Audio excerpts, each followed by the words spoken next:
In the morning when I'm driving, I really come alive when I listen to my Ronnie, I listen to my RonyiQ. They are rare and they are few who can compare with RonyiQ. So grab a chair, she's coming through. She's on the air, it's time for RonyiQ.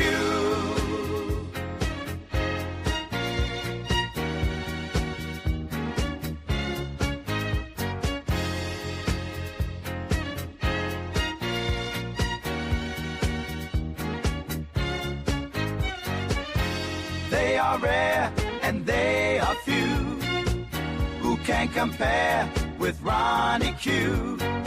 So grab a chair, she's coming through. She's on the air, it's time for RonyiQ. RonyiQ. It's time for RonyiQ. RonyiQ. It's time for RonyiQ. In the morning while I'm driving, Ronnie, I really come alive when it's time for RonyiQ. I listen to my Ronnie, Ronnie. I listen to my Ronnie. It's time for RonyiQ.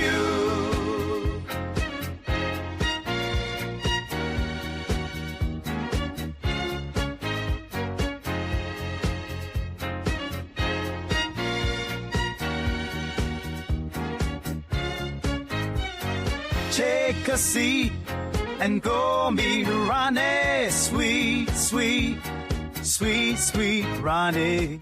No day complete without my Ronnie. She can't be beat. Sweet, sweet Ronnie.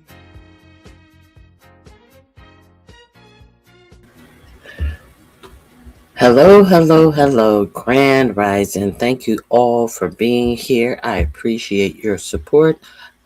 Hit the like button if you like this program. If you want to help me reach my goal is to possibly tell you something that you have not heard, to alert you to some news that has not been broadcast on your for-profit media news programs. So let's get into some of the things that I wanted to talk about today. I appreciate all of my new supporters. Let's give you guys a round of applause because you definitely deserve it. All of my new subscribers, you are much appreciated. I didn't want to replay my theme song, though. You are much appreciated.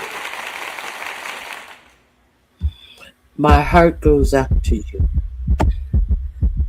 And not in a Hitler salute way. My heart doesn't go out to you in the way that Elon Musk tried to pretend that his... Hello, Steve Fan the Goat. Hello, Steve Fan the Goat. Welcome. If you enjoyed this show, please subscribe to my channel. It would be much appreciated. So, as you see in my thumbnail, we have seen how Todd Blanche of 4547's personal attorney, who is the intern at the Department of Justice, has been sniffing all of Trump's farts and doing all of Trump's bidding. We're not going to pretend like we have not seen that. All of the crazy stuff that Todd Blanche has been doing in the name of 4547. You know, he has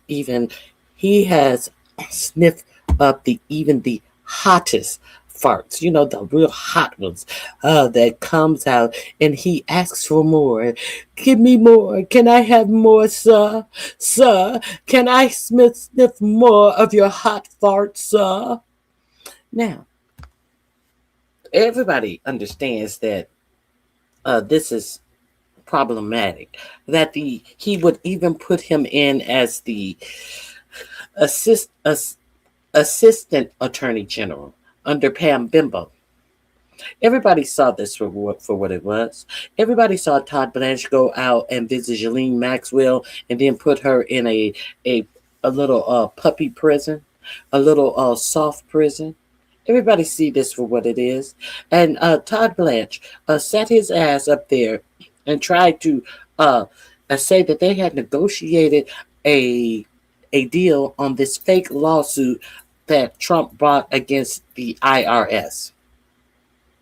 And then when it was so much pushback, they couldn't believe that even Republicans would say this is ridiculous. You had no suit, and at the most, anybody who actually was in on the suit that you tried to tag your name onto, the people who really actually put this suit in motion, Trump's name was nowhere on this suit. But then Alina Habba, the fucking wind-up doll that he has, ran in court and tried to add his name to it. And the most that the people in this suit would have possibly been awarded was $1,000. So somebody who is late to the party, who is too late to get their name even added to this suit, decides to sue the United States for $10 billion. Not $1 billion, $10 billion. Okay, so we know all of that bullshit that happens. But then all of a sudden, they've settled the case amongst themselves, a settlement that's supposed to happen alongside the judge in the case. No, the judge knew nothing about it. So here we are. Todd Blanche goes before Congress and says the part that he added about the Trumps and his family and their businesses of tax filings will no longer be allowed to be audited up until the day that this settlement happened. Not the forthcoming settlements, not the forthcoming tax returns, just all of their tax returns up into the day that he was audited. I mean, that they made the agreement. Now, somebody, I can't remember, somebody made a point. That means that Trump's 2025 tax returns are included in that. So somebody made a point that, well, what if Trump turns around and files an amendment to his 2025 tax returns and says, well, I am owed $10 billion from my taxes in 2025. We will not be able to audit that. Will your Treasury Department then, Scott Bessent, then go in and pay that? Because Scott Bessent, we're gonna play Scott Bessent. Scott Bessent was in front of Congress yesterday, and he said that he follows the law, and the DOJ is my boss, and they're my attorneys, and we follow the law. So will that be law then? Is that law then? Since Todd Blanche made a get out of jail free card for Trump, his businesses, and his families? And somebody had a real good question. Who is his family? Who are we speaking of when we speak of his family? Are we speaking of his in-laws? Are we speaking of his second wife? What family members pertail? Are we speaking about Mary Trump, his niece, his family? Who does that all engulfs? His family. So a lot of people are interested about that. Now, let me share this with you. Let me get this out of your face. Oh, 1 second. Before I share this with you. Now, we know that we are, well, why are we even selling America's 250th anniversary? Why are we selling, so what is that called? I know it's a centennial. I've heard of a bicentennial. I heard of a tricentennial. What are we celebrating on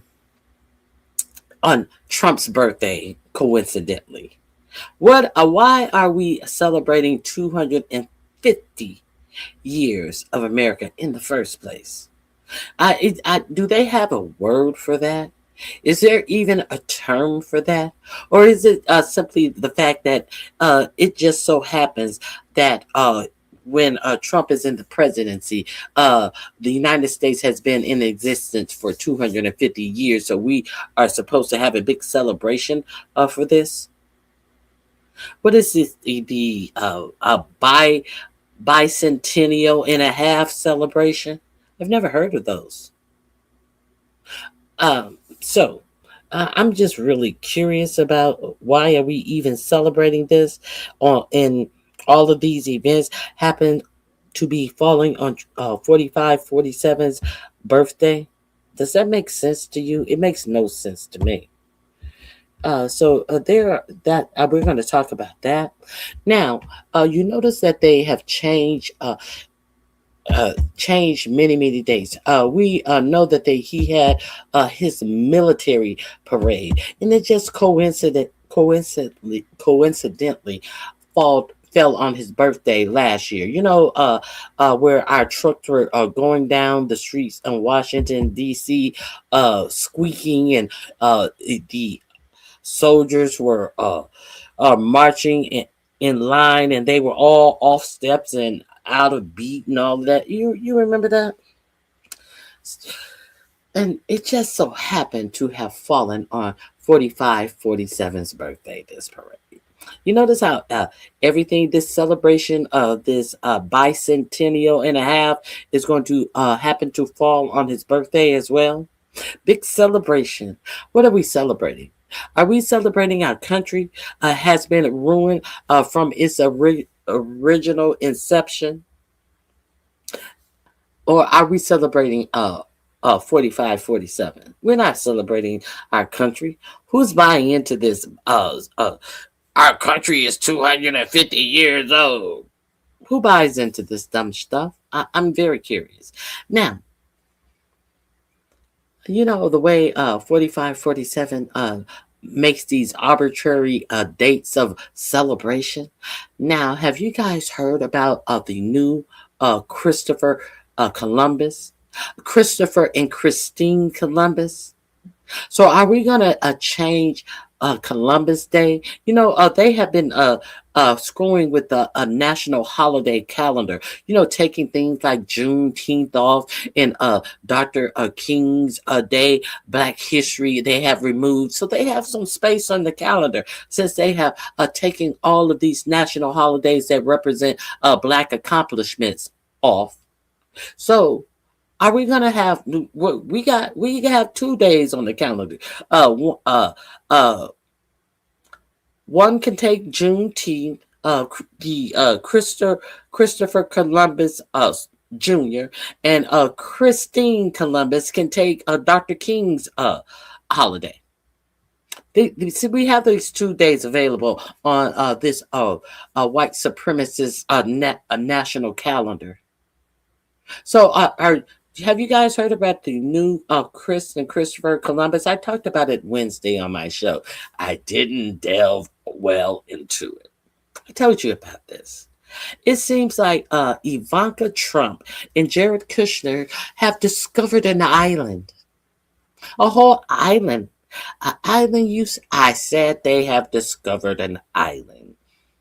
Let me let Ivanka tell you about the island and how she discovered this island. It's a way for him to waste more money on his ego. He wants a birthday party. I concur. Excuse me. Let me clear my throat. Let me clear my throat. I know you don't mind. Okay, so let me share something with you about Christy Columbus is talking about her discovering a whole new world. Christy Columbus, where are you? Y'all didn't hear about this? I'm sure you guys have heard about this.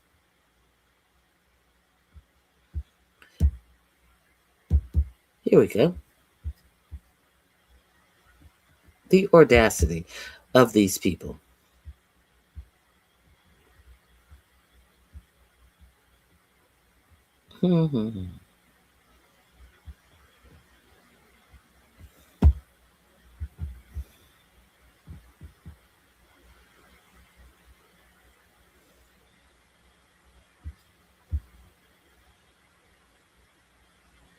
Hold on, let me make sure I found the right one. Movie with Wesley Snipes. You know, it looks like some. Hold on 1 second. Let me. I saw this on several. This interview that she did on several different platforms. Let me. Utopian futuristic thing, and she's out there and she's like, hey, I want to let you know about this island I discovered. Everybody knows that I love adventure. And so I was out there. And she says all of these, like, there's all these, like, this language that she's using. Okay, here, let me get to Ivanka and her new discovery. I'll let her tell you about it. Why don't an incredible project with my husband in the Mediterranean. It's massive in scale. I think that's an understatement. Can you explain? Yes, it is. There's no power on this island. You're building everything from scratch. Correct. Well, it's an unbelievable, beautiful 1,400 hectare private island in the middle of the Mediterranean. We were on a friend's boat and we stopped for a swim. Effectively, that's how we found it. We swam to the island. we were on a friend's boat, and that's factually how we found it. This is factually how they discovered a whole what did she say?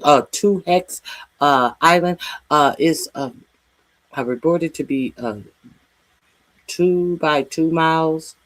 It's a huge island. It's not like a little Gilligan's Island. It's more like the Fantasy Island with a big old mountain on it. And we were on a friend's boat, and we decided to have a swim. You were on a swim, a friend's boat, or were you on a super yacht? You want to know who this friend's boat that she was on? It was one of the Rothschilds boats that Jared and Ivanka Trump were on. One of the Rothschilds. She was on a super yacht of one of the Rothschilds, and they just happened upon an island. But they are the Trumps and the Rothschilds, so therefore, hey, if you are on your boat and you just run across an island, you can inhabit it and take it as your own. Do you hear the ridiculousness in this bitch right here? And she said that she she just had to have it, and she has figured out that this is the way that she wants to live in a whole private island. This island that they are going to turn into some resort that has 6,000 cabins. This island that was used by the Soviet used by Albania and they have all of these bunkers underneath where they used to create submarines and made sure that they could withstand a nuclear blast of this island that is actually a part of Albania. This island that has been uninhabited because it is a natural a nature preserve for all of the birds, the pelicans, the fish that is in this island.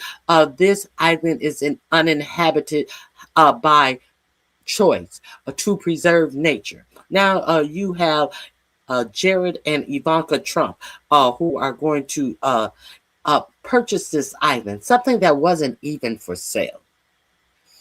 Something that wasn't even for sale. But Jared Kushner, he's a part of the United States government. Now, they will try to fool you, and they will tell you that, hey, well, they bought this island in 2024 before Trump was in office. Yes, they did buy this island in 2024 before Trump was in office. However, they bought it in 2024 after Trump had been elected to be the president. Does that 2024 make a difference now to you? Now, Jared Kushner is going to the actual prime minister after Ivanka and Kushner found this island on the Rothschild super mega yacht. Guess who visited the mega yacht? The prime minister of Albania. And Jared Kushner is going to talk about the government part of it. And, it was just so interesting to see that the new prime minister of Albania is an artist. And it would be great to see what this artist has in store for Albania. But that's as far as it goes. He talks zero about the Albanian people. No, he's talking about his island. He smoothed and kissed ass and sucked up to this man to the point that they changed the law that allowed the Kushners to purchase this part of Albania. A recognized part of Albania. And what has happened now? The Kushners and the Trump have private security on this island as people from Albania are protesting their purchase of this land, and they're being dragged off. They're being assaulted and dragged off by personal security of the rich. Can you imagine this? This is happening in broad daylight. That the rich are able to do whatever they want and get personal security to drag the people off because they have been able to purchase the land under some quid pro quo type of shit. And if you protest it, you're going to be dragged off by personal security, private security, as the police stand by and watch you get beat and dragged off by private security.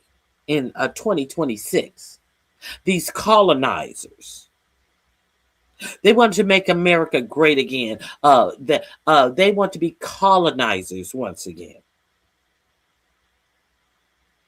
Okay. We went on a hike barefoot all the way up to the top, and we were just captivated. Do you believe that Ivanka Trump went on a hike on an island that they didn't know existed, and that's how they found it? We just jumped off a yacht and into the ocean for a swim, and we just hiked up to the top with no shoes on. It's white sand beaches. It is so pristine. Do you believe that this bitch walked anywhere all the way up to the top, took a hike up anywhere all the way to the top on an unknown island, barefooted all the way? And they knew nothing about this island?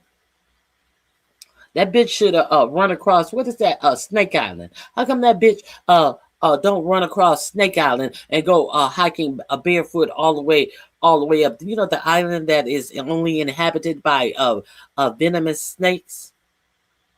How come she ain't find that out? Okay.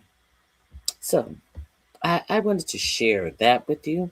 And let me share Jared Kushner's rendition of finding this island and how important it is, and how the prime minister, he doesn't let you know that the prime minister, they summons them to this mega yacht of the Rothschilds that they were on. He never says anything about that.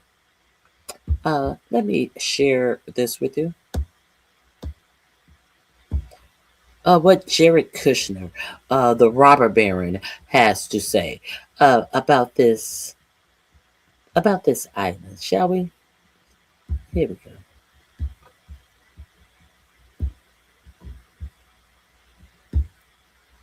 After we left government in the summer of 2021, we were on our friend Nat Rothschild's boat.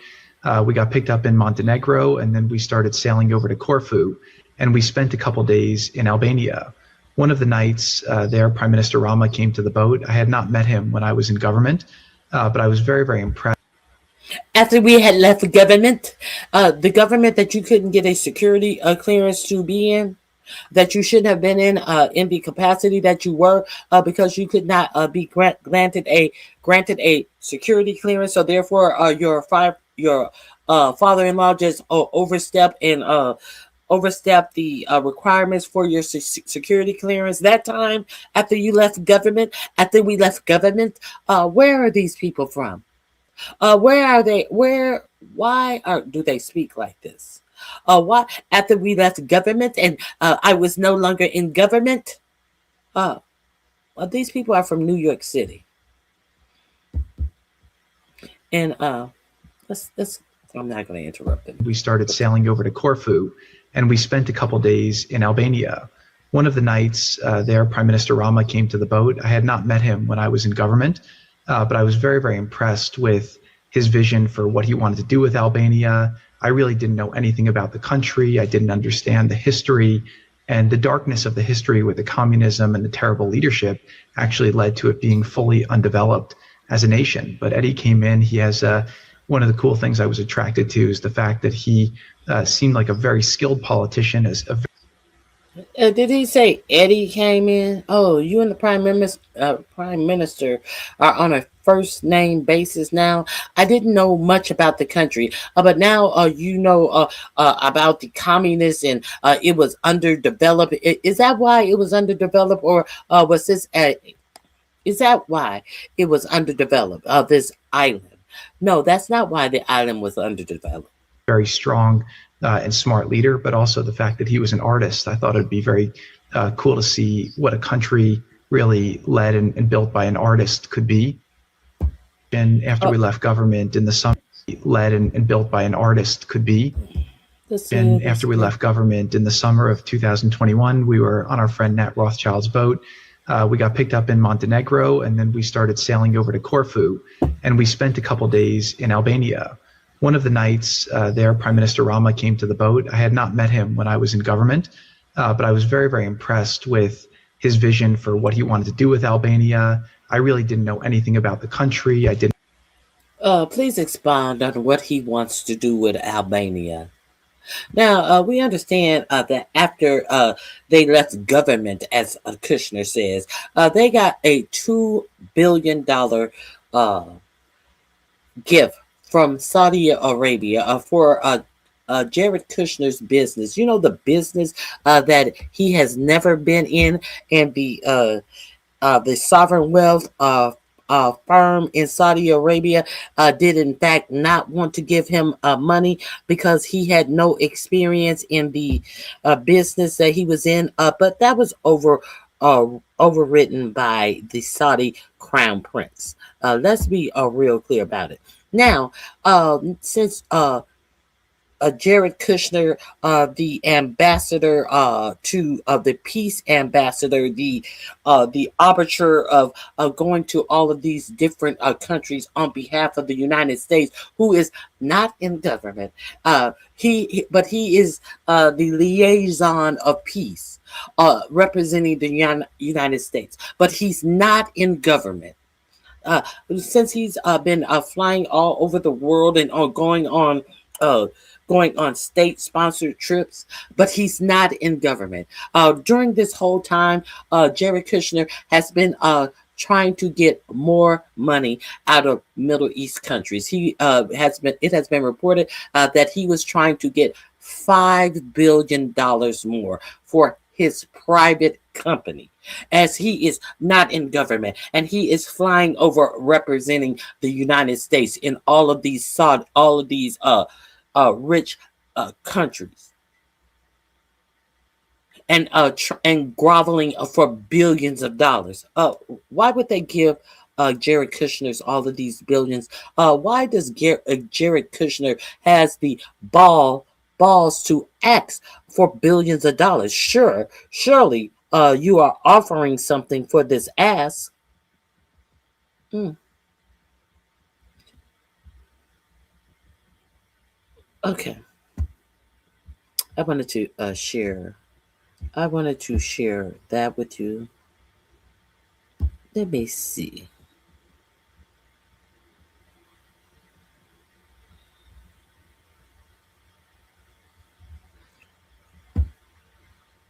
Hold on 1 second.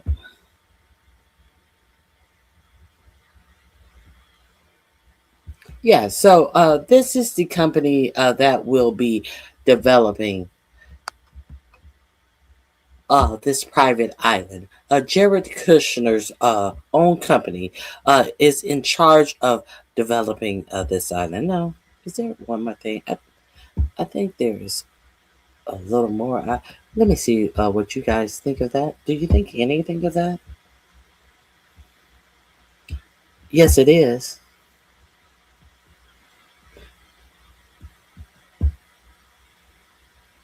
He will not pass the smell test. Hey, Happy Life. Yes, he will not pass the smell test.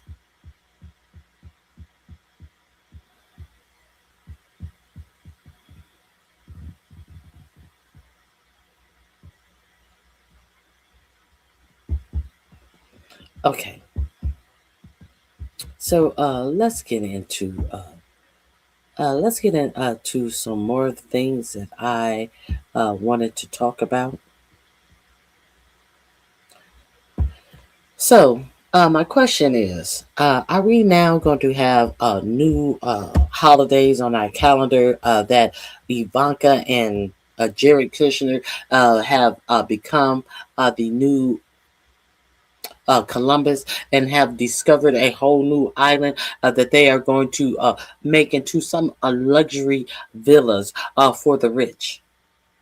I just realized that this is the way that I want to live. Is that the way you want to live? You want to live isolated away from all people. You know, these olive palm colored people. The first thing that they think about is their own personal safety. So, are you such an outcast in society that you desire to live among only your own people? You know, I only want to live amongst my own. I only want to live amongst rich and servants. The only poor people I want to be around my island are my servants who I will underpay and abuse. Is this a typical rich bitch? And now they have a whole new cadence to their talk because of all the Saudi money that they have gotten, that you cannot tell that these are some regular ass New Yorkers. Is this what we're doing?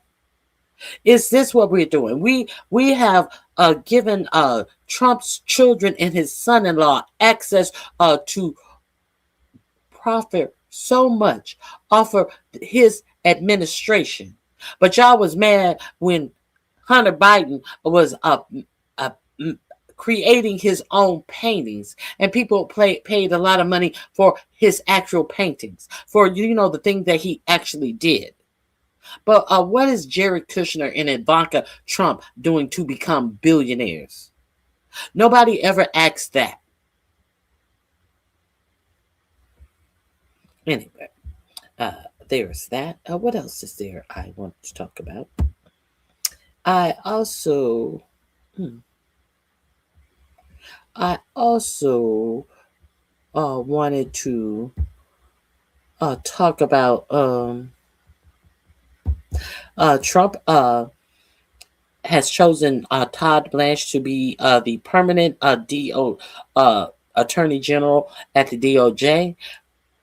Now, who is Mark McCasty? Mark McCasty. You guys remember? I believe it was in Alabama, of all places. Was it Missouri? It was in Missouri. Are you guys familiar with Mark McCasty? Now, Mark McCasty is an attorney, a private injury attorney, who has written briefs and of reasons why the January 6th rioters, these obstructionists, should get paid money. Now, it has been reported that this Mark McCasty is also since Todd Blanche said that the fund it would never happen. They're no longer doing the fund, but you notice Todd Blanche refused to put that in writing.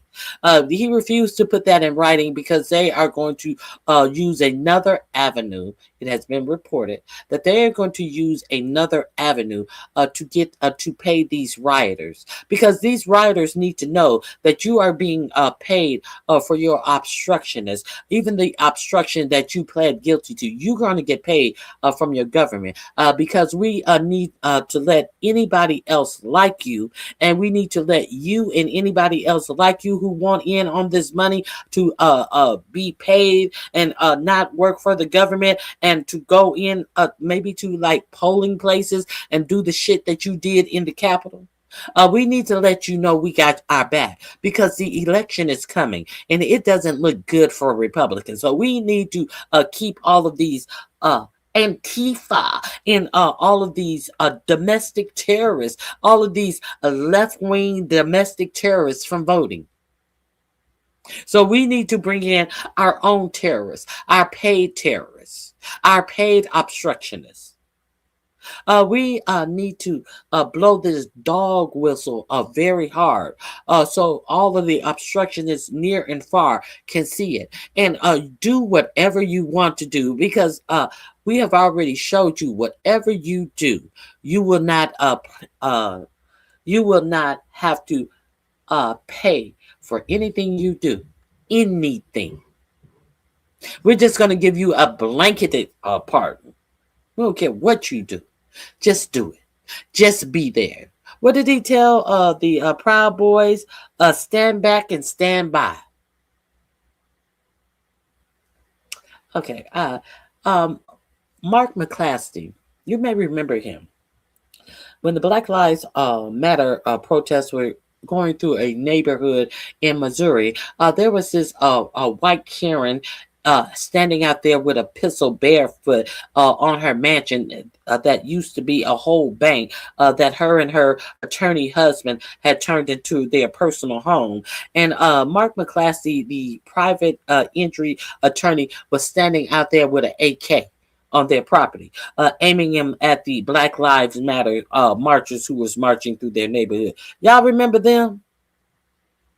Now this is the person that is saying that the obstructionists of January 6th were within their rights to protest their government in the way that they protest their government, and the simple fact that the Biden administration had the audacity to charge these people with crime. Therefore, your tax dollars should go to pay these people. The same people that saw the Black Lives Matter protests march through their neighborhood, harming absolutely nothing, held a AK-47. No, was it an AK, or was it a? It was either an AK or a. What did they call that thing? An assault rifle. Nonetheless, this is the same man who pulled out an assault rifle when Black Lives Matters marched through his neighborhood peacefully. How ironic. How do you find that this is ironic? Do you think that we are living in a new era, as the Supreme Court wants you to believe, that race is not a factor in anything? Do you think that race is not a factor in the part that this attorney pulled out an assault rifle and his wife stood there with a pistol pointing it at people that were no threat to them, and offered no threats to them? And then he wants to rob our treasury of dollars for people who try to prevent the election from being certified in 2020. And do you think we're post-racist in this country? Do you think that now? We're going to talk about him. Let me see. I talked about Christopher Columbus. We're going to look at a couple of hearings. One of the hearings we're going to look at is Brooke Rollins. Do any of you guys know who Brooke Rollins is? She's in the Trump administration, in a very important position in the Trump administration. Brooke Rollins is the agriculture secretary.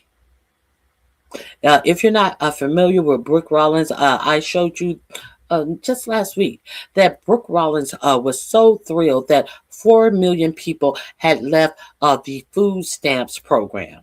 But I don't know if they left because they found jobs in this jobless job market. She couldn't tell you if they found jobs that allowed them to better buy food and they no longer need food stamps. For decades there have been people who are working jobs and still are eligible for food stamps. But Brooke Rollins was just happy that 4 million people were no longer on the food assistance program.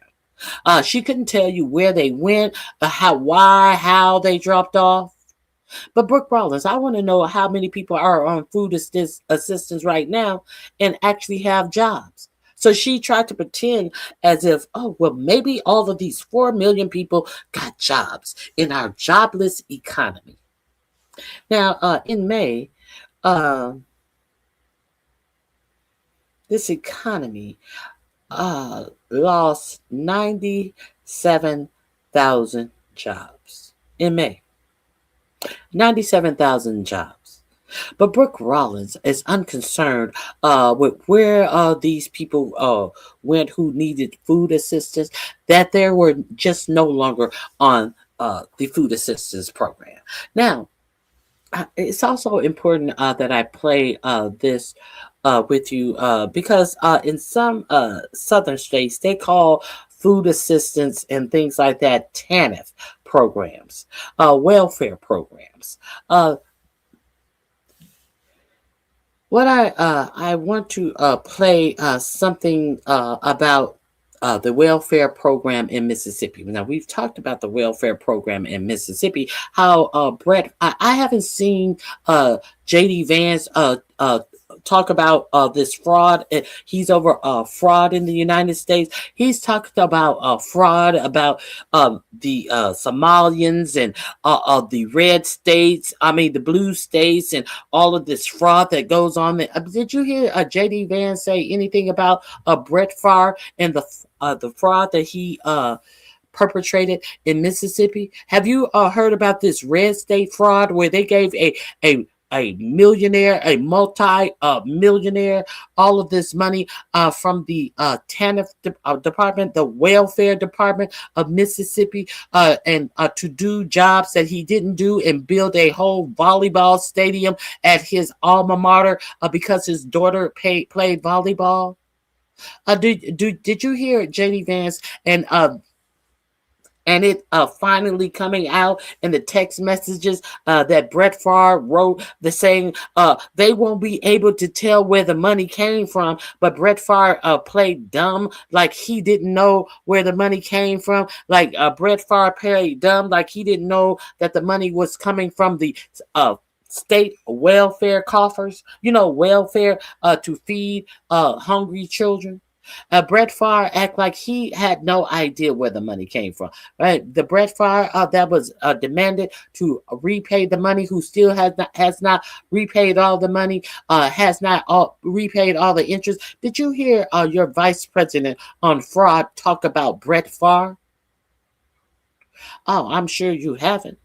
Okay, so why am I talking about this? Do you trust the Brooke Rollins? Do you trust Brooke Rollins with anything regarding food and food? The Department of Agriculture that she's over. I haven't heard Brooke Rollins say anything about that fraud that Brett Favre committed. But Brooke Rollins is another one who is talking about everything but the fraud of white people.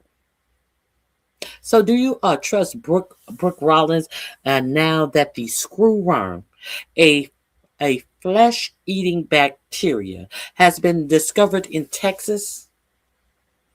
Did you know that? Did you know that? A flesh eating bacteria has been found in Texas, and the most thing that Brooke Rollins and like all of the Trump administration do, she is trying to blame this on President Biden. It's President Biden's fault that last week, after they have been in office a year and a half, this is President Biden's fault. But she wants to assure you that she is on top of it. You know, kind of like she's on top of getting people off of food assistance, and she's so on top of it that she can't even tell you why these people have gotten off food assistance. She wants to cheerlead the fact that 4 million people are no longer on food assistance. And she wants to just try to pretend like, well, maybe they have gotten jobs that pay them, that they no longer need them. She wants to implant this false narrative that she herself, implanting the narrative, is not sure that has ever happened. Do you think that she, who is in charge of the Department of Agriculture, is the one who tells you after 1 week this is under control? As she sits before the Senate and tells them, in fact, it is not under control. Well, you know, we have to create these flies that, you know, that are attracted to the worms, and you know, we need something like 3 million flies a day, but we are only creating 1 million flies a day, and we are creating these flies in Panama, but it's all under control.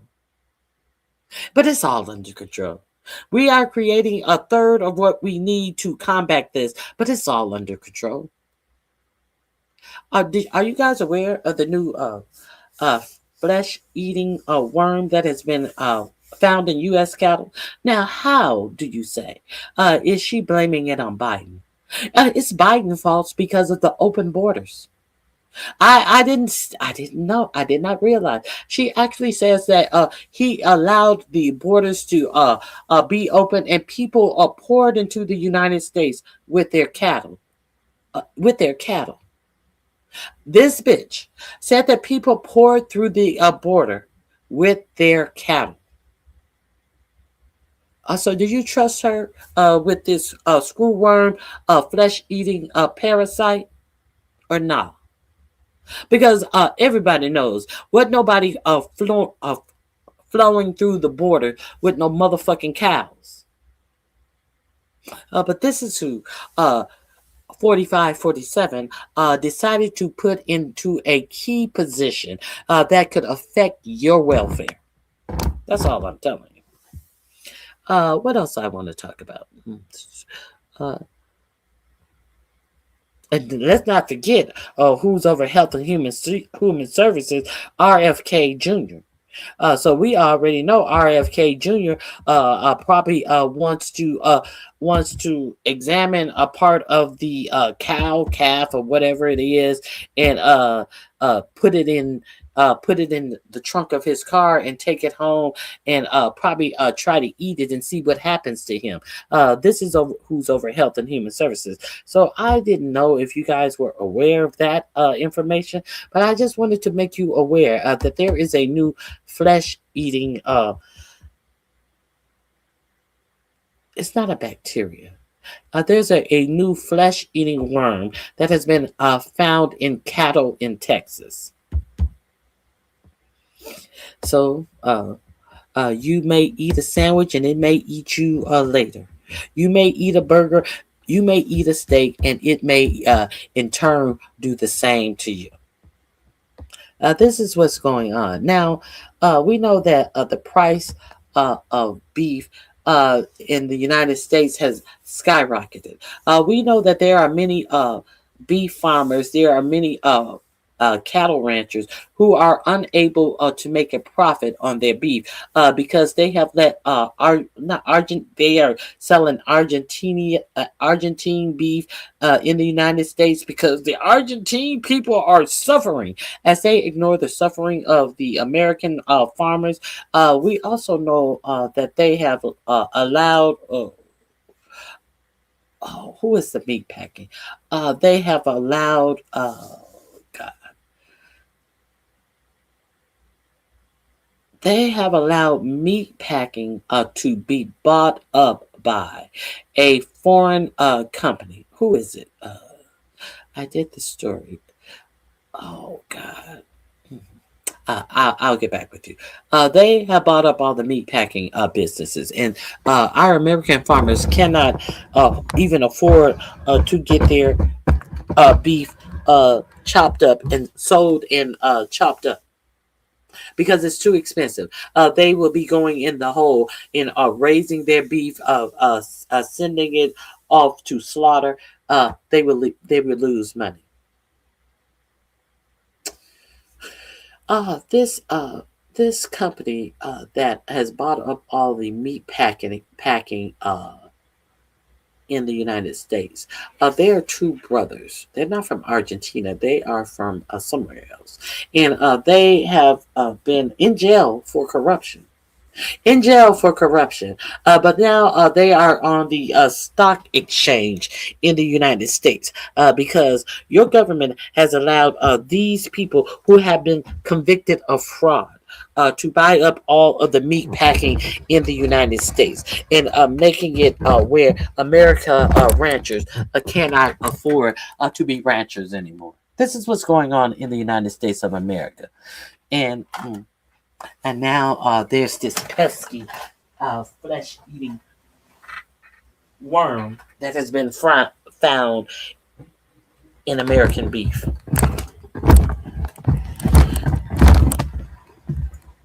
Greg Abbott, you got a solution for that? Everything's greater in Texas. Everything's bigger in Texas, or what the fuck ever. Everything's fucked up in Texas right about now. Okay, let me see. Let me see what else I have. Another counter-terrorism position has been given to a young January 6th rioter. Are you familiar with that? Let's finish talking about this parasite. Here we go.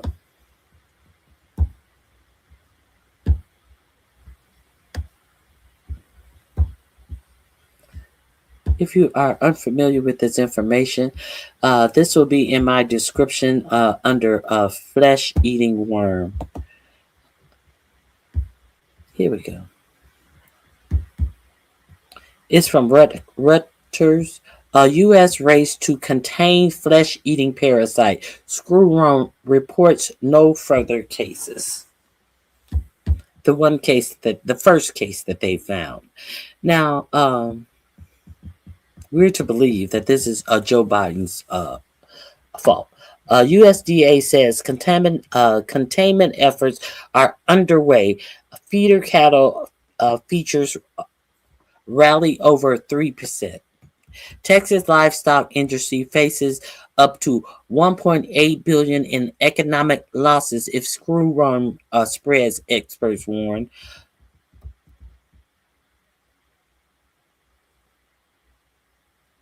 La Pryor, Texas, June 4th. Rutgers followed the first contamination of screwworm, a flesh-eating parasite, on a U.S. farm in decades. Now, the United States have not had screwworms in around 50 years. Is America safe again yet? It seems like this administration wants to take America back to how it was in the 30s and the 40s and the 50s. That also means that the diseases and stuff that we had in the 30s and 40s and 50s under these people that he has put over the most important agencies. You will now get the diseases and foodborne diseases that were going on in the 30s and 40s and 50s. He appoints brain dead bitches and science deniers over the Health and Human Services. So let's continue. A flesh-eating parasite on the U.S. farm in decades. Federal and state officials have fanned out in South Texas, where a calf was found infested this week. Now, if the calf is infested, what are the possibilities that the mother of the calf is also infested? Because anybody that knows anything about having puppies, a dog having puppies, after I don't know how many weeks it is mandatory that you deworm your puppies. A new litter of puppies, all of the puppies have to be dewormed. Even if the host dog is on a regular treatment of dewormer. Why? It's because they said basically nearly 100% of new puppies will have worms, regardless of the worm treatment of the mother. Let that sink in. So what do you think? Where do you think that mama calf is? Are they not telling us what happened to the mother calf, because that calf has already been slaughtered and is sitting in your supermarket right now? I'm just curious. Let's continue. U.S. Agriculture Secretary Brooke Rollins said on Thursday no other infestation of cattle or other animals have been detected around these confirmed cases. Do you believe Brooke Rollins? The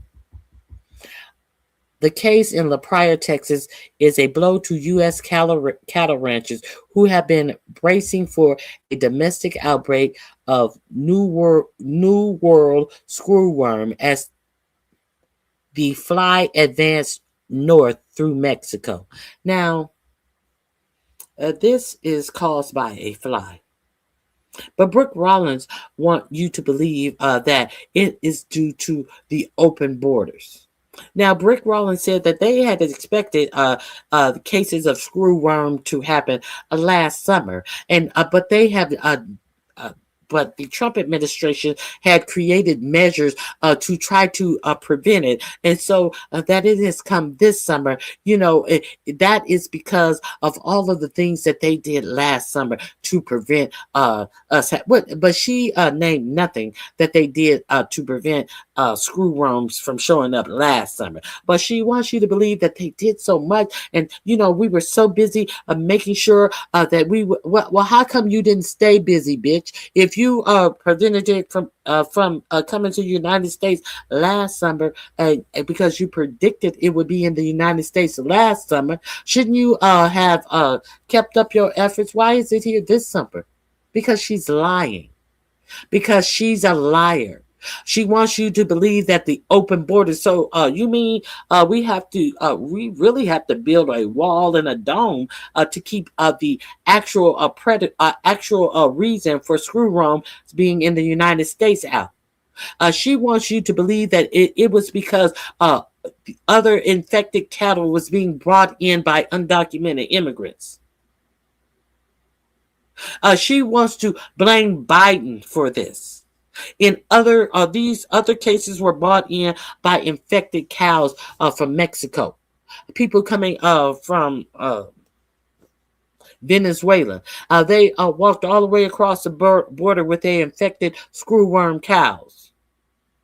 What is the likelihood of that? None. Okay.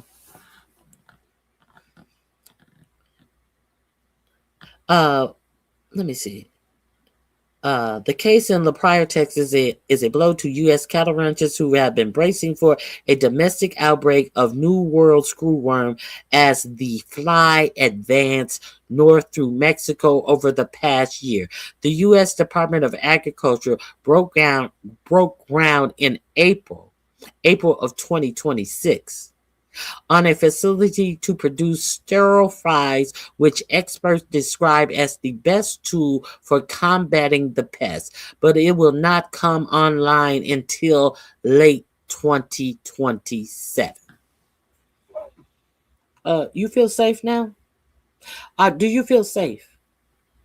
That Brooke Rollins wants to lie and sit up in Congress and lie and said that they have done so much, and now it's June, it's early June. This plant that they to grow these worms was set up sometime over a month ago. But she wants you to believe that the Department of Agriculture, who knew this was coming, has been doing so much, and they just opened a plant to create these flies. But now they are getting flies from a place in Panama, but not enough flies. This is who is over the Department of Agriculture, because she was too busy figuring out ways to have everybody who is on food assistance have to reapply for food assistance, so they can see how many people they would be able to drop off of food assistance. This is what this bitch was concentrating on. Okay, let's continue. And you are going to be shocked at their own metrics of how many people are actually abusing SNAP benefits. You're going to be surprised at their own numbers, which Brooke Rollins is going to deny and tell you is much higher than the government-owned numbers about fraud in the food stamp program. In the meantime, this bitch is paying attention to that, trying to placate all of this bullshit about waste, fraud, and abuse. But she's not doing anything about this fly.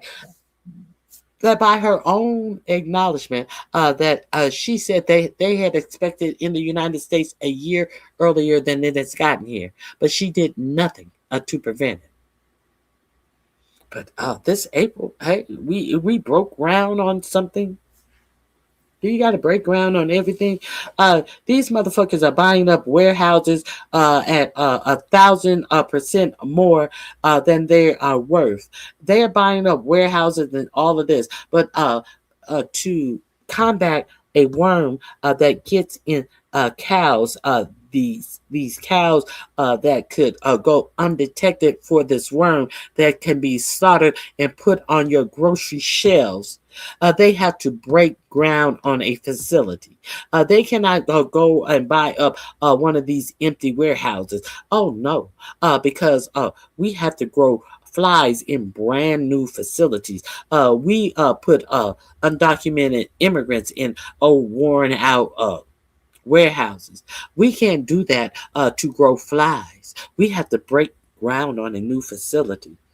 Do you understand the bullshit? Do you hear the bullshit that is coming out? Do you feel safe, America? America, are you safer under this administration? Okay.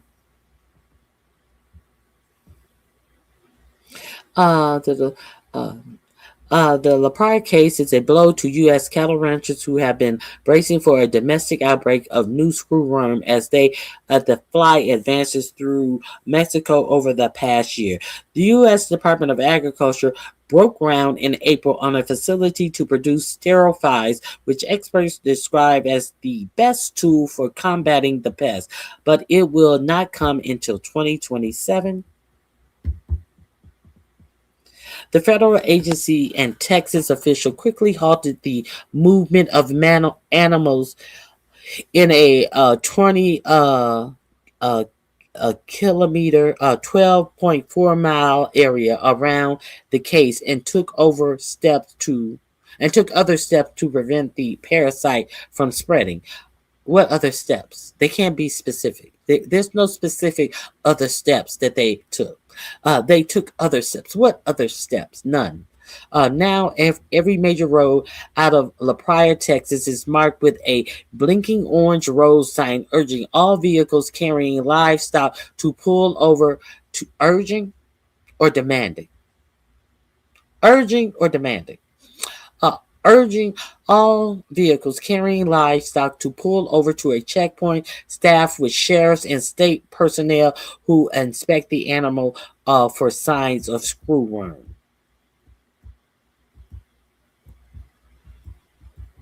Sheriffs, these sheriffs are going to inspect animals now. This is what the Department of Agriculture has sheriffs inspecting animals for screwworms. Not scientists, not doctors, not anything. Sheriffs. This is what your sheriffs are doing, inspecting animals for screwworms. And what expertise do they have in this? I'm very curious. I'm pretty sure they have some training. But do you trust that? Is that something that you would trust? If we all work together and follow these treatment and movement restrictions, what treatment? What treatment? I heard nothing of any treatment. If we all work together and follow these treatment and movement restriction guidelines, there is no reason to believe that this incursion will result in any sort of establishment of the pest on our side of the border, Rollins told reporters. So, what treatment is she talking about? These are flies. And you have nothing, you have done absolutely nothing to get rid of flies. So, you're talking about if we do this treatment that has from up until now has gone unmentioned, if we can continue this treatment and inspection, this is going to prevent the screw worm from setting up in the United States. What have you done to combat the problem, which is the flies? Huh? Brooke, what have you done? Rollins earlier told U.S. lawmakers that the USDA believed it could contain the case, the first in Texas since 1966. That's 60 years. This is the first case since 1966. Oh, 50 years. No, 60 years. That it's been 60 years since this has broke out in the United States. And we have Brooke Rollins, who is always at every motherfucking Mar-a-Lago party, sitting up here in Mar-a-Lago with all of these Mar-a-Lago face bitches. And now we got screwworm in our beef. Make it make sense. And it is, and has also said screwworm is not a food safety threat. Trade-sphere rider infestations could further shrink the U.S. cattle herd, which is the smallest in 75 years, and dampen U.S. consumer demand for beef. It's not a food safety hazard. Go ahead and eat the beef from a cow that has a flesh-eating worm in it. What's the downside of that? It's safe. It's safe. It died from worms eating its flesh, but hey, have at it. They're telling you that there's no food safety hazard in this. So, hey, if one of them gets on your grocery shelf, hey, you're going to be okay. You want to eat a burger made from a cow that had a screwworm disease, that died from screwworm disease? Do you want anything to do with beef on your plate that comes from a cow that has screwworm disease? Brooke Rollins said, hey, it's no threat to you. These are the people who are sitting at the top of the most important agencies in the United States. And thus, we have a flesh-eating worm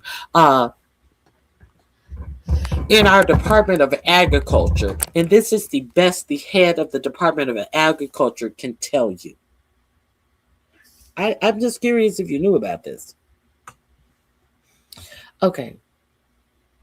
Screwworms are a parasitic flies whose female lays eggs in open wounds and mucous membranes on any warm-blooded animal. Once the eggs hatch, hundreds of screwworm larvae use their sharp mouths to burrow through living flesh, eventually killing their host if left untreated. The New World screwworm sounds like something from a horror movie, but it's real, said Nate Sheets, a Republican nominee for the Texas Agriculture Commissioner. It is an agriculture emergency. Did you guys know? Is a for-profit media talking about this? Feeder cattle futures initially dropped on the Chicago Mercantile Exchange on Thursday as traders worried the infestation could reduce consumers' appetite for beef. Further, futures quickly rallied more than 3%. More than 3%. 3%. Futures quickly rallied more than 3%. The detections threatened Texas livestock industry, which could face up to $1.8 billion in estimated economic losses if screwworm spread widely, expert says. We're going to need to see how fast it spreads and how the consumer reacts, said Mac Wingenthal, commodity broker for Futures One. Until we see a big demand impact from the consumer side, cattle numbers are still tight. U.S. cattle suppliers dwindled after a persistent drought hiked feeding costs and forced ranchers to slash their herds. Now, we talked about this. Our cattle ranchers cannot even afford to bring cattle to market because they're not making any money. Why? Because of the tariffs. You know those pesky little tariffs that 45, 47 put on everything? That's why.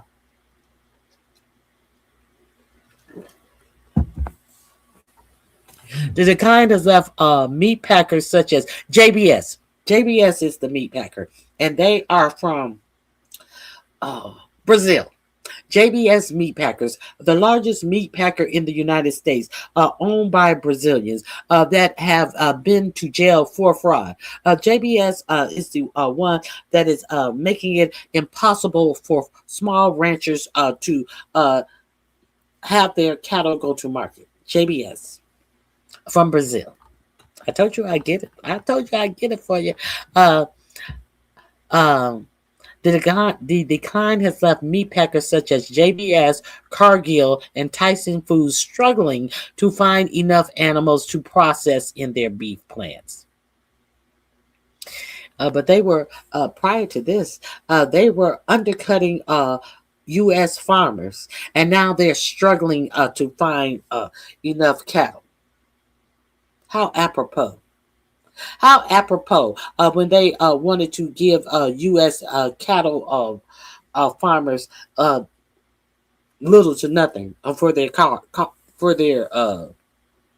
cows and goats and all of this. They were the ones who were letting U.S. ranchers go broke because they were charging them so much to process their beef. So they were actually getting no profit from the processing of the beef or the sheep or the chickens or whatever that they had to feed and take care of up until it was time to have them go to slaughter. And they were making no money on all of the money that they are investing. See, when you have animals, to have a healthy animal, you have to invest money in it. You have to give it good feed. You have to make sure it is healthy. You have vet treatments and all of that, even for cows. But these cattle ranchers were making zero money when they sent their cattle to market. They were asking for help. They got no help from the Trump administration. The Trump administration said we'll have to figure that out later. Guess you ain't gonna have to figure it out now. The Meat Institute, which represents processors, urged the USDA to consider allowing low-risk shipments of livestock for slaughter after the agency said it had frozen animal movement in an area around the case. Such shipments could include animals moving directly to slaughter from a farm that is not infested, the Institute said. The USDA spent millions of dollars attempting to keep out the pests. Millions? Now, the USDA spent millions of dollars attempting to keep out the pest and has blocked imports of Mexican livestock for more than a year. U.S. Ports of entry will remain closed to Mexican livestock until further notice, Rollins said. But Brooke Rollins, you've been in office for a year and a half. They have been projecting this could happen in the United States for 3 years. So are you a little late in what you are doing? And you have spent millions of dollars attempting to keep a flesh-eating worm out of the United States. Only millions. Millions could mean 2 millions. How much have you spent, Brooke Rollins? Because usually this is an administration that is always talking in billions of dollars. They don't even talk in hundreds of millions of dollars. So you mean to tell me you spent millions? What is millions? Or 1.1 million could be millions because it's more than a single unit of millions. So what have you spent to keep our cattle safe? Department of Agriculture Chair Brooke Rollins, you probably spent more on that plastic surgeon face than you have to keep our food safe, Brooke Rollins. Okay. The USDA has spent millions of dollars attempting to keep out the pests and has blocked imports from Mexican livestock. The infestation signals of screwworm flies arrived in the U.S. anyway and will expand in wildlife populations, not just cows, in wildlife population as a whole, said Lee Haynes, an associate research professor of biological sciences at the University of Notre Dame in Indiana. The burden falls hardest on farmers who must monitor animals scattered across vast open rangeland, often going unobserved for days at a time, Haynes said. Screwworms were eradicated from the United States in the 1960s. Kind of like how measles were eradicated in the United States because we had serious people working in our Department of Agriculture and Health and Human Services because we had people who actually gave a fuck, who were not trying to sell supplements as opposed to real medical based on actual science that work. Unlike we have now in our Department of Health and Human Services with RFK Jr. Why is measles and screwworms on the uptick under this administration? Because we have fools running these agencies. Okay, let's continue. Where was it? Screwworms were eradicated from the United States in the 1960s when researchers began releasing massive numbers of sterilized male screwworm flies that mate with wild female screwworms to produce infertile eggs. U.S. officials said that they were releasing sterile flies on the ground near the case and from the sky.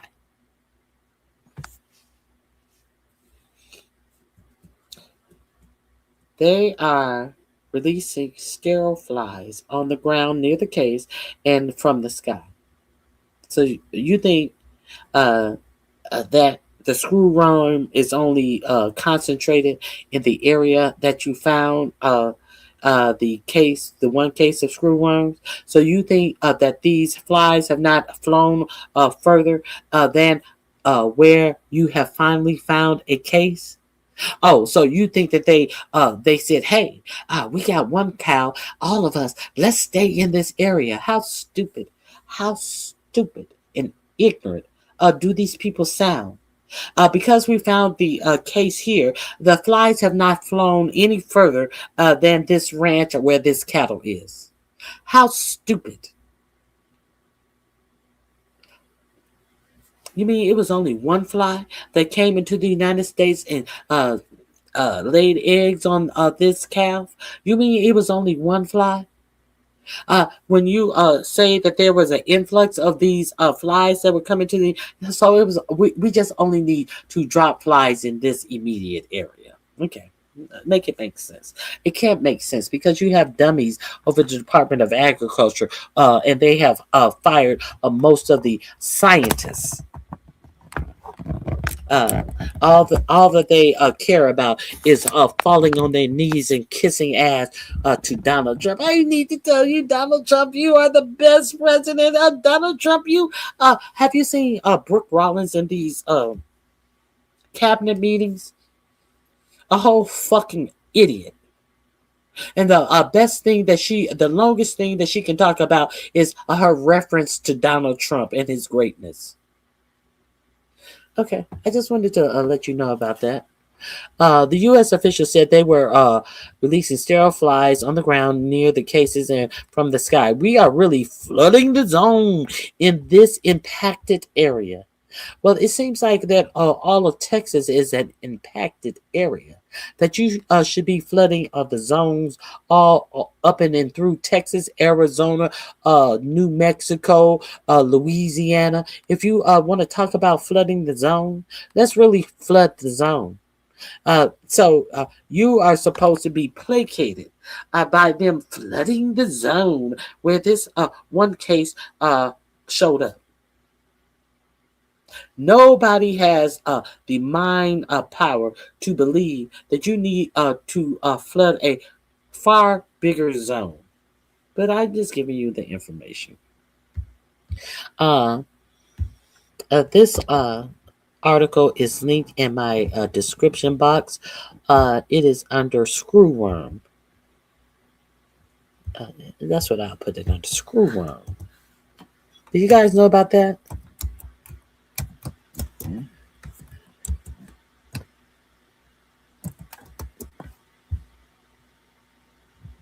Oh God.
I am back.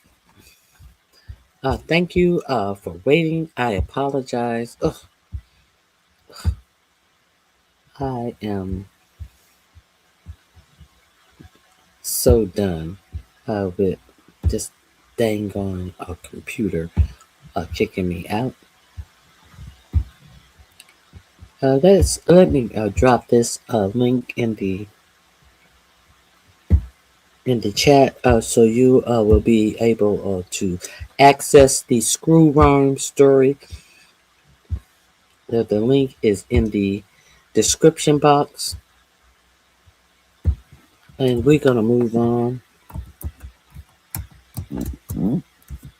I just wanted you to uh, I just wanted you to know about that. Hmm. Oh, hold on. Oh my God. I have to collect the information once again. Bear with me. Here we go. The screwworm story. So, did you guys understand or know about this screwworm, flesh-eating worm?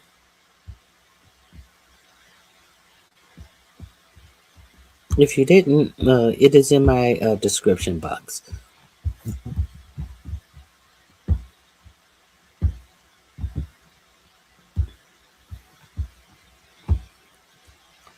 Wait a minute. Now it's in my description box. Okay.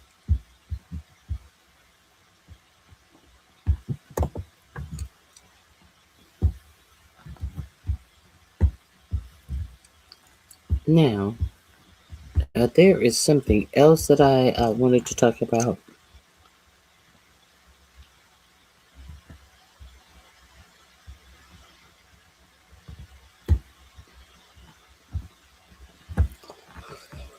We all know how Pete Kegbreath is always talking about people having a merit. Only people with merit are going to advance in the Pentagon.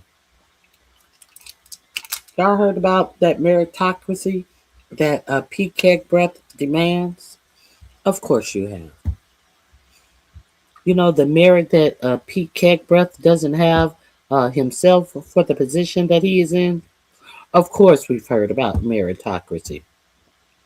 So, I'm curious if you heard about the new hire at the Pentagon. Let me share this with you.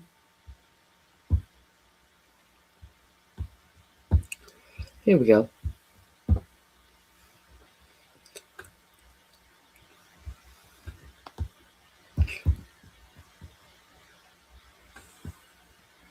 Trump administration. Hold on. This could be one of the reasons why I keep getting kicked out. Trump administration stuns by appointing convicted January 6 rioter to a major counterterrorism role. A major counterterrorism role.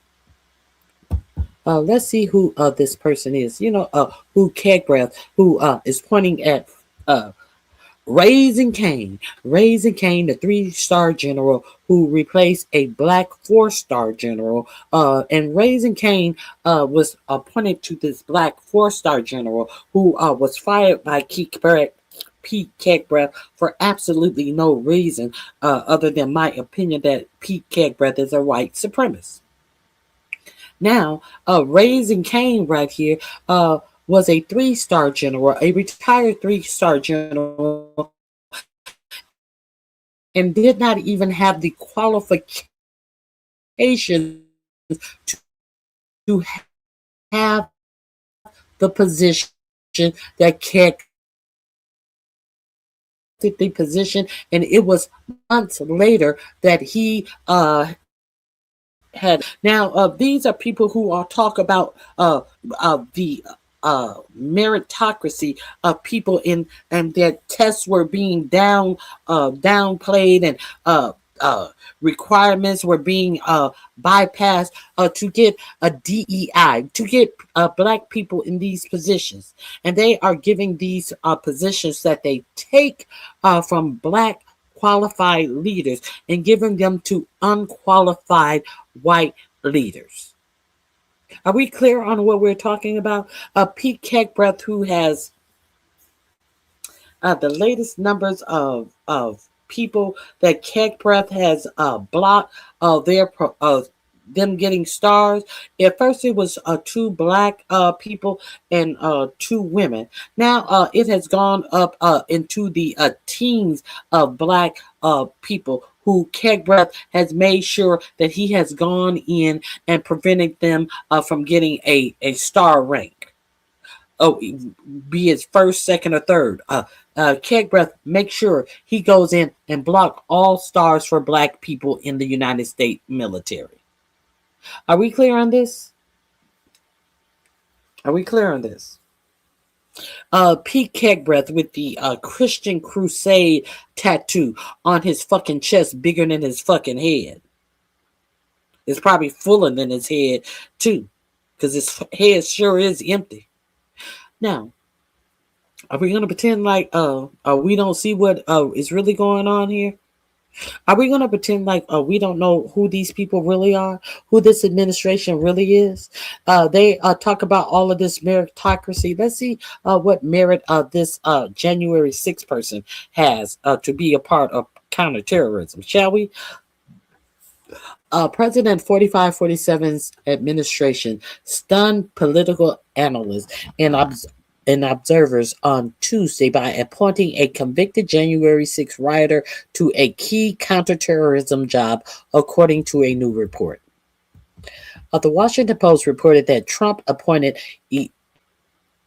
Elias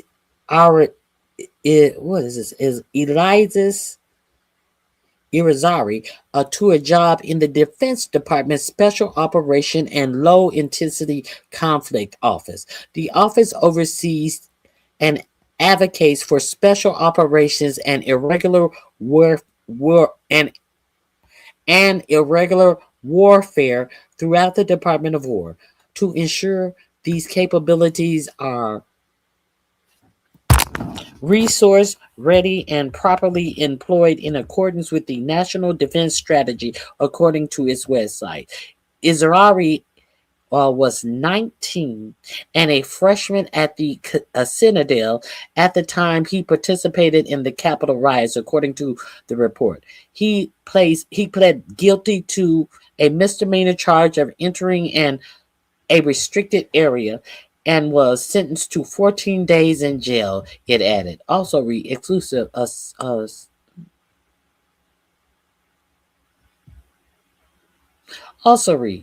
exclusive. Secret donors pump millions into groups behind gutting of black voting rights.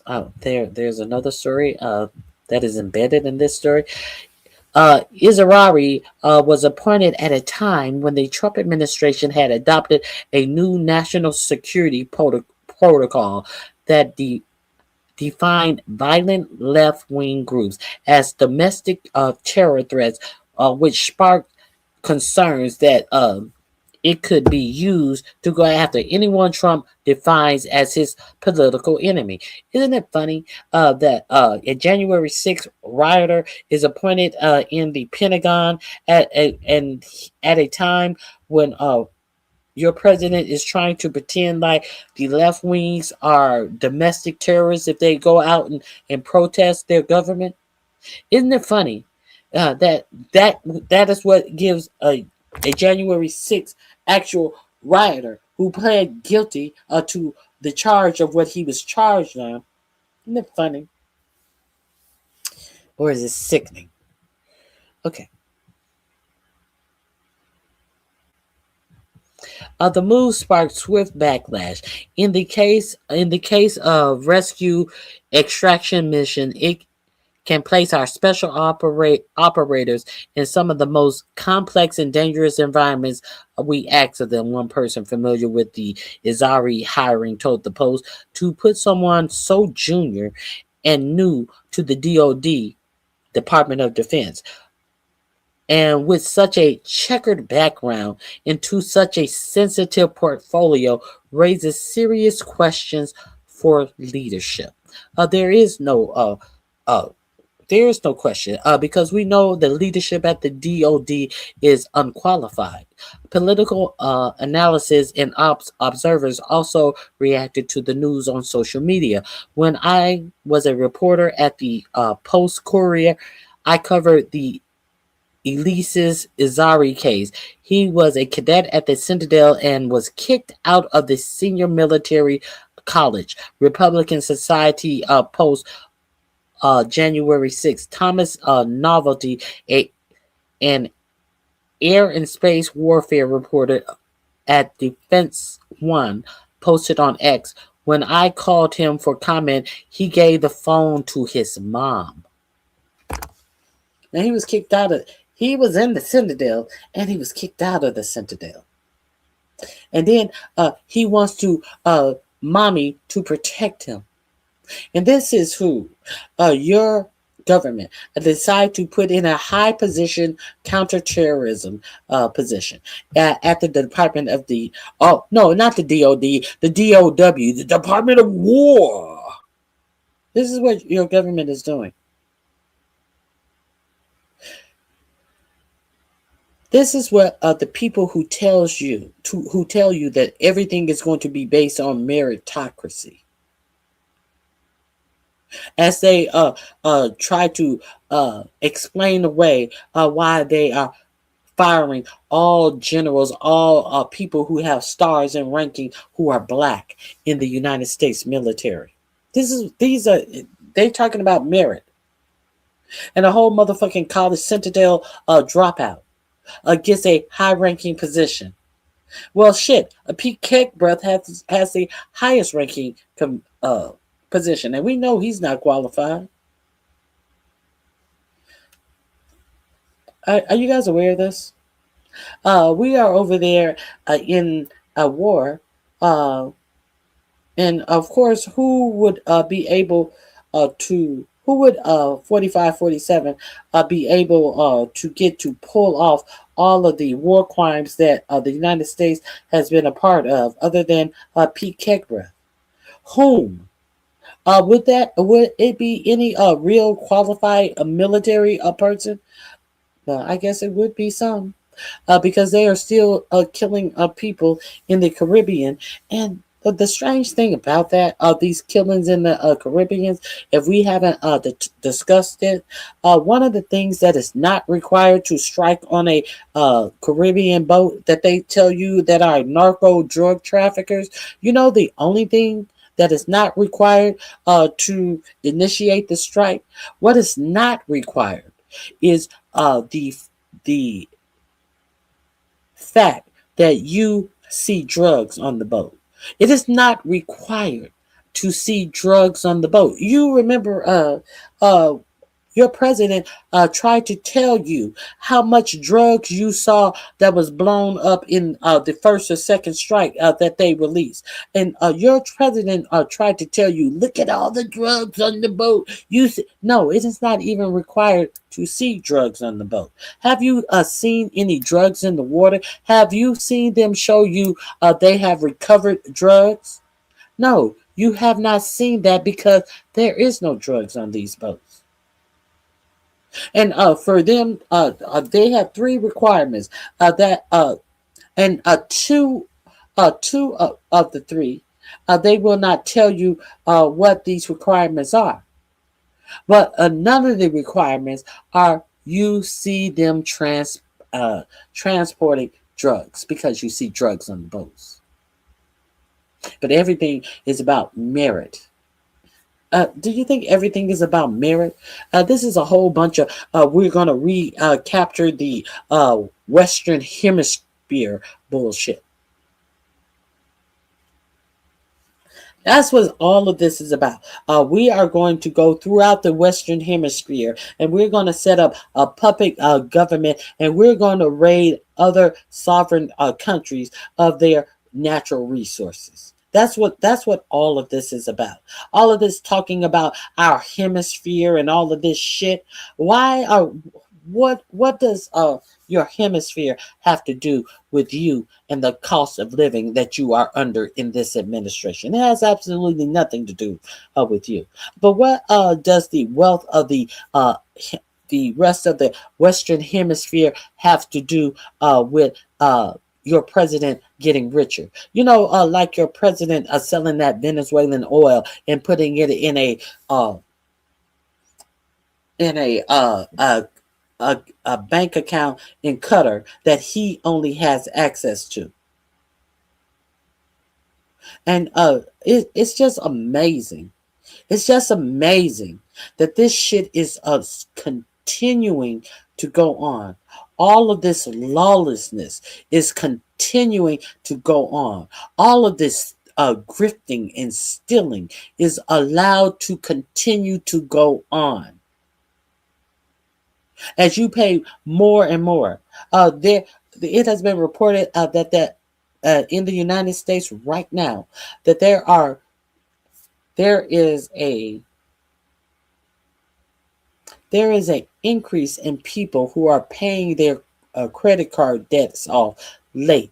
What does that mean? That means you are incurring late fees. But the Treasury Secretary Scott Bessent told you that he spoke to many of the credit card owners, and they are not concerned. Of course they aren't concerned. Of course they're not concerned that more Americans than ever in the history of credit card debt are paying their credit cards debt off late, because they're making money off of more people paying late, because more people are accruing late fees, which gives them more money. Why would they care? Okay. When I was a reporter at the Post Courier, I covered the Elias. I said that under any other president, this would be scandal of the year. Under Trump, it is merely the scandal of the hour.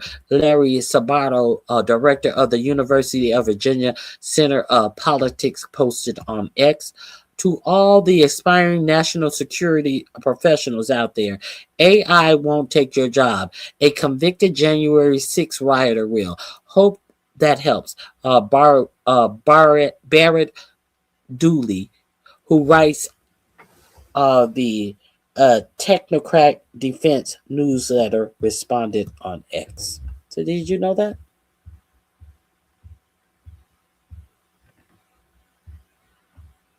Did you know that? Just another thing that I wanted you to know. This is in my description box under unqualified. Unqualified.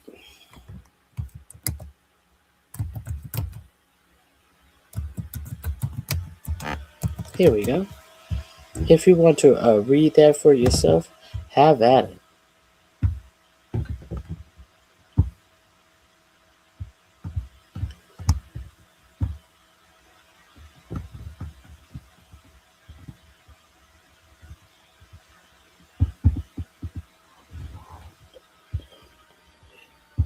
Now,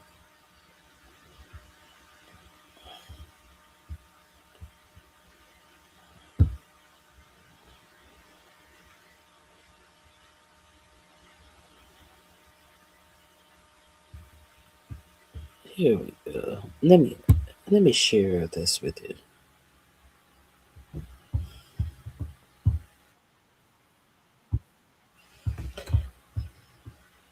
Now, there was someone who came before Congress, and this was Congress, and he was questioned by Joe Neguse. If you have never heard of Joe Neguse, hold on. If you have never heard Joe Neguse question an individual, hold on. Let me see what this mad person. You're mad, Greg? Greg, I don't care if you're mad. Greg, Greg, what are you mad about?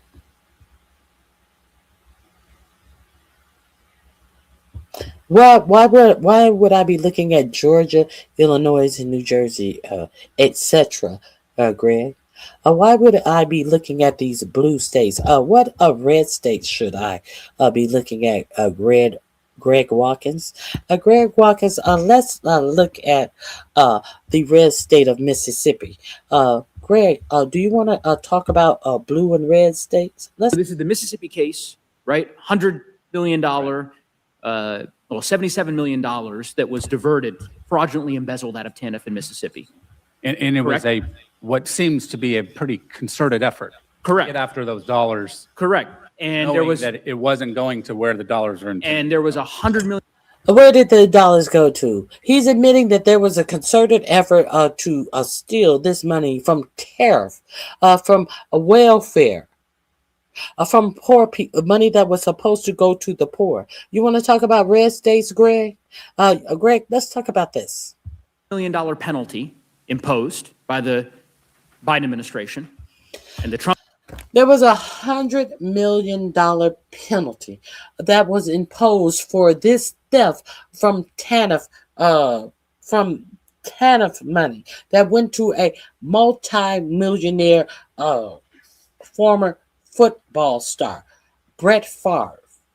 Now they were penalized $100 million under the Biden administration. You know, y'all want to talk about the Biden administration now? How come y'all don't want to talk about the Biden administration in this? When 47 got into office, what did he do to that $100 million penalty? Let's see. Trump administration rescinded that penalty, and the Trump administration rescinded the penalty from the theft of the welfare money that was given to Brett Favre. Are you guys aware of this? You want to talk about red states? You want to talk about Biden? Talk about this, bitch. You said it's under review. It's under review. Well, it's under review.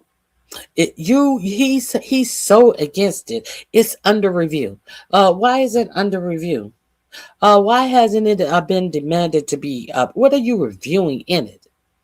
You yourself admitted that this actually happened. This man who is admitting that this money was taken in a concerted effort. He chimed in to say, and it's an obvious concerted effort, but the penalty for doing so happens to be under review. These are the law and order want to tamp out and catch all fraud. He's telling you it's fraud.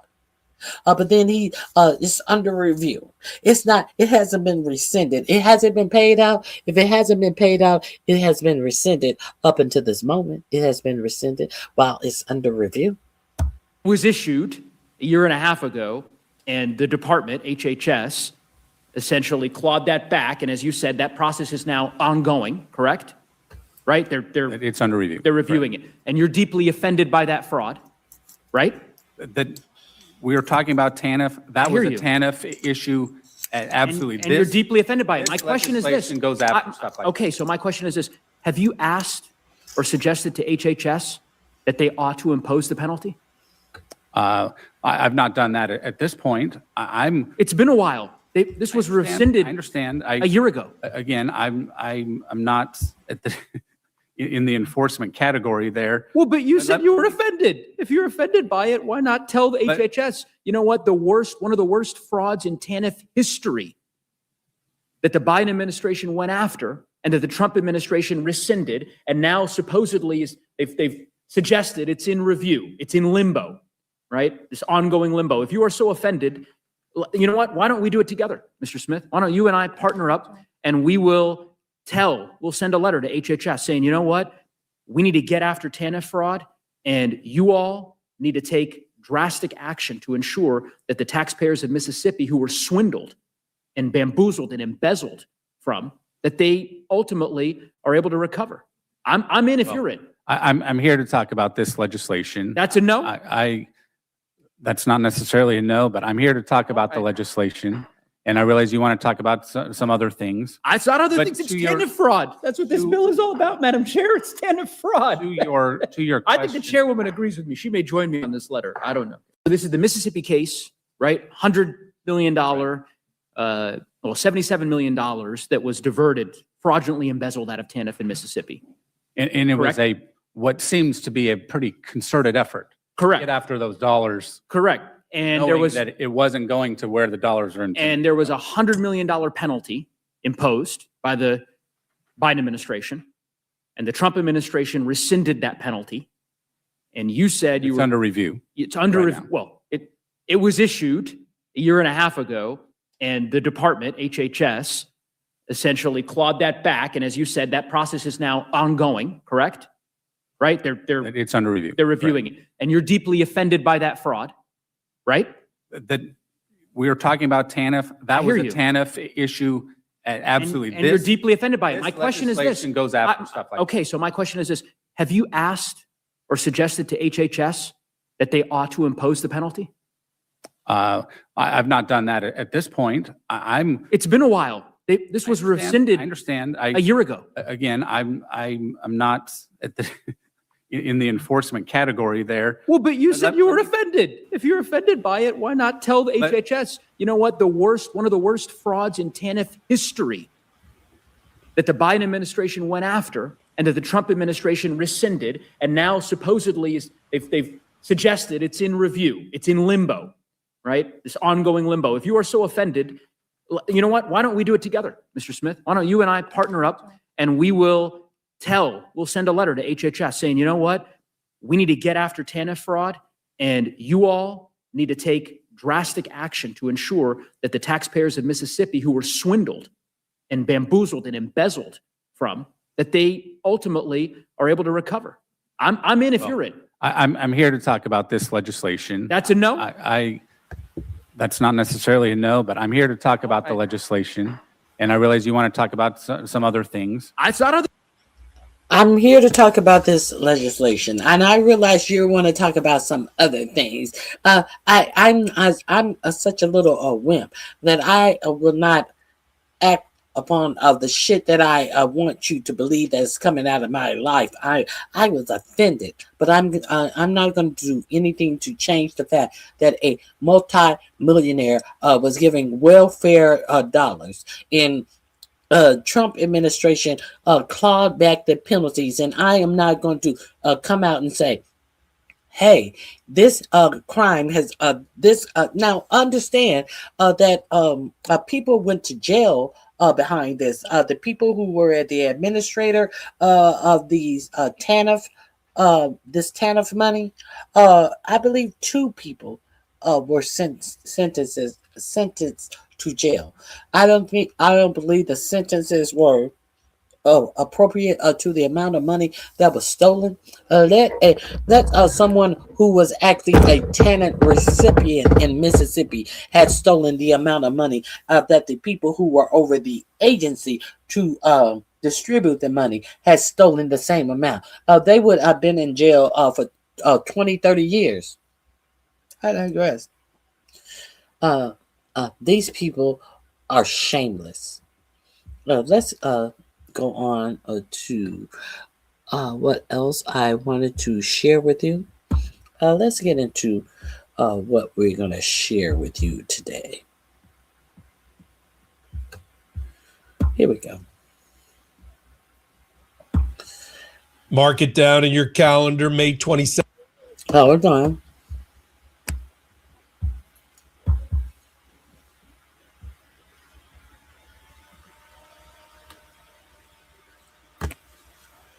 There's a whole lot of talk about SpaceX.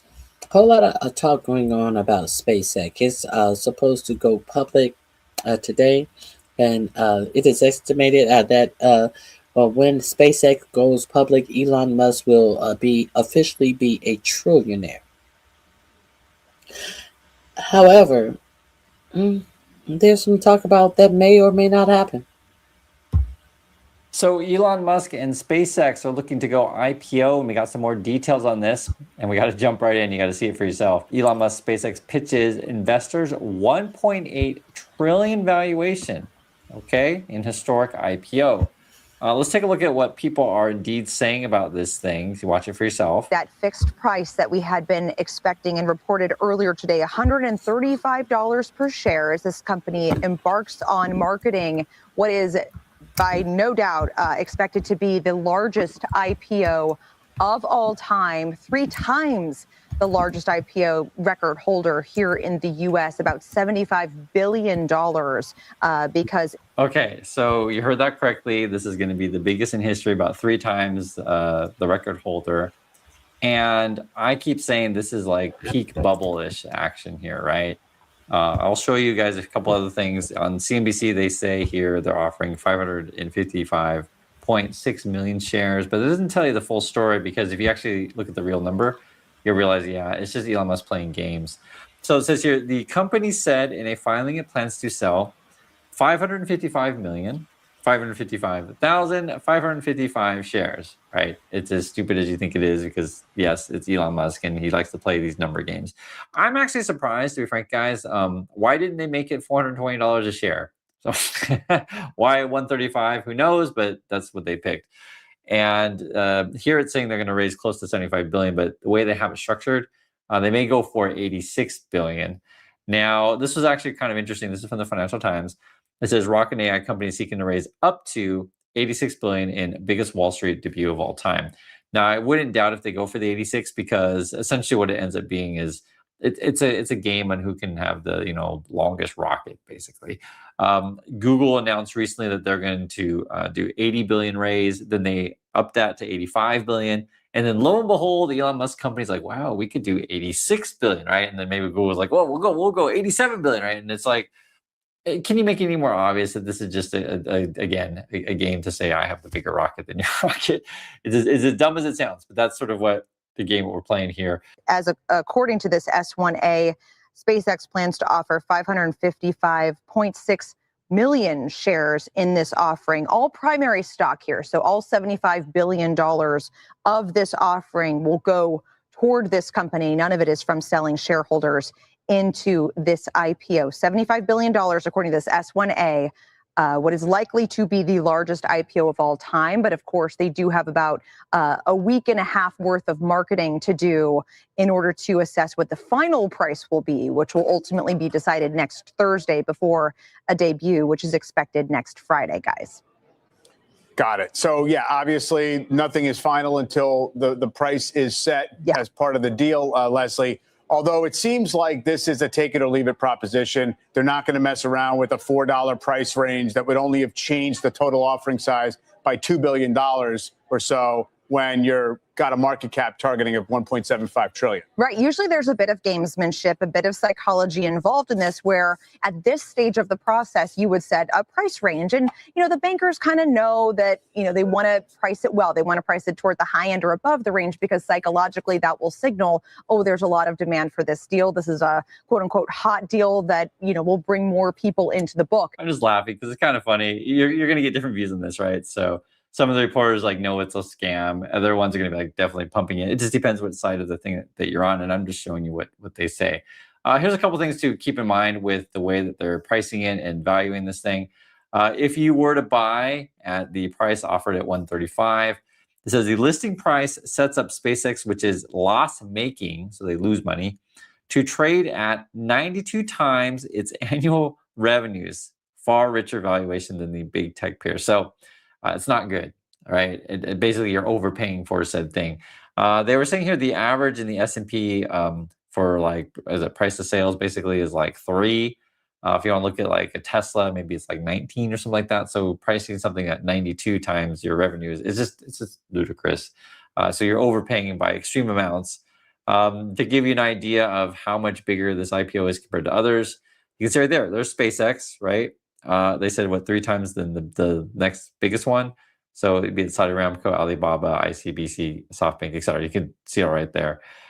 This is something that has actually been concerning to big funds. They're saying basically this is a scam.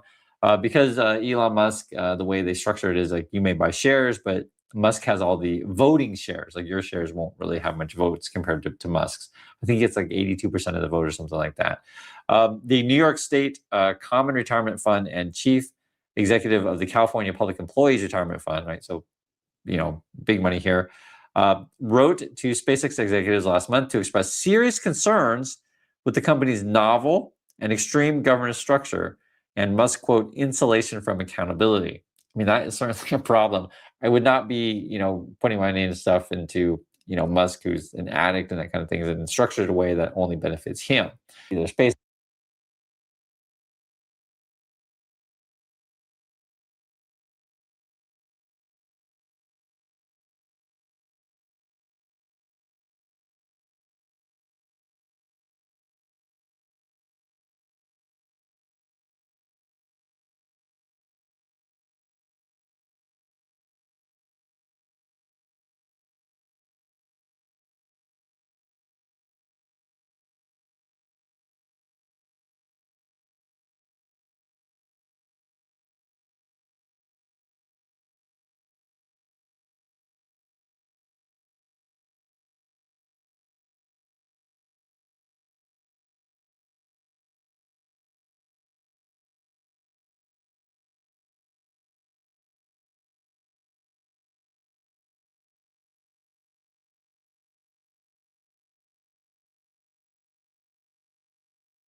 Reemerge.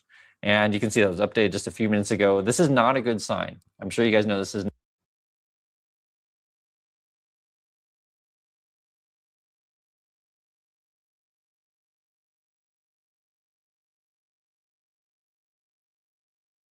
Okay, so we've got to talk about what's going on as markets are bleeding billions today.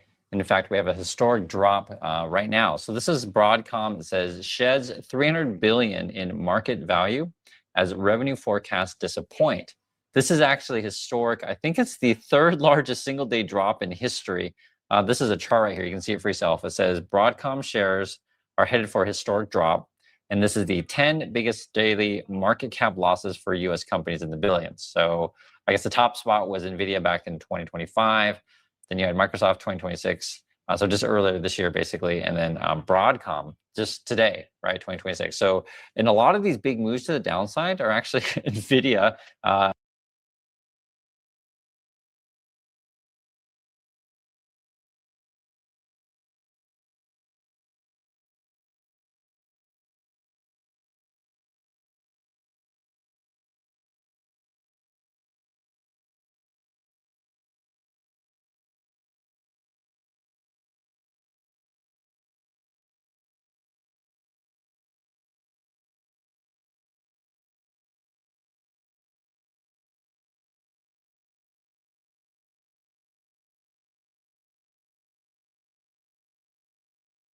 You got Apple there and tech related, but basically our markets are really, really volatile. And 300 billion in a day is a lot. I think you guys know that.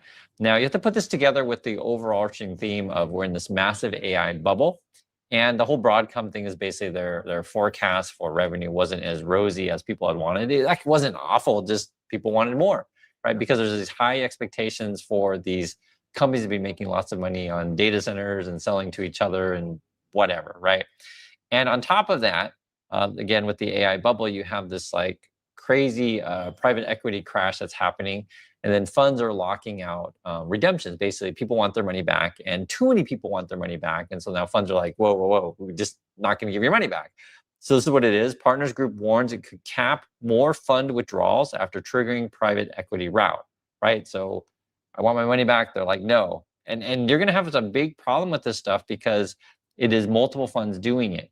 This Partners Group, I heard about this one, I think it was a couple days ago, we heard it for the first time.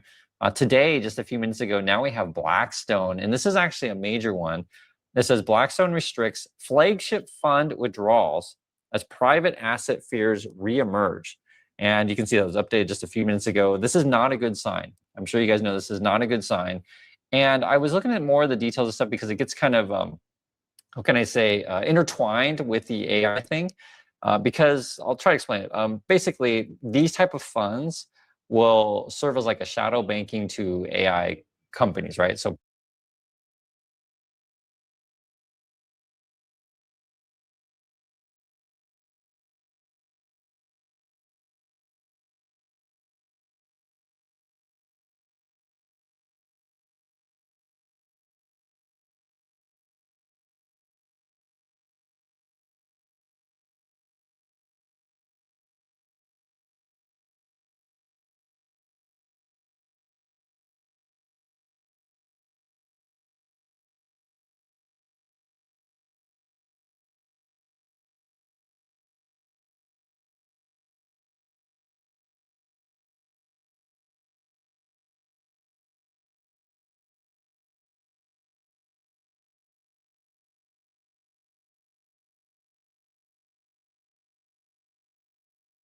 private companies are not public, they're not IPO, they're private, who need, capital for whatever reason. And so then they'll go to these type of funds. Okay, I need to borrow money. I got this great AI business, whatever. It's going to be awesome. Everything's going up. Fantastic, right? So they get a loan from Blackstone and they're like, okay, so where does Blackstone or any of these type of funds get their money? So then they'll pull money from various investors, retail or otherwise, okay? So they're grabbing a bunch of money. And I think they had like 40-some billion or something like that. It says the world's largest private investment group said investors in the 45 billion Blackstone Private Credit Fund, known as BCRED, that's what you call this thing, okay? They get a bunch of money, so they got 45 billion, and then they borrow money and then loan that money out.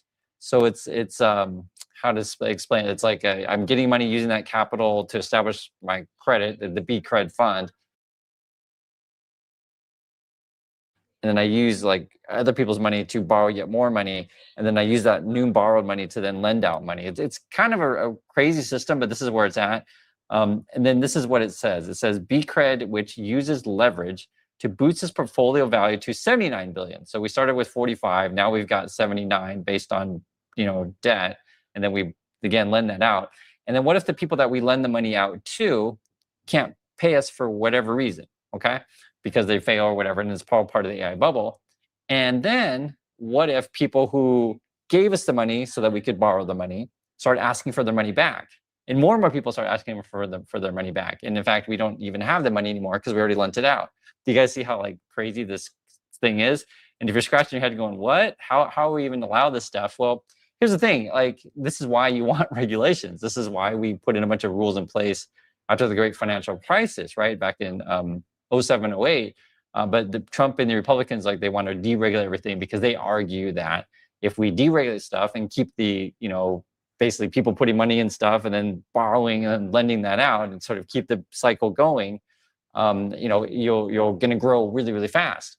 But what happens if things don't grow really, really fast? Then you get where we're at now. And that's why we're tracking the story together. And you get the drops in, like, say, Broadcom, 300 billion in one day is really a lot. Or you get these like really whacked out stories to where, they're going to go public with SpaceX, right? And this came out recently, Jamie Dimon, so the CEO over at JP Morgan, I guess he's going to personally go and beg people for money. No, seriously, that's what it is. Jamie Dimon to pitch JP Morgan's ultra-rich clients on SpaceX IPO. So he's going to try to convince people that, guys, Elon Musk is a total genius, right? He's going to have data centers in space. He's going to have Mars bases, moon bases. Please give us all your money. I swear it's going to be awesome. Now, there's two different ways you can structure this. So one would. So, do you see how your economy is working for the rich, and how how this is all a big shell game, a whole big shell game? But they want to. Next time you see the Trump administration talk about the stock market, understand what the stock market really is in the United States of America right now. It's a shell game. That the billionaires and tech bros are playing on you to pretend as if everything is going swimmingly in the United States of America, but the American life doesn't reflect it. But the billionaire life, they want you to believe that you can't believe your own reality.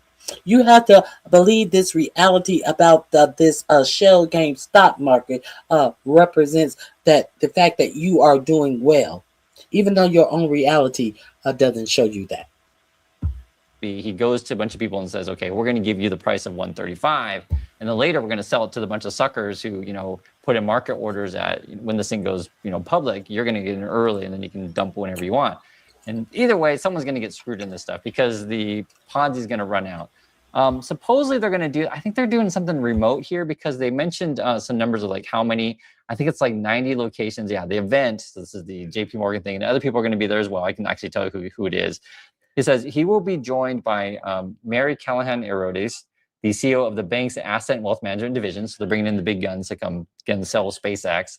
A pair of SpaceX execs. So you got the president, Gwynne Shotwell, and chief financial officer, Brett Johnson. So they're going to try to convince all these people that it's awesome.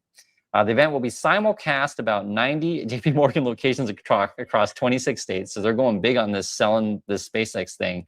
And they're like inviting 2,500 of the bank's clients, which I guess are going to be the high net worth individuals. They're not going to disclose the names of these kind of people, but it could be any number of people, right? Some people could be more sophisticated than others, but all from, JP Morgan's point of view, all they care about is like, hey, you've got money. We need to sell you something. Please buy said thing. And I'm just cautioning you guys on any of this stuff, because you have to be careful out there is when there's a lot of money involved with these things. I'll just say this: people aren't necessarily honest. Anyone who's lived through the .com bubble, so they're trying to prop up Elon Musk's offering that is about to go public. They're about to prop this up as they are restricting withdrawals from your investments because they don't have the money. But they're trying to sell you in on a pipe dream of Elon Musk, someone who is sitting in rooms, spinning his head around in circles and opening and closing his mouth because of his alleged ketamine use. Is this what we're doing? And everything is well in the United States. As the biggest banker, JP Morgan, is trying to sell. Isn't JP Morgan the one who has Wendy Williams millions locked up? But they're trying to sell you on Elon Musk. I think it's JP Morgan. Is it? I think it is. If I'm wrong, oh well. Or the great financial crisis, you'll know exactly what I'm referring to. And ultimately, the music is going to end, and there aren't going to be enough chairs left. And so that's why you see these private funds getting a bunch of redemptions where people want to get their money out, but they can't. Or you'll see this drops, like, historic drops. And this has been the last couple of years, be it on this, AI tech run. This was actually an article in Bloomberg today. It's all related. It says, I'm like rich. Retail investors are chasing IPO fortunes in private markets. Okay, so basically what it is, they're buying shares and these private things that would expose you to either SpaceX, OpenAI, Anthropic, like the hot things like that. And they would see, values of these things go up like crazy, but they'd be in like 6-month lockout periods where they couldn't sell, right? And then by the time they wanted to sell, then the share completely dropped on them. And so by the time you want to sell, the stock is worthless. This is a shell game. I just really want you to know. Why do you think that they always keep talking about the stock market when they know that most of the United States citizens are not even in the stock market? Why do you think that? Because they're blowing smoke up your ass. Now, as this war winds on, as the Strait of Hormuz remain closed, it is estimated that the price of gas right now will be twice the cost of what it costs you right now. If you're paying $4 and change at the pump, you're going to be paying twice what you're paying now. Because all of the oil reserves have been pumped dry. You know how the United States had so much oil in reserve? They have been using these oil reserves to keep the prices at what they are. You're complaining about the prices now. It is expected that by the end of this month that the prices will be double what you're paying right now. And has anybody and now we have the Hunter virus, we have the new Ebola virus. This Hunter virus is a new Hunter virus, the new Ebola virus, and we have the screw worms. And we have your administration giving jobs to January 6th rioters and trying to pay off January 6th rioters. What does your future hold here in the United States? I'm just curious. We have Ivanka and Jared Kushner paying over $1 billion for a private island that they figured that they have discovered, like Christopher Columbus. With I think it's over 60 bunkers, a large amount of bunkers that can withstand a nuclear blast. They're preparing. Are you preparing? Is what I'm asking. Are you prepared? Do you have a solar generator? Do you have something that you can collect water in? I'm just real curious. Are you preparing yourself and your family and your loved ones? Or are you just out here being willy-nilly and stupid and like la la la la la la la la la la la la? It's not happening to me. It's not happening to me. Is that what you're doing? Good luck to you. Good luck to you. Because there is going to come a day when this shit is going to get real with you. And it appears to be like that day is coming in 2026, that the shit is going to get real to you. So do you think that people who have prepared themselves and their families for something that they don't know how long is going to last is going to show you mercy? When you had every opportunity to prepare yourself, do you think that people who took the time out, the effort out, the expense out to prepare for themselves and their loved one don't give a fuck about you who was out here burning money, cash apping motherfuckers for no reason? You think they're gonna give a fuck about you?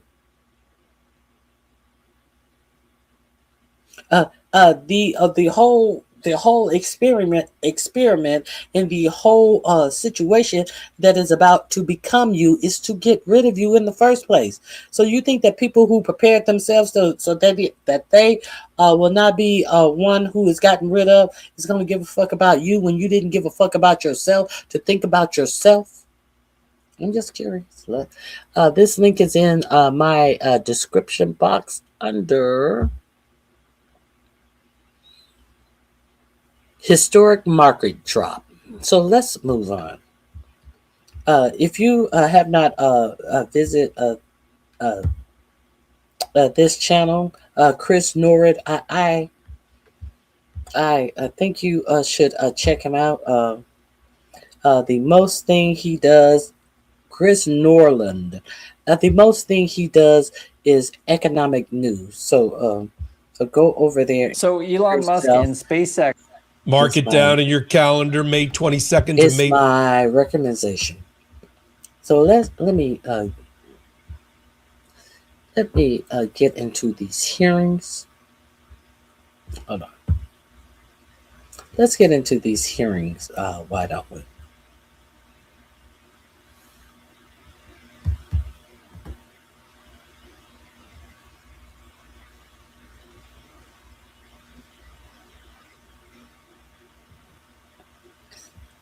We talked about the protests that are going on behind the Kushners, the Christopher Columbus Kushners, finding a whole new world. Let's get into the protests again. If there's one thing that I personally love about the Trump administration, it's the way that a whole cavalcade of billionaires and Nepo babies are able to live out their fondest wishes, dreams, and desires. And so in that spirit, I want to bring to you Ivanka Trump and her husband, Jared Kushner, have apparently stumbled upon this private island in the Mediterranean, part of Albania, that is just their dream come true. And Ivanka is able to achieve exactly what she wants by their acquisition of this large private island in the Mediterranean. Let's go ahead and listen to her talking about this dream fulfillment and really a culmination of all of her skills and talents coming together in this project. I'm working on an incredible project with my husband in the Mediterranean. It's massive in scale. I think that's an understatement. Can you explain? Yes, it is. There's no power on this island. You're building everything from scratch. Correct. Well, it's an unbelievable, beautiful 1,400 hectare private island in the middle of the Mediterranean. We were on a friend's boat and we stopped for a swim. Effectively, that's how we found it. We swam to the islands. We went on a hike barefoot all the way up to the top, and we were just captivated.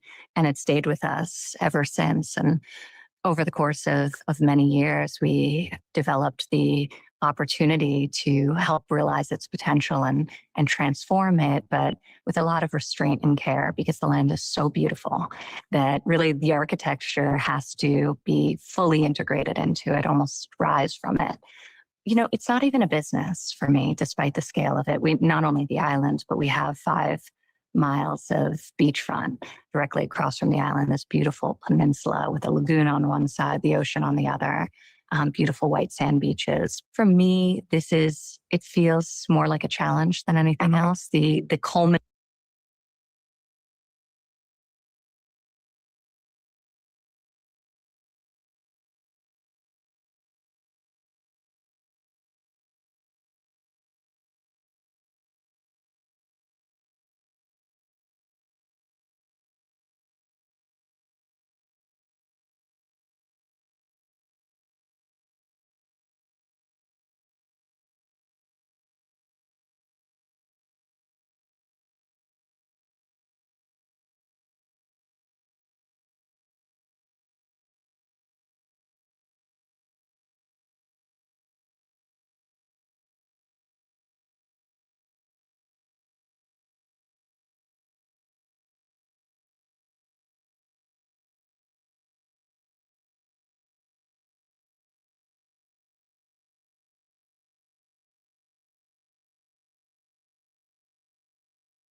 of all of my experience in real estate, all of my travel, a lot of reflection on how I want to live, how I think people increasingly are wanting to live. So apparently how she increasingly wants to live is on a private island, and she thinks this is increasingly how Me others too. want to live. Yeah. And it sounds nice. Must be nice. Can I get in? Actually, I'm joking. I don't want to live on a private island in Albania. Sorry. I'm not leaving. I'm sure it's beautiful. This is my country. I'm not going in. I'll get to it in a moment. Yeah. The Albanian people are furious about all of their mass protests going on. They're like firebombing politicians. Yes, the Albanians are. I believe it was the prime minister house that was actually set on fire. The people are not happy about this. Now, she is telling you all of this stuff of how they obtained the opportunity to make it better. they found something that was so beautiful and pristine and da da da da da, and they obtained the opportunity to make it better. They obtained the opportunity to have the prime minister come out to visit them on the Rothschild mega yacht that they decided to take a swim off of a. We were boating in the what is this? It's not the Caribbean. We were out there boating, and we were swimming and on a friend's boat. I'm not telling you that it is a Rothschild mega yacht, and we had the prime minister come visit us on this Rothschild mega yacht, and we saw the opportunity to make something better. Yeah, but understand, I'm telling you how breathtaking and beautiful. It was just amazing. So if it was all of that, what is it about you that is going to make it better? Is it that you are going to possess it as your own? Is that the only thing that's going to make it better? Now understand that they have their private security there, but they have done no analysis about how their construction is going to impact the wildlife around this island. There has been no environmental impact study done about how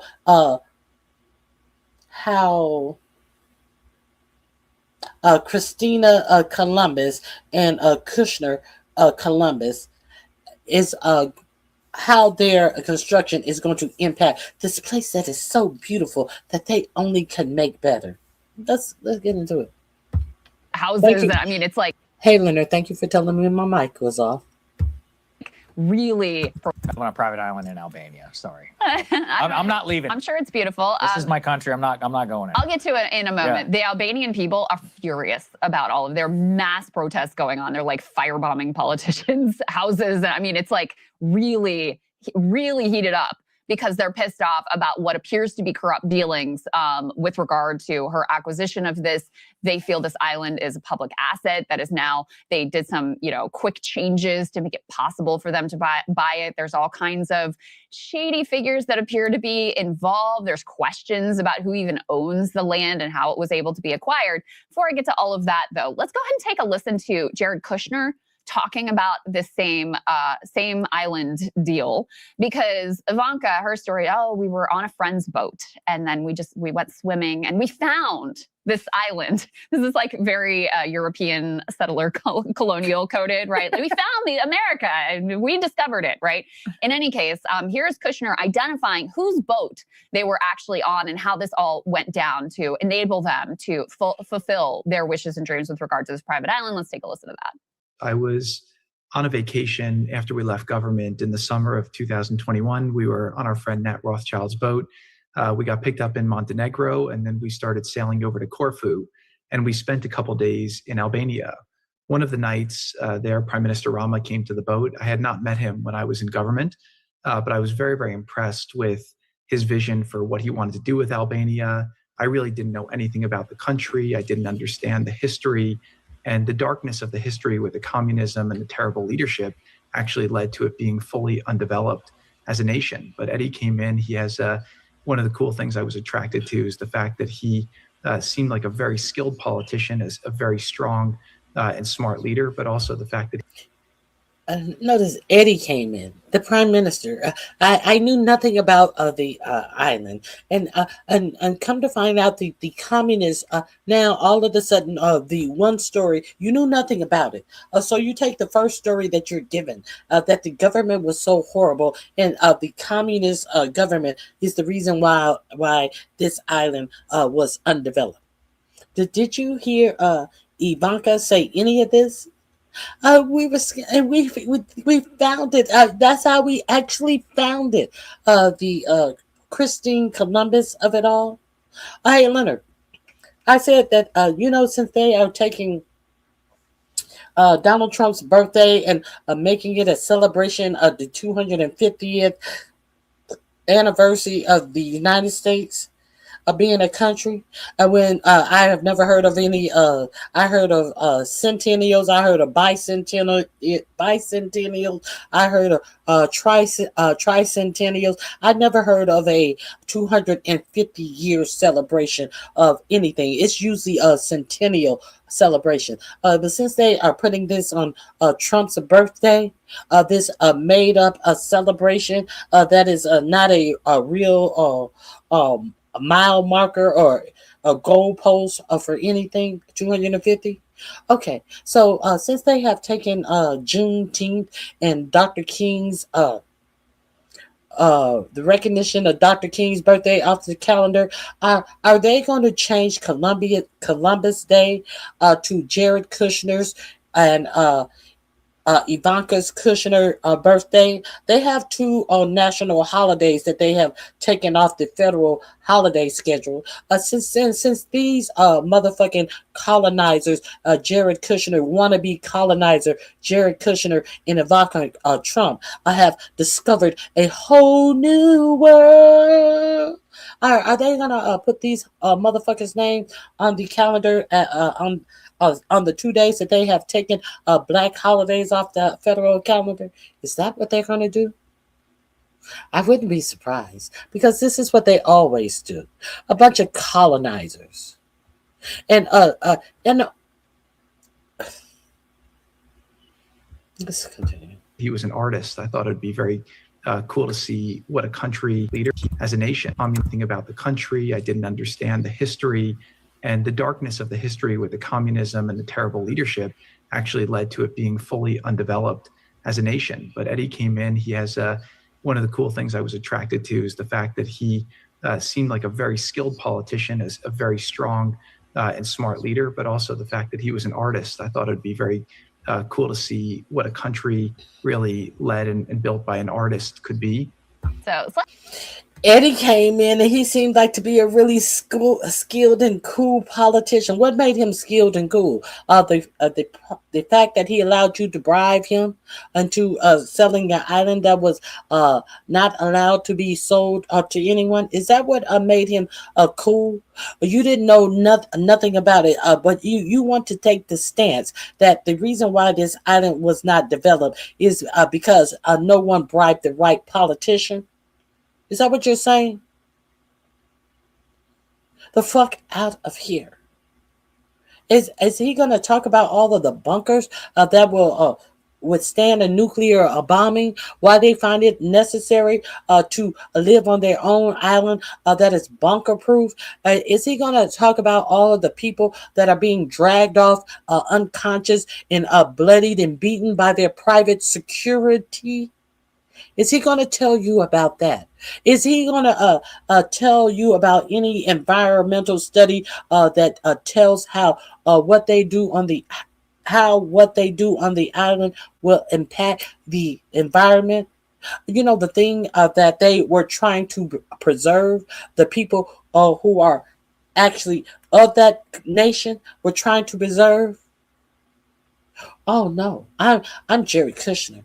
I'm Ivanka Trump. I have billions of dollars of Saudi money to spend that was inserted into my private company, and while I run around the world acting as a government liaison when I do not work for the government, and I have access to all of these people, and I have the ability to get on my hands and knees and grovel for billions of dollars in return of what? In return of what? Why are all of these Middle East nations giving Jared Kushner billions of dollars? And this motherfucker is sitting up here acting as if he is some white toast motherfucker when his father just got out of jail for fraud against the IRS. And what did 45, 47? He gave him the ambassadorship to France. His father is able to be the ambassador to France and sit up in Paris and poo-poo and tao. What has Jared Kushner done prior to getting this Saudi money. He was a Nepo baby who, while his father was in jail, almost lost the biggest piece of real estate they own. That 666 piece of real estate. Well, he was told not to buy that in the first place. But Jared Kushner is sitting up here as if he is some type of king that is entertaining a court of his stature, when he was an absolute failure. And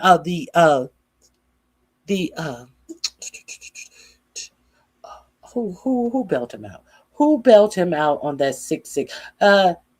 The same people that gave Donald Trump his luxury jet. He was bailed out of that failing piece of real estate by Qatar. Now, also, Jared Kushner is sitting up here like he is some blue blood motherfucker. And all the fuck Jared Kushner has proven to be in his job is he's proven to be a failure. So much so that when the Prince of Saudi Arabia said that he was going to give Jared Kushner's company, a company that Jared Kushner has never owned or actually done any business in, a company where he hired all of his college buddies, the college that he was able to get into after his father did an endowment to that college, those college buddies. That's the only thing that Jared Kushner is known for. The Saudi Sovereign Wealth Fund balked at giving Jared Kushner $2 billion. But the Crown Prince of Saudi Arabia overrode the Sovereign Wealth Fund of Saudi Arabia and gave Jared Kushner $2 billion at the end of Trump's presidency. As he says, after we left government and we were no longer in government, and then he bought this place in 2024. You're right. He bought it when he wasn't in government. But coincidentally, he bought this after Trump had already won the 2024 election. So it was very well known that Trump would be the president in 2025. When was the election? November of 2024. So they didn't have to wait long until Donald Trump would be the president of the United States. So what the fuck are we talking about here? Can we talk to all the people who were renters of these Kushner properties that had rats and roaches crawling all through their ceilings and walls and all of this type of shit? Are we going to pretend like that didn't happen? Let me go ahead. At least different story there from Jared. So first of all, it's apparently Nat Rothschild's boat, which we can run this slideshow of this mega, what do they call them? Mega yachts. Yes. It's like $180 million. You can see it here. You've got the heliport, you've got the library, you've got all the things that one would expect on their friend's boat. Okay. Mm-hmm. So they're on Nat Rothschild's boat, and then the prime minister joins them to talk about how amazing Albania is. And then lo and behold, they do this deal to acquire this island. And let's go ahead and put E6 up on the screen to show you some of the backstory here. So there had to be a change made to the status of the island in order for this acquisition to be made. And lo and behold, Sagar, the timing on this is really very special for Ivanka and Jared. Right after Ivanka's father was inaugurated president is when that change in status was made by the prime minister so that they could acquire this island. And I just think that is, fate coming together for them to bless this acquisition is what that looks like to me. In any case, some people in Albania, for some reason, we could put E4 up on the screen, not super excited about this deal and the selling off of this island. This actually is pretty horrifying. You could see here This is a protester who was assaulted and being dragged by private security guards. There already, and this is on the island, there already were protests that were ongoing at this point. And then the revelation of this video just shocked the public. And so as you can imagine, the protests have only escalated since these private security guards dragged this protester. The cops were apparently standing by just watching this as this occurred. Albanian Prime Minister responds, "It is very important we remain welcoming, we remain fair. Under no circumstances do we receive the stigma of being a country where investors are met with hostility. There is absolutely no chance that the investment will stop as long as I am here. The Albanian government has also previously defended the development as in compliance with environmental rules. Developers have also said they intend to move forward with the project. Our focus remains on responsible stewardship, environmental enhancement, job creation, and creating long-term value for local communities. We respect the ongoing public institutional process," the chairman of the development person said to Reuters. So that's the status. I mean, who amongst us has not been on a Rothschild mega yacht and then gotten in for a swim after talking to a prime minister to go to an island, to buy said island, and also be related the daughter and son-in-law of the president of the United States? It's a relatable Very story. normal, very relatable story. I will say, on the Rothschild front, this is the one where it remains to me one of the most important Epstein stories with no additional reporting that has come out. That email, which I flagged consistently at the time, where the Rothschild family is large. They're talking about Nathaniel Rothschild. I believe he's like a hereditary heir in the British Parliament, but obviously they're all part of the same family. There's different branches of this. This one relates to the Swiss family, although Nathaniel Rothschild's name, if I remember, was in the Epstein Black Book. Excuse me? The boat of the friend that they were on, this Rothschild, was also in the Epstein book. Did you hear that? Are we aware of that? Are we trying to act like none of these people are related? Are we trying to act like we don't understand why these people have not been arrested? As they continue to socialize with these people who have been let go in this Epstein investigation about their connections with Epstein. Let's continue. Where Arianda Rothschild hired Epstein to negotiate that settlement with the Department of Justice regarding the Edmond Rothschild Bank in Switzerland, where they actually paid Epstein almost as much as the fee that they ended up settling with the Department of Justice. And it was like 15, if I remember, it was like 25 million for Epstein and an additional 10 million for that woman, Kathy Rumler, who was the general counsel at Goldman and also previously was the deputy White House counsel under Obama. And then it was settled either with Loretta Lynch or with Eric Holder at the Obama Justice Department. To this day, nobody has any idea why they paid Epstein that large amount of money to negotiate the deal, or what discussions he ever had with any of those senior people over at DOJ. That's all we know. And then they actually clawed back some of that settlement later on, just so you're all clear. So Nat Rothschild, this is according to the AI on Google, okay? They say he has not been publicly linked to Epstein. However, his ex-wife, the late British socialite and Ladies of London star, was Annabelle Nielsen, was deeply intertwined with him. The DOJ document release revealed numerous emails between them. She referred to Epstein as babe and honey and offered to, quote, put a little group of girls together for him when he's in Europe. So anyway. This is the ex-wife of the friend of Ivana and Jared Kushner, who they were on the little mega yacht with when they decided to jump off and go swimming and discovered an island. Did you know that? Not necessarily him, but the ex-wife seems to have been tied in. In any case, I just want to show some of these video of the protests here in Albania, just so you can get a sense of the size and scope. I believe this is E5 that we have video of the protests, which again, multi-day long, thousands of people in the streets, not that large of a country here. So people pretty upset about this change in status and selling off of their resources for this mega luxury resort that is being planned by Jared and Ivanka. I also think there was another deal I think it was in Bosnia nearby, that fell apart for similar reasons because there was such a big uproar against the Trump name. And so I don't know if they've really grappled with how much people have disgust for them, both here and around the world. Like, I think they're kind of cut off from reality of how much antipathy and horror there is at the idea of like this becoming, and the Albanians are calling it, quote unquote, Trump Island. Let me put the last piece here up on the screen. I don't know, this is E8. I don't know if these two stories are related, but they might be related.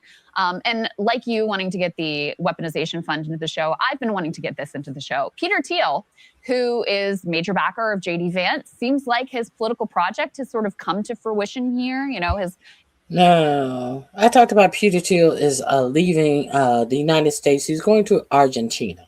Now, we remember I did the whole,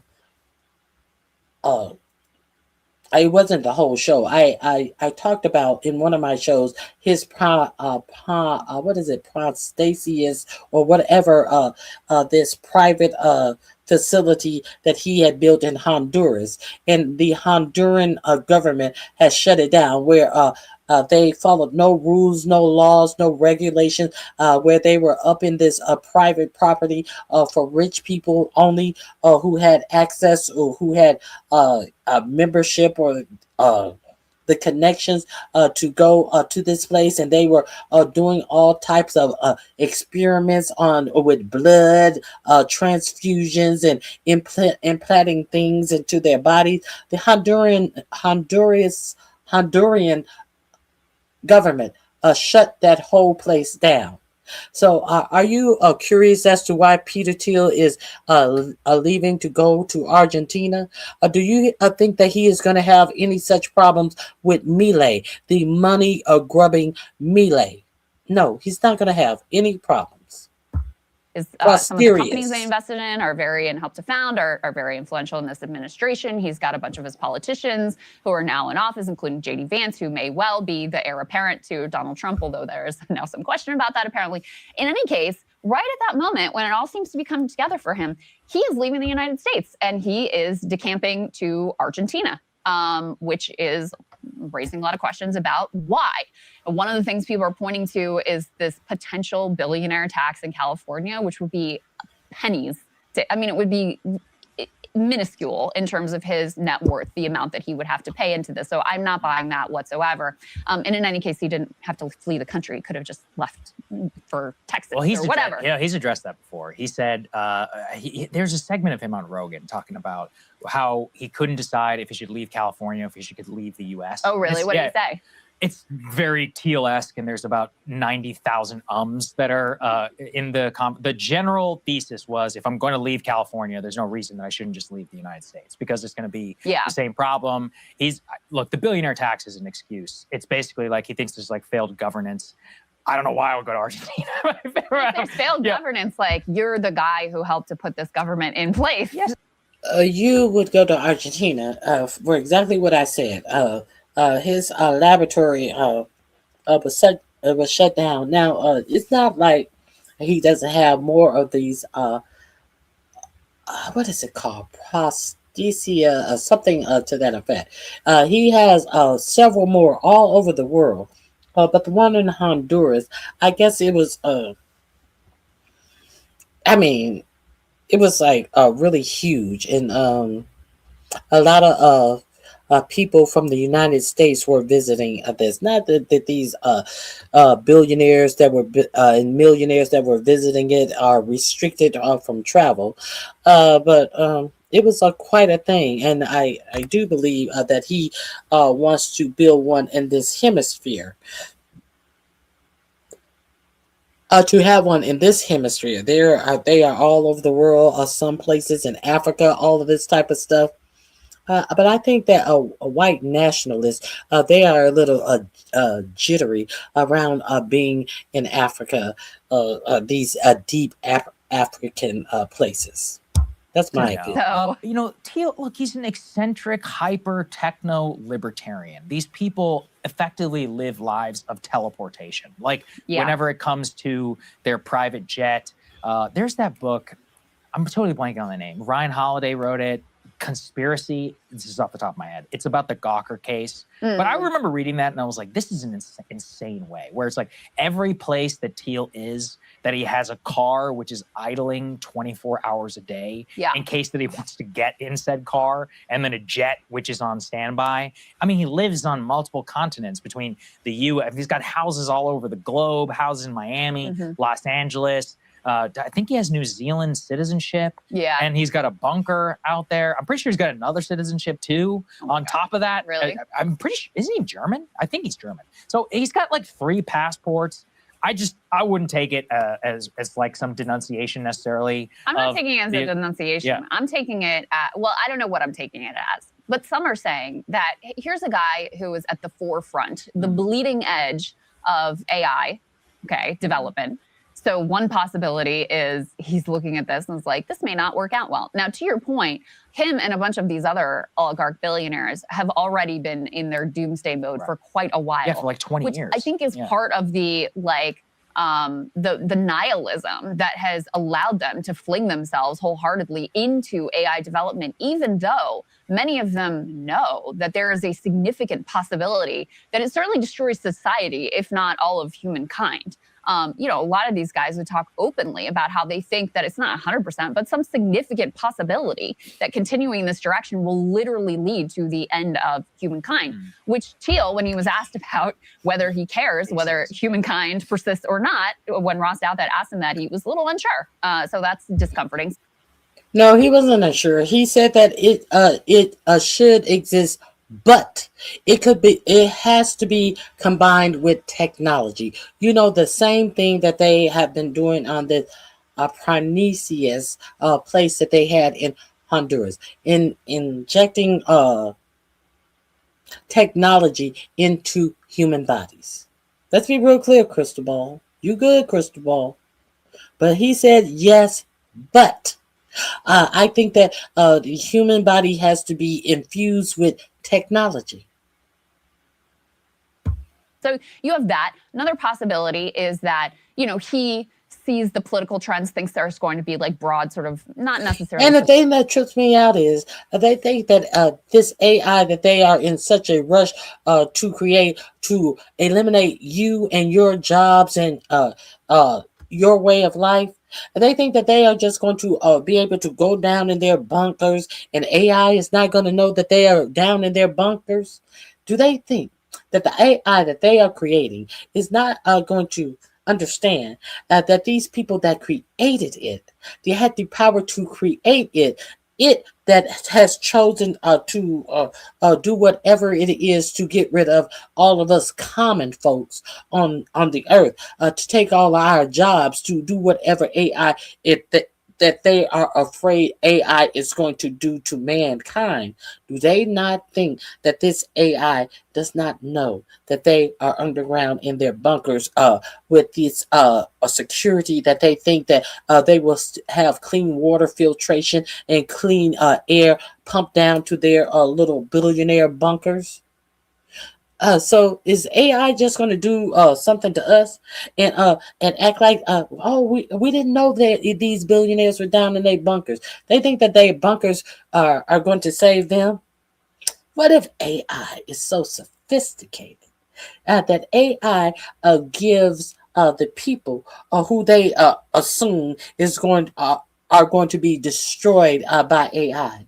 But what if the first thing AI does is give the people the power to understand how to get to all of these billionaires in their billionaire bunkers? What if AI pops the hatch and pops the lock on these billionaire bunkers? So all of these people that these billionaires thought that they were going to leave on Earth to be at the hands of the demise of AI. What if AI gives these people the power to be the demise of these people who think that they are going to hide away and be safe from AI in their bunkers? I'm just asking. Because what good would it be to let the creators of AI be the only ones who survive? What good? Wouldn't AI always think like, hey, they may have a back door that could destroy me? Couldn't AI think that? So wouldn't if I was AI, would I be destroying a homeless man, Joe Blow, and this, that, and the other? These people have absolutely no power, no threat against me. If I was AI, I would be looking for the person that created me and with the understanding of what I could do. I would be looking for that motherfucker. I'm just a thought. War, but societal collapse here because of how divided the country is and how dysfunctional, et cetera. The other possibility is that he sees that there's massive political backlash to the Trump administration and is like, let me get out of here before the heat gets too hot, because people are going to be furious at anyone who was associated with what's going on here. And the other possibility is just that, he is very tied in with Javier Milei in Argentina. They'll basically let him do whatever he wants with his networked state, or he can basically be his own little emperor in his own little city state there. And so he can live out his tech god dreams. But all I'm saying is I think it's noteworthy that both the president's daughter and Peter Thiel are both like, you know what, private island type life, that seems like the direction that I think it's all of the above, what you just said with Thiel. I concur. I believe it's all of the above. Speaking of Jared Kushner, let's see who Jared Kushner was before he was given a position in Trump's first administration, given a position that he couldn't even get a security clearance for, that 4547 had to override the security clearance to get Kushner in a position where he was the one who was over Middle East negotiation. Who was Kushner and his family? 8 years ago, Jared Kushner sued for bilking low-income tenants. 7 years ago, Jared Kushner's family firm accused of pushing out tenants in Brooklyn. This is Jared Kushner, who wants to sit on a TV and act as if he is so accustomed to so much. This is the Jared Kushner who wants to put on speaking a cadence that acts like he is some uber elite motherfucker. 8 years ago, the beleaguered tenants of Kushnerville, Jared Kushner accused of slumlord practices in Baltimore. Here is an article from the AP. Tenant says Kushner tried to force her out 8 years ago. This is who Jared Kushner is and was. Lawsuit alleged Kushner properties charged illegal excessive fees 8 years ago. This is the one who wants to talk in billions, and he couldn't even be a decent landlord. Slumlord Kushner demands rent while dodging creditors 6 years ago. What you say? New York City housing official announced Kushner's company's probe. A probe into the Kushner's company. Slumlord billionaire. 8 years ago, slumlord billionaire how Jared Kushner is arresting people for profit. Okay. New York looks to pass bill to close the Kushner loophole. So Kushner was getting by. Trump family values slumlords Jared Kushner's July 16th, 2028. Let's see some of these stories, shall we? We're pushed off by these brutal tactics, and this comes amidst calls now to ease the fees that all renters face in the city. Tenants of a Williamsburg building claimed they were exposed to relentless tactics after the Kushner firm bought their rental building and started converting units to condos that sold for an average of $1.2 million. They complained to 311 that the Kushners increased rent by the maximum amount of $500 or more, subjected them to drilling and banging, pushing toxic dust into their units, coating their clothes. that rats invaded their homes and workers barged in unannounced using passkeys. 75% of tenants left, according to the AP. Kushner companies responded it didn't press any tenants to get them out. This comes while housing advocates say not just those in rent-stabilized apartments are being squeezed by fees. The fees can be exorbitant when we talk about broker's fees, first month, last month rent, security deposit, sometimes more. Scott Stringer, the city controller, found in his latest report that $500 million was sunk into rental deposits in 2016. Right now, the landlords are collecting all this money, and it's sitting there doing nothing for the tenant. Stringer's new proposal for legislation, capping security deposits at 1 month max. Give tenants options for paying over time or buying a low monthly cost insurance policy instead, and ensuring security deposits get repaid. We're back out here live at Kent Avenue. We've reached out to the Kushner company for further comment on this pending lawsuit. We haven't heard anything back this morning. Meanwhile, Stringer also pushing for tenants to be able to get their rental security deposits back in an easier fashion so they don't. So while you sit and look at Ivanka Trump talk about how she plans to be live a life that she is accustomed to, I really want you to understand who these people really are. This is who she decided to marry and have as her husband. Let's see more. Want to see more? We took over the building. We saw workers coming in with loads of lumber and plaster, and the people that he hired were Spanish who didn't speak any English, so we didn't have anybody to ask what was going on, but major. You mean to tell me that Jared Kushner's company was hiring undocumented immigrants? Why would he hire undocumented immigrants? Because he would be able to pay them less and work them against regular work rules in the United States. That's why he would. Let's be real clear. Let's continue.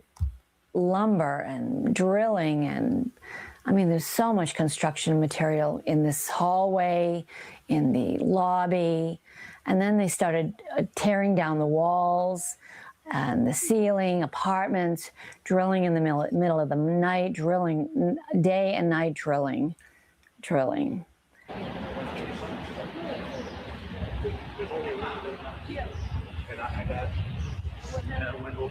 It was a maneuver for Kushner's family, Kushner, to get everybody out of the building who was a long-term tenant here.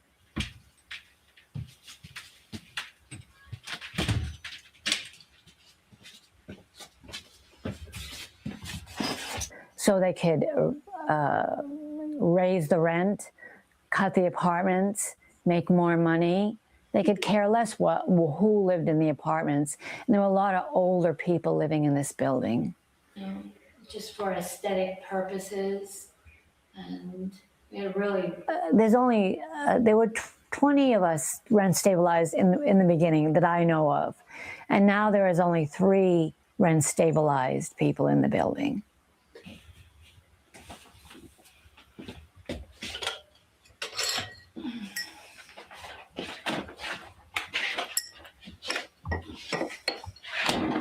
You know, there were rats coming in from the other building.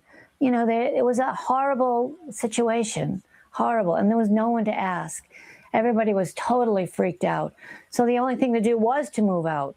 And I didn't know, but I would say to the other tenants, where are you going? So we can't take it anymore. We're moving out.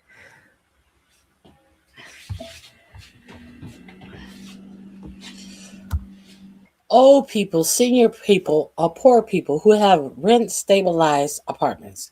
Jared Kushner and his family preyed upon these people to have construction going 24/7. Of course, rats invading their building. To get these people who were living under rent-stabilized laws out of these apartments, so what they can flip them and sell them for over $1.1 million as condos, or increase the rent. This is Jared Kushner. This is the motherfucker who was talking to you. Like he's some highbrow motherfucker. Jared Kushner is nothing but a slumlord when it comes to his tenants, but he wants you to believe that he is something that he is not. He's a motherfucking fraud. Let's continue. There is. Let me see. What is this loophole? Let's see what bill they're trying to pass to get out of this loophole. A New York City councilman is trying to rein in some of the corruption happening in his city by closing what he's calling the Kushner loophole. And that is a loophole that actually allows landlords in New York City, much like Kushner companies, to file false paperwork with the city and then basically have the city never follow up when they find out that the paperwork has been filed falsely. Now, this is exactly what Jared Kushner and Kushner companies had been accused of and actually fined for in recent weeks. Back in March and April of this year, massive AP report came out and showed that Jared Kushner and his company were actually illegally filing false paperwork with the city to show that they had no rent-controlled tenants when in fact the buildings they owned had plenty of them. Those people, most of them got kicked out of their apartments. Some illegally had their rents increased, also that Jared Kushner could get them out of the building, flip it, and turn a very quick profit. Are we clear? Are we clear of who Jared Kushner is? Let's check out one of my favorite reporters I see.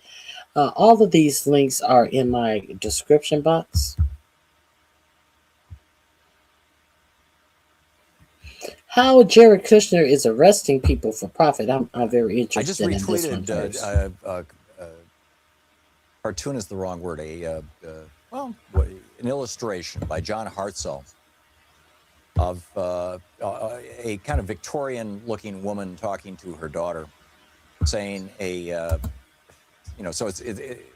I'm not sure that has anything to do with it. But anyway, she's saying a group of birds is called a flock, a group of fish is called a school, and a group of Trump supporters is called a clan. I love it. So let's get to the point. My statement is about how you opened the show with this so-called alt-right, alt-left state.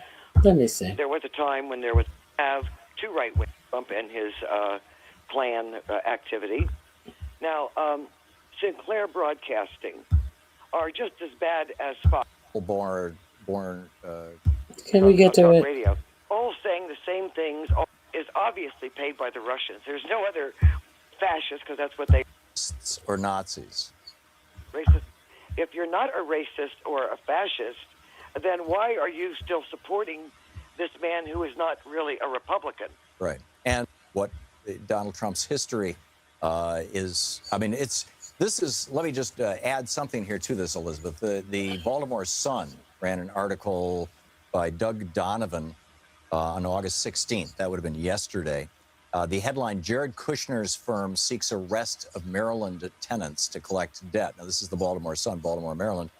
The real estate company owned by Jared Kushner, son-in-law and top advisor to President Donald Trump, has been the most aggressive company in Maryland in using a controversial debt collection tactic, getting judges to order the arrest of people who owe his company money. Since 2013, the first full year in which the Kushner companies operated in Maryland, corporate entities affiliated with the firm's 17 apartment complexes in the state have sought to... 17 apartment complex in the state of Maryland, where the bulk of the money that he was getting was to abuse people, low rent people, and throw them out of their housing to flip their housing to make a quick buck. Now he's in now we know he's in New York City, but now he's in Maryland. This is Jared Kushner, who wants you to think that he is so well-heeled, a well-heeled billionaire who was over there begging Saudi Arabia for $5 billion more dollars. That the $2 billion that he got after Trump's first term, the Saudi wealth fund did not even want to give it to him because they knew he had no experience in the business that they were giving him this money for. Now, who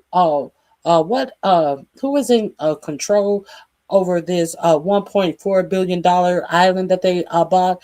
Jared Kushner's business is going to be in control. You know, the same business that he got his college roommates to be a part of, and CEOs and COOs of a business that none of them had actual any experience in, and actually showed any success in this business. This is who is going to be in control. This sovereign wealth fund that Jared Kushner has. Let's be real clear. Let's continue.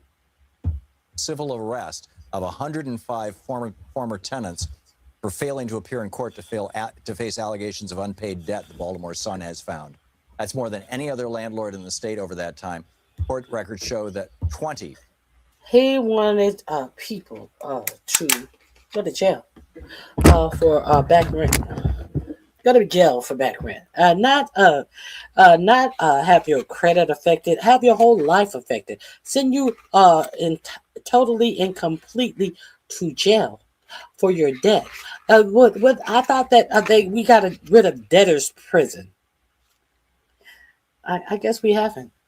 Jared Kushner feels like if his father can go to jail for lying about his taxes, surely you can go to jail for owing him back rent or some of these fees that they have piled upon you for dubious reasons. You should be able to go to jail as well. This is who Jared Kushner was. Former Kushner attendants have been detained. This is who Jared Kushner is. Not was. This is who Jared Kushner is. In other words, arrested and put in jail. They call these arrests body attachments. It amounts to jailing people for being poor. The Baltimore Sun has found for failing to appear in court to face allegations of unpaid debt, the Baltimore Sun has found. That's more than any other landlord in the state over that time. Court records show that 20 former Kushner attendants have been detained. In other words, arrested and put in jail.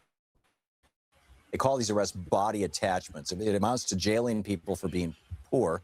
And again, back to the Baltimore Sun, some tenants who have been targeted say they did not receive proper notice of the court appearances they were accused of missing.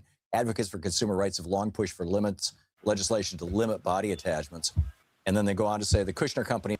20 tenants have been put in jail behind Jared Kushner money-grubbing ways. Poor people have been put in jail. But Jared Kushner tries to come off as some highbrow motherfucker. Have nearly 9,000 units in Maryland, most of them in Baltimore County. They generated at least $90 million in revenue annually. And last year they showed a $30 million profit. And then they tell the story of Priscilla Moreno, a Baltimore County school bus driver, works part-time in video production, narrowly avoided arrest last year. She and her 3 children were living in Whispering Woods. This is one of Kushner's apartment buildings, 524 apartments. When she got a federal voucher that she thought would help her move up in the world. So she moved out of there and moved into a better place. Then the Kushner affiliate, J2 Westminster, hit her with $7,100 in judgment in 2015. She says it didn't credit her security deposit. She disputes the charges. She says they were charging me for things like carpet cleaning, normal wear and tear. And they damn near put her in jail. She avoided arrest by filing for federal bankruptcy, a step taken by at least a dozen other former tenants sued by Kushner affiliates. Forbes, by the way, estimates the Kushner family fortune at $2 billion. Mike Malloy used to refer to the Bush crime family. I'm starting. This is like the Trump crime family. Anyhow, back to you, Elizabeth. It's an international syndicate. Yeah, it really is. There isn't housing anymore because what the Kushner family is doing is the same thing that corporations are doing all over this country, buying up big condos and then raising the rent so high that you could buy a house for what you're paying rent for. Oh, it's insane. And it's not just big corporations. It's wealthy people. And it's also, China is and Chinese corporations are buying an awful lot of, and not just China. I mean, it's other countries as well that are very well. If you were unaware, why I did the Kushner story. This one, there are many. There are many. Tons and tons, globs and globs of stories about the slumlord Jared Kushner, who is now suddenly some multi-billionaire. Let's go.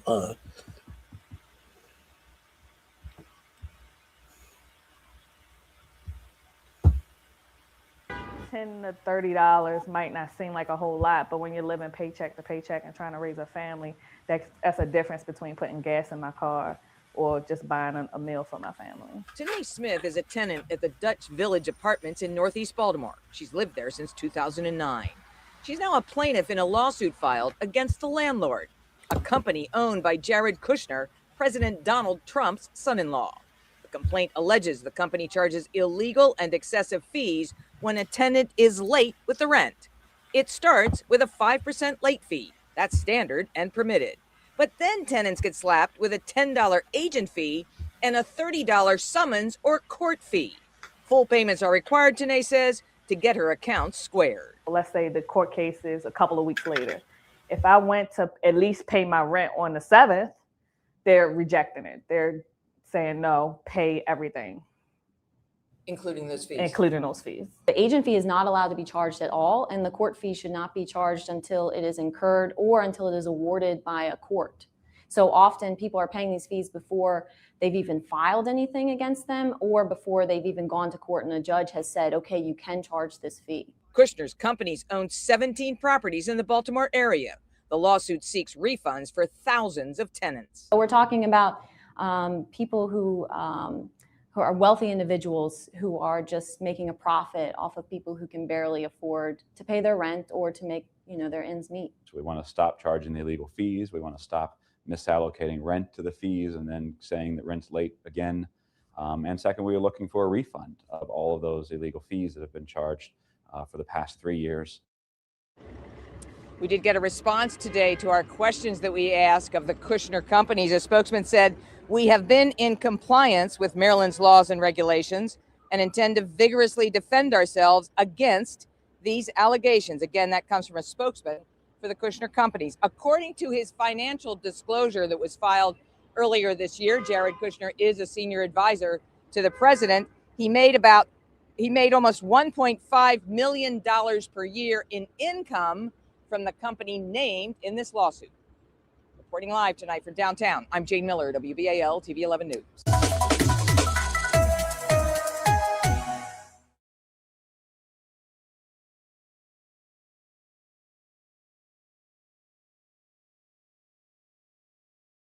I just want to play a couple of these before I go back and show you the Kushners who are strangely worth billions today. Strangely enough, these same Kushners who were harassing poor people, throwing people on subsidized housing out of their housing. I want to show you these grummy slumlords today. Hold on. This is Democracy Now! I'm Amy Goodman with Juan Gonzalez. A property management company partly owned by Donald Trump's son-in-law, Jared Kushner, has agreed to pay $3.25 million to the state of Maryland and to reimburse tens of thousands of tenants in Baltimore. Maryland's attorney... Okay, so we just heard him say that they were following the law and they were properly charging fees. And and we're going to fight this vigorously. If they came into a settlement means they did not go to court and fight this at all. They made a settlement to repay these poor people who they were overcharging, illegally charging money to. These multimillionaires. Jared Kushner, has agreed to pay $3.25 million to the state of Maryland and to reimburse tens of thousands of tenants in Baltimore. Maryland's Attorney General Brian Frosh said, quote, "This is a case in which landlords deceived and cheated tenants and subjected them to miserable living conditions." The state of Maryland sued the Kushner-owned company after ProPublica detailed how the company hounded low-income tenants with a barrage of lawsuits, eviction notices, and late fees, even when the tenants were in the right. ProPublica's 2017 investigation was written by Alec McGillis, who joins us now from Baltimore, Baltimore City. Who would be the most likely people that the Jared Kushner was stealing money from and harassing? That would be black people. Black people. He felt that he had the right to steal money under some fake I'm following the law bullshit, knowing full well that they were not following the law. But Jared Kushner wants to sit up in your face today and act as if he is some above board person. So how do you think that Jared Kushner acquired that Albanian island that he and his Christy Columbus wife Ivanka discovered? Do you think that it is above board? Do you think that they have these personal security people out there beating up protesters and dragging them off unconscious? Do you think that any of this is above board? When you understand who Jared Kushner really is, I understand a lot of you didn't know any of this about Jared Kushner prior to him profiting off of the presidency. But because so many of you were too busy worried and concerned that Hunter Biden had the audacity to really sit down and physically make paintings, and they sold for, I think one sold for $500,000. How dare Hunter Biden profit off the presidency? While you are ignoring the fact that a slumlord was stealing and investing low-income people homes with rats and doing nothing about it. But you charging them illegal fees that he knew were illegal, because he has a legal team that tells him what the law requires him to be able to charge or not charge. Okay. from Baltimore. He's an award-winning reporter and editor-at-large in the right. ProPublica's 2017 investigation was written by Alec McGillis, who joins us now from Baltimore. He's an award-winning reporter and editor-at-large at the Baltimore Banner. Welcome back to Democracy Now!, Alec. Why don't you lay out what the settlement is about and, most importantly, the behavior of the Kushner company? Sure. This is a really big settlement. It's really hard to find precedent for a settlement this big in a case like this. More than $3 million, as you said. Residents are going to be able to file claims for rent that they had to pay on these incredibly shoddy units. I was in units back in 2017 that had holes in the wall, that had leaks all over the place, that were riddled with mice. One woman had raw sewage coming out of her kitchen sink. She had maggots coming out of her carpet. Appliances not working, gas leaks, just these endless problems that tenants had to deal with, and they were still having to, of course, pay their rent and being constantly taken into court by the Kushners. What my article described was just this constant hounding of tenants for alleged missing rent and broken leases, where they would just, for years and years and years, go after tenants and former tenants, even garnishing their wages. Sometimes tenants would find their bank accounts suddenly just cleared out because the company had just gone in and gotten a court order to take all their money away. And they, of course, were utterly powerless often to fight back, even when they were in the right.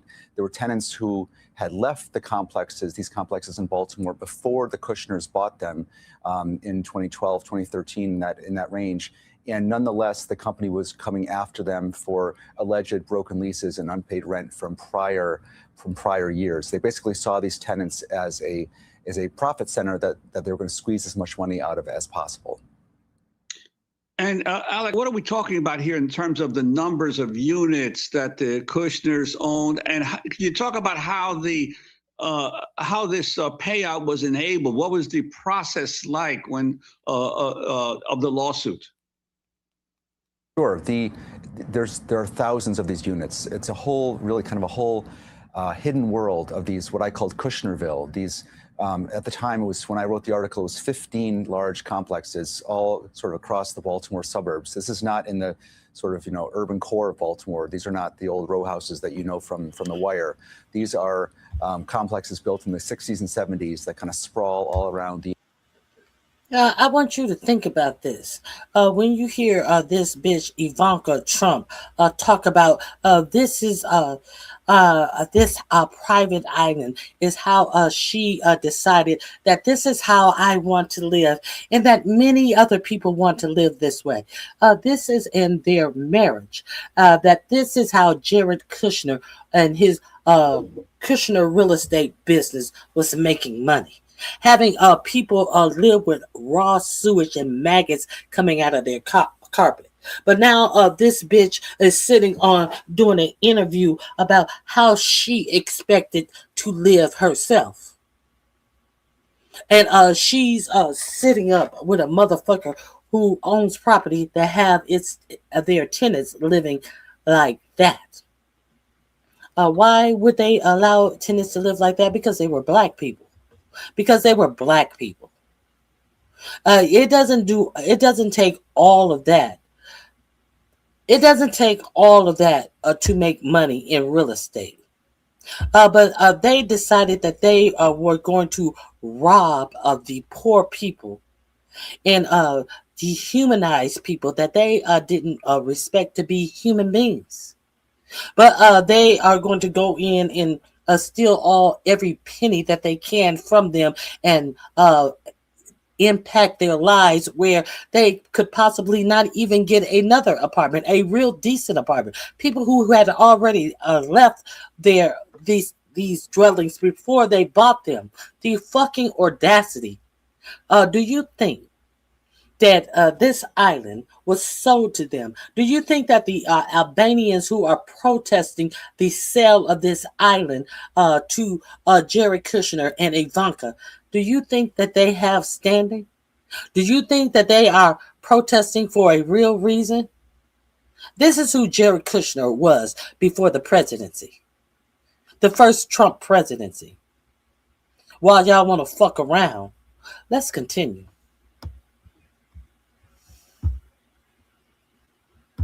Inner suburbs of Baltimore, about 9,000 units in all. The Attorney General estimates that 30,000 people, different tenants, lived in these units during the time in question. So you now have thousands of people who are going to be able to file claims. The way it's going to work is that if tenants had major maintenance problems in their units and were having to pay rent anyway, they're now going to be able to file a claim for that rent. And try to get some of it back. And starting in 3 months, they're going to be able to start filing these claims. They'll have a year to do so. There's going to be a, quote, special master appointed who's going to oversee sort of assessing these claims. Then on top of that, the Kushners are going to have to automatically reimburse tenants and former tenants for the fees that they were unjustly charged over and over, these late fees and court fees that were often not merited and not allowed. So they're going to have to basically automatically disperse that money to people. People are not going to have to file separate claims for that, but they can now file claims for the rent that they paid on these very shoddy units. And this is uncapped. So that means that the Kushners are paying a $3.25 million fine to the state. Part of that, 800,000 of that, is sort of a down payment on the claims they're going to be paying out to tenants. But those claims can go as high, it's the sky's the limit. Basically, if a whole bunch of claims come in, they're going to have to pay them all. And to what extent has your investigation or the court record revealed the extent that Jared Kushner himself was either directly involved, or was he largely a passive investor when it comes to this? To all of these units? He was very, very involved. He was still running the company back in 2012, 2013, when the company decided to buy start buying these complexes. That was his decision to basically. These complexes were providing this incredible cash flow for this big real estate company. Okay, he was highly involved. The Kushner family is a noted real estate family. This is what his father has done his whole life. And when his father goes to jail for tax fraud, who takes over? Jared takes over. And this is what Jared, someone who grew up in the real estate family, we are supposed to believe that just because these Nepo babies are born into a family, are we to believe that all of these people who are born into these rich families understand the business that got them rich? Many of them don't. Jared Kushner is a prime example of someone who had the audacity to take over his own father's real estate family and didn't know how to run it. So, do you think that the Saudi sovereign wealth agency were correct that Jared Kushner should not be paid $2 billion for a new company, a company that had nothing to do with real estate, a company that had to do with investing money? Do you think that the Saudi Arabia was right about that? A business that Jared Kushner had never been in before, had shown no success in, a brand new business that got $2 billion from the Saudi Arabia, that the Saudi sovereign wealth fund said no, we're not giving him this money, and it was overridden by the crown prince. Do you think that he deserved that money? You think he deserved that money? No, Saudi Arabia itself knew he didn't deserve that money. Well, what makes you think? Well, what could then be the reason why Jared Kushner was given $2 billion? Quid pro quo. That had become very highly leveraged, highly in debt with very fancy purchases that it was making in New York. These big investments in New York, the gleaming towers in Manhattan that it owned. Meanwhile, its real core business was the revenue that was coming in from these thousands of units in these very sort of humble areas of Baltimore. So that was his decision to make New York.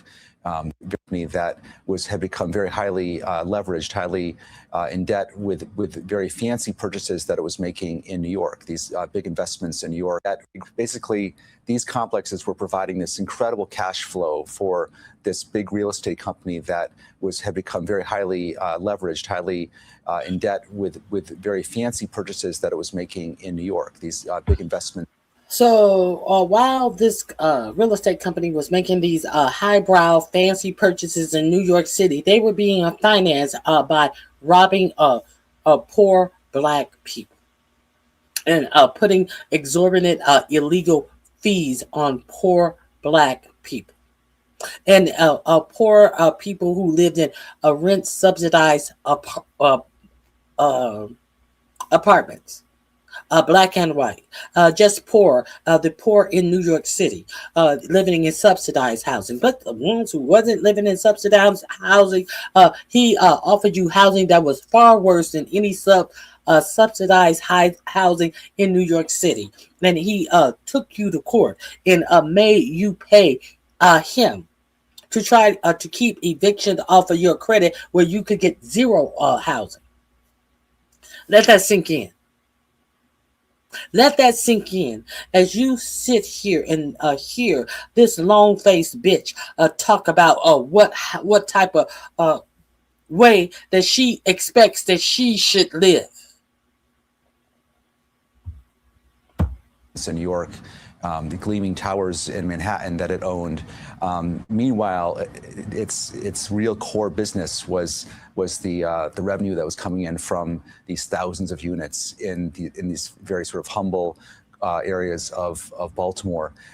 So that was his decision to make that investment, and then his decision to pursue these people as aggressively as they did, really to be to sort of see these tenants as this incredible source of revenue that you wanted to squeeze as much out of as you possibly could. When he became an advisor to the president in 2017, his father-in-law, Donald Trump, and moved into the West Wing, he gave up. He stepped back from that title as president of the company, but he all along has again retained a very strong hand in the company. And this is his project. Alec, final question, just to put the $3.25 million in some perspective. The New York Times reporting in April, Saudi Arabia contributed over $2 billion to Jared Kushner's new investment fund. And you have New York's Attorney General suing Donald Trump, as well as his three kids, including Jared's wife, Ivanka Trump, accusing them of widespread financial fraud that could possibly lead to the disbanding of the Trump empire in New York. Your final thoughts? Certainly, the $3.25 million in the sort of the scale of Kushner and their wealth and the Saudis and all that is a relative pittance for them. However, it still represents a really solid form of accountability for these wrongs that we exposed back in 2017. It took 5 years to get here, but still there's now some real accountability here for the way these tenants were treated. And for the tenants who are now able to file claims and are going to get some money back, even if it's just a few hundred, couple $1,000s, for a lot of these tenants, that means a lot, because these tenants are living in a world, in a universe where in a whole different kind of scale of finances than the Kushners. That's what I always found so stunning, was that you had one of the most powerful people in the country sitting in the White House, and just 40 miles away, he and his company were hounding these people who lived in an entirely different world, who often didn't even know that the landlord who was squeezing them for so much money was in fact Jared Kushner, son-in-law to President Trump. Well, Alec McGillis, we thank you for your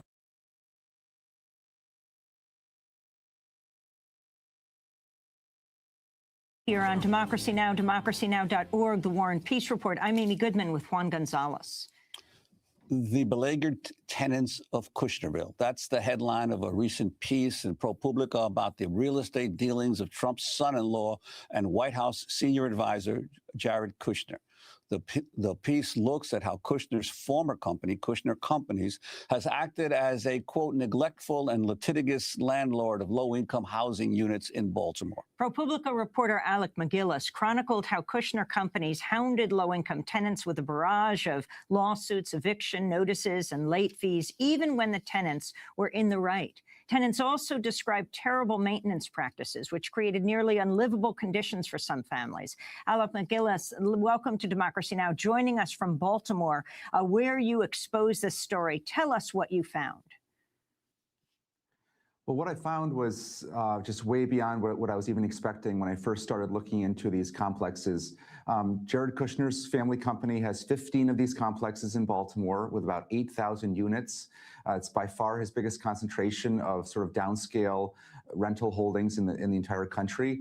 And what I found when I looked into the court system, just to check and see if they had any cases in the court system, was just an incredible profusion of cases that the company had brought against tenants and former tenants. Hundreds and hundreds of cases, more than the court system could even display at one time.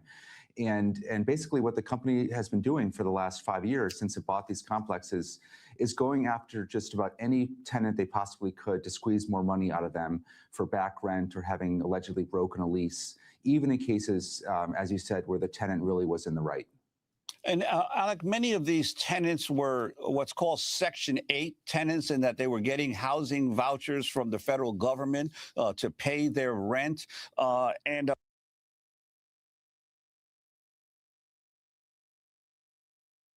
Bitch, what? Bitch, what? You mean to tell me that Jared Kushner was defrauding Section 8? Did you hear? Have you heard J.D. Vance talk about him doing an investigation of defrauding Section 8 by Jared Kushner and his real estate company? No, you haven't. Of course you haven't. But Jared Kushner has said he wouldn't weigh in on any policy having to do with Section 8. Do you still see any potentials for conflicts given how much his family's company was invested in and using these Section 8 certificates, which are now probably the biggest public housing expenditure of the federal government? No, there's definitely a concern around this. The White House has said that he would absent himself from any policy debates around Section 8 funding, but you can never be sure with this White House if that word will hold true. The fact is that in the current budget, the Trump administration budget, the cuts to Section 8 funding, while large, are not nearly as large as the cuts to actual public housing funding for actual public housing authorities. And with this White House, one, of course, can't help but wonder if there's some connection back to the fact that the Kushner company does rely so much on Section 8 funding for these complexes. The company is called JK2 Westminster LLC. Explain Jared Kushner's relationship to it, and then tell us the story of a tenant. So JK2 Westminster is indeed the name of the entity through which they were bringing a lot of these cases. And Jared Kushner, and it's one can only presume that the JK stands for Jared Kushner, although the company would not confirm that. Jared Kushner had a very pivotal role in buying these complexes. He, was in the process of inheriting this company from his father, and this was one of his big moves to make these purchases. He saw them as just a wise, a very lucrative and prudent financial investment to buy all these complexes. One of the people that I came across with an especially, just very upsetting story was a young woman, a single mother of 3, who moved out of one of the complexes because the elderly woman next door was just becoming incredibly hard to deal with, banging on the door at night, waking up her baby, just acting very strange. So she got permission, this young woman got permission to move out. She got written permission to move out. She gave the proper notice and all that. She moves out. A couple years later, she starts getting court notices in the mail saying that a company that she never heard of, JK2 Westminster, was suing her in court for several $1,000s for having left her lease early. She unfortunately did not have a copy anymore of that written permission that she'd received. The court ruled against her. With the late fees and interest and all that, it came to $5,000. She could not afford that. She was a home health aide working minimum wage. Her wages started being garnished. Her bank account was garnished. She was completely cleaned out, went broke. She finally did manage to get a copy of that form showing that she had permission to move out, and that did not help her in court. The court remained unmoved against her. She ended up getting a big court lien against her. Her credit record has been ruined by this whole thing. It's just been extraordinary, and this was very typical of the kind of thing that the Kushner companies was doing with former tenants. And Alec, what was the strategy behind these acquisitions? You normally associate the Kushners with more upscale development. Was this an attempt to gentrify these developments and renovate them, or was it basically to milk the existing tenant base without doing much improvements of the complexes? It was really more the latter, actually. These complexes were seen as a way to generate cash flow for the company. The company's, of course, better known for its very high-end holdings in Manhattan. Those holdings tend to be very highly leveraged, with lots of debt.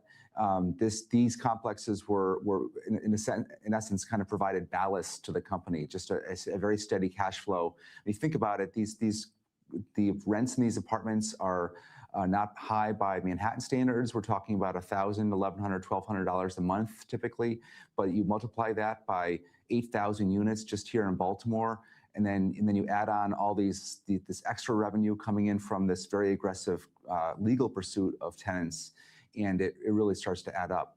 And what was the response of the Jared Kushner company? And how has he changed his relationship with JK2 Westminster LLC since he became a chief advisor to President Trump, his father-in-law? Well, Jared Kushner did step back from the company back in December or January. He stepped down from his role as the CEO of Kushner Companies, and his father, Charles Kushner, is now back in that title. But Jared has retained virtually his entire stake in these real estate holdings.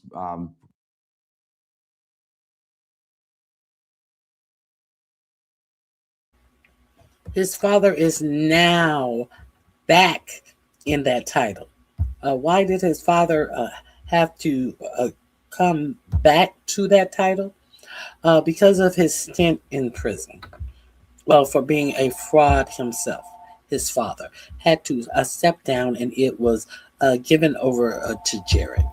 Let's see what else. One more.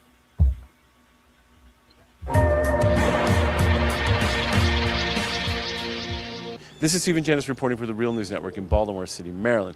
Wealth inequality is a theme of the Trump administration, and the story about how that works and how they make money off the backs of middle-class people starts right here. If there is one aspect of the Trump administration that deserves more attention, it would be just how much his inner circle represents the growing income inequality that in part defines the country. Case in point is Trump's son-in-law, Jared Kushner. Like the president, he is linked to hundreds of millions of dollars in real estate holdings. Oh, look at Ivanka back then.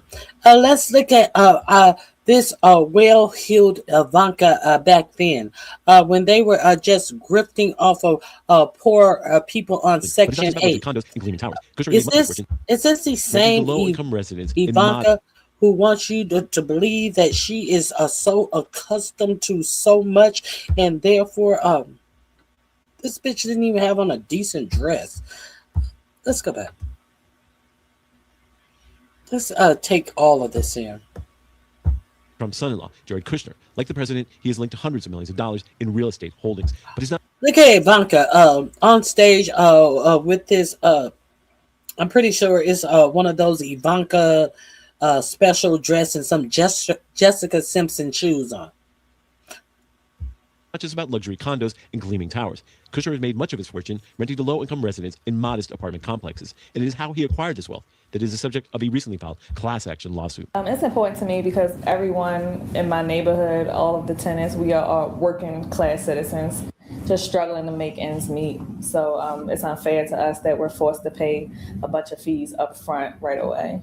According to the lawsuit, Kushner has enriched himself unjustly at the expense of his tenants by charging improper fees to working people the Trump administration purports to represent. These fees do pile up, especially when the rent's taken to pay off the fees, which then Westminster says, oh, well, your rent's late because we took your rent to pay off the fees, so we can charge you some more fees and additional fees. The story of how this works starts here at a small nondescript apartment complex called Dutch Village in Northeast Baltimore. It is one of 17 developments across the state of Maryland owned by Kushner. Residents here are middle class. And every month, it's 40, 50 eviction notices on people's doors. And everybody around here work. Ain't like we paying thousands of dollars for rent, you feel what I'm saying? So I know the people paying their rent to keep a roof over their kids' head. And hardworking and making just enough to get by. Now, this lawsuit is about fees. They add a lot of fees on if you're a little bit late. Is that something? It's like $80, like an $80 late fee or something like that.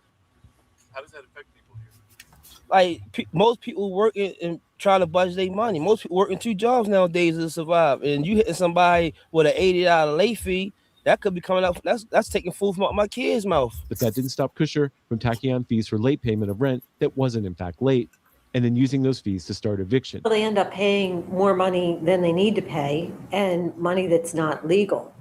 For example, the court costs, if they don't pay by the end of the 5th, they'll say you have to pay $30 in court costs. Well, the court hasn't awarded any court costs. There may not even be a court filing, but they say now, unless you pay this, we're going to file an eviction notice. And then they'll slap 5% on top of that. So the numbers just keep churning and churning and churning. In fact, according to the plaintiffs, landlords wreak havoc on low-income residents in Baltimore, filing 155,000 payment actions against tenants, resulting in 7,000 evictions annually. Ultimately, being able to file eviction actions on fees that you shouldn't be able to and win them sometimes is because There are so many of these actions being filed. There isn't enough representation. Tenants don't know their rights. And often courts don't want to take the time to look more deeply into a case. We've overloaded the rent courts with so many cases. And the Kushner real estate empire is no stranger to accusations of abusive practices. An investigation by ProPublica and the New York Times found his firm ruthlessly pursued former tenants for rent they say they did not owe.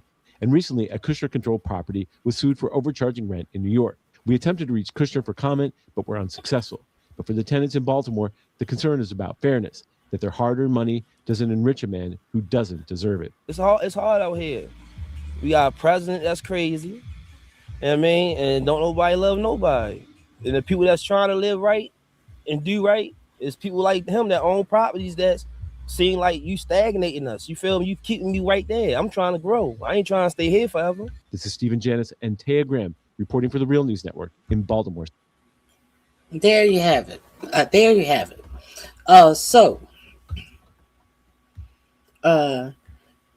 want you to pay attention.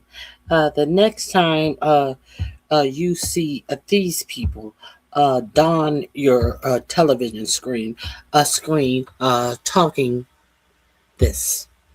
I really want you to pay attention to who Jared There's Kushner. one thing that I personally love about the Trump administration. It's the way that a whole cavalcade and of Ivanka, billionaires and nepo babies are able to live out their and Ivanka Trump were prior to the Saudi wealth fund giving him $2 billion for his new company to do what exactly after we saw how he ran his real estate company. Let's revisit who these people were and how they got here, and let's understand all of this fake shit that you hear coming out of these people's mouths, and the fake cadence of I am better than you-ism when they were actually stealing from poor people.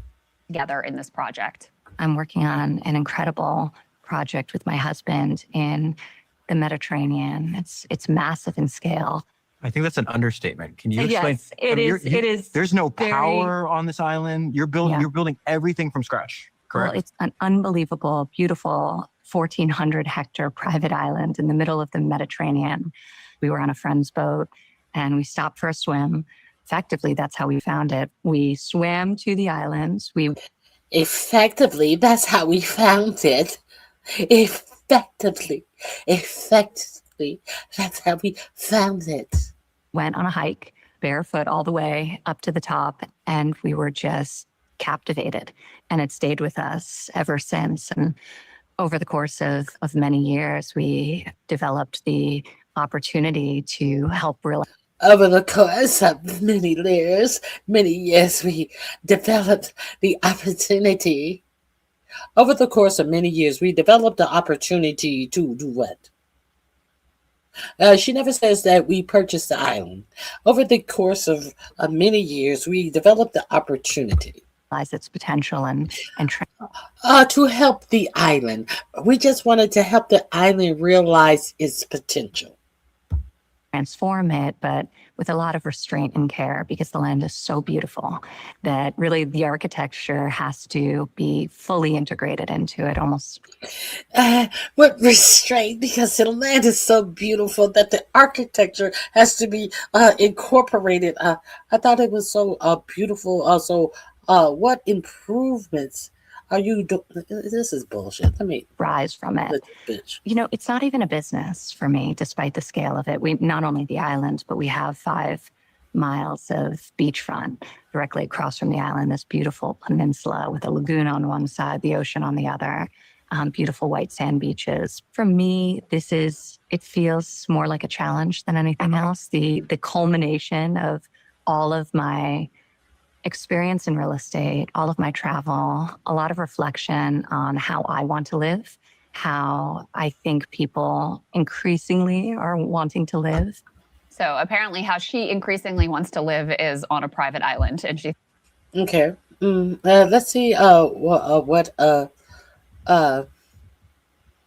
fresh implant head Kushner has to say once again,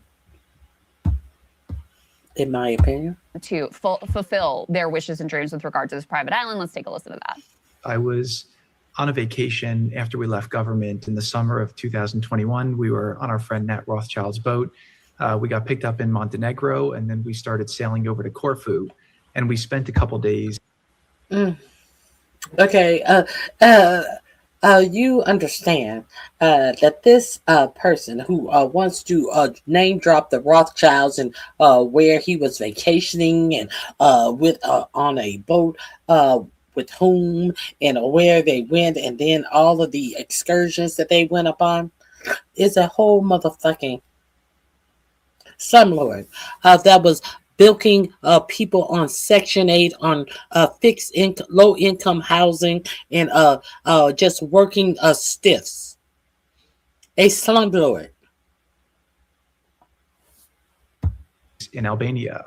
One of the nights there, Prime Minister Rama came to the boat. I had not met him when I was in government, but I was very, very impressed with his vision for what he wanted to do with Albania.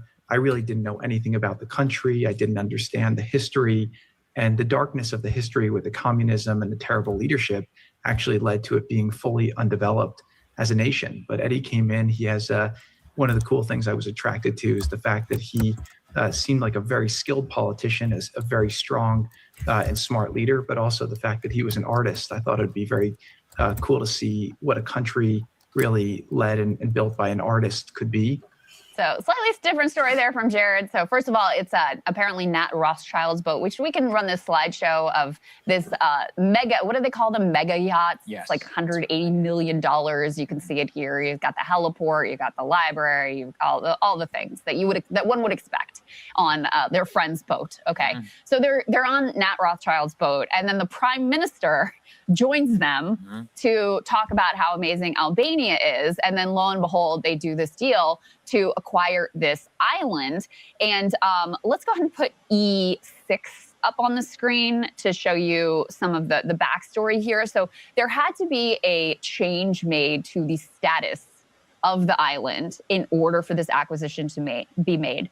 And lo and behold, Sagar, the timing on this is really very special for Ivanka and Jared. Right after Ivanka's father was inaugurated president is when that change in status was made by the prime minister so that they could acquire this island. And I just think that is, I think, fate coming together for them to bless this acquisition is what that looks like to me. In any case, some people in Albania, for some reason, we could put E4 up on the screen, not super excited about this deal and the selling off of this island. This actually is pretty horrifying. You could see here, this is a protester who was assaulted and being dragged by private security guards.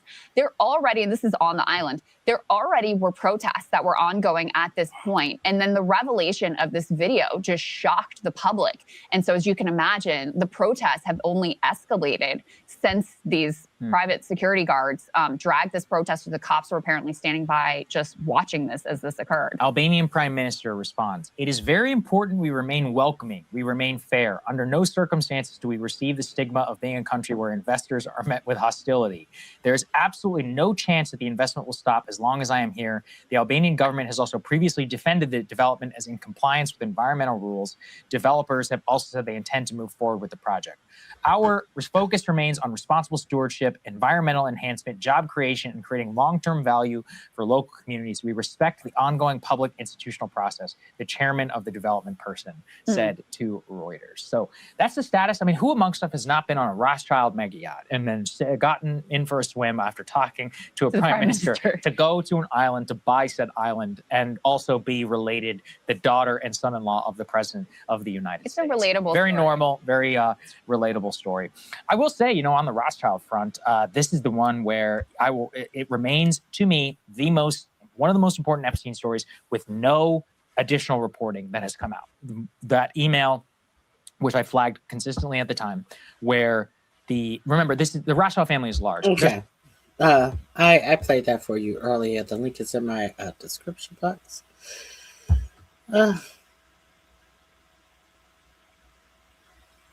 That's I just came upon this breaking news. As you see, Todd Blanche has been nominated by 4547. If you are unaware, Todd Blanche is 4547's personal attorney in the cases that he lost to Letitia James, Department of Justice in the Southern District of New York. And this is why they have been going after Letitia James, because she has done things that Todd Blanche could not do. And her actual attorneys who work under her Department of Justice in the Southern District of New York. So they are really, really mad about what Letitia James is successful at doing. Todd Blanche and Pam Bonthi's DOJ have decided that instead of bringing cases and filing their cases themselves, they will go the route of appointing grand juries. And there has been a lot of grand jury shenanigans that have been going on, because if you understand how a grand jury works, there is no prosecutor, there's no defense attorney in the grand jury. The only person who talks to the grand jury is the person who is prosecuting. In these cases, it is representatives from this DOJ. Now, a lot of cases have been pulled back, and they are investigating the things that have been presented to the grand jury. One of the grand jury presentations against, I believe it was Letitia James. It was either Letitia James or James Comey that was pulled back, and you found out that much of the grand jury statements were done outside of the full grand jury, and only 2 members of the grand jury actually voted to indict this case, so it was thrown out. A whole lot of grand jury bullshit has been going on with this administration, and for instance, in the Southern Poverty Law Center, these charges were presented to a grand jury, and now it is under investigation exactly what information has been presented to the grand jury in these egregious cases where they tried to say that the Southern Poverty Law Center is supporting and financing the Ku Klux Klan, when all throughout the history of the Southern Poverty Law Center, these are been people who have been trying to eradicate and arrest people who do illegal things, racist things, such as the Ku Klux Klan. So this the Defense Department is like, well, how in the world could you get a grand jury to agree that the Southern Poverty Law Center should be tried under supporting and financing the Ku Klux Klan? So these are some of the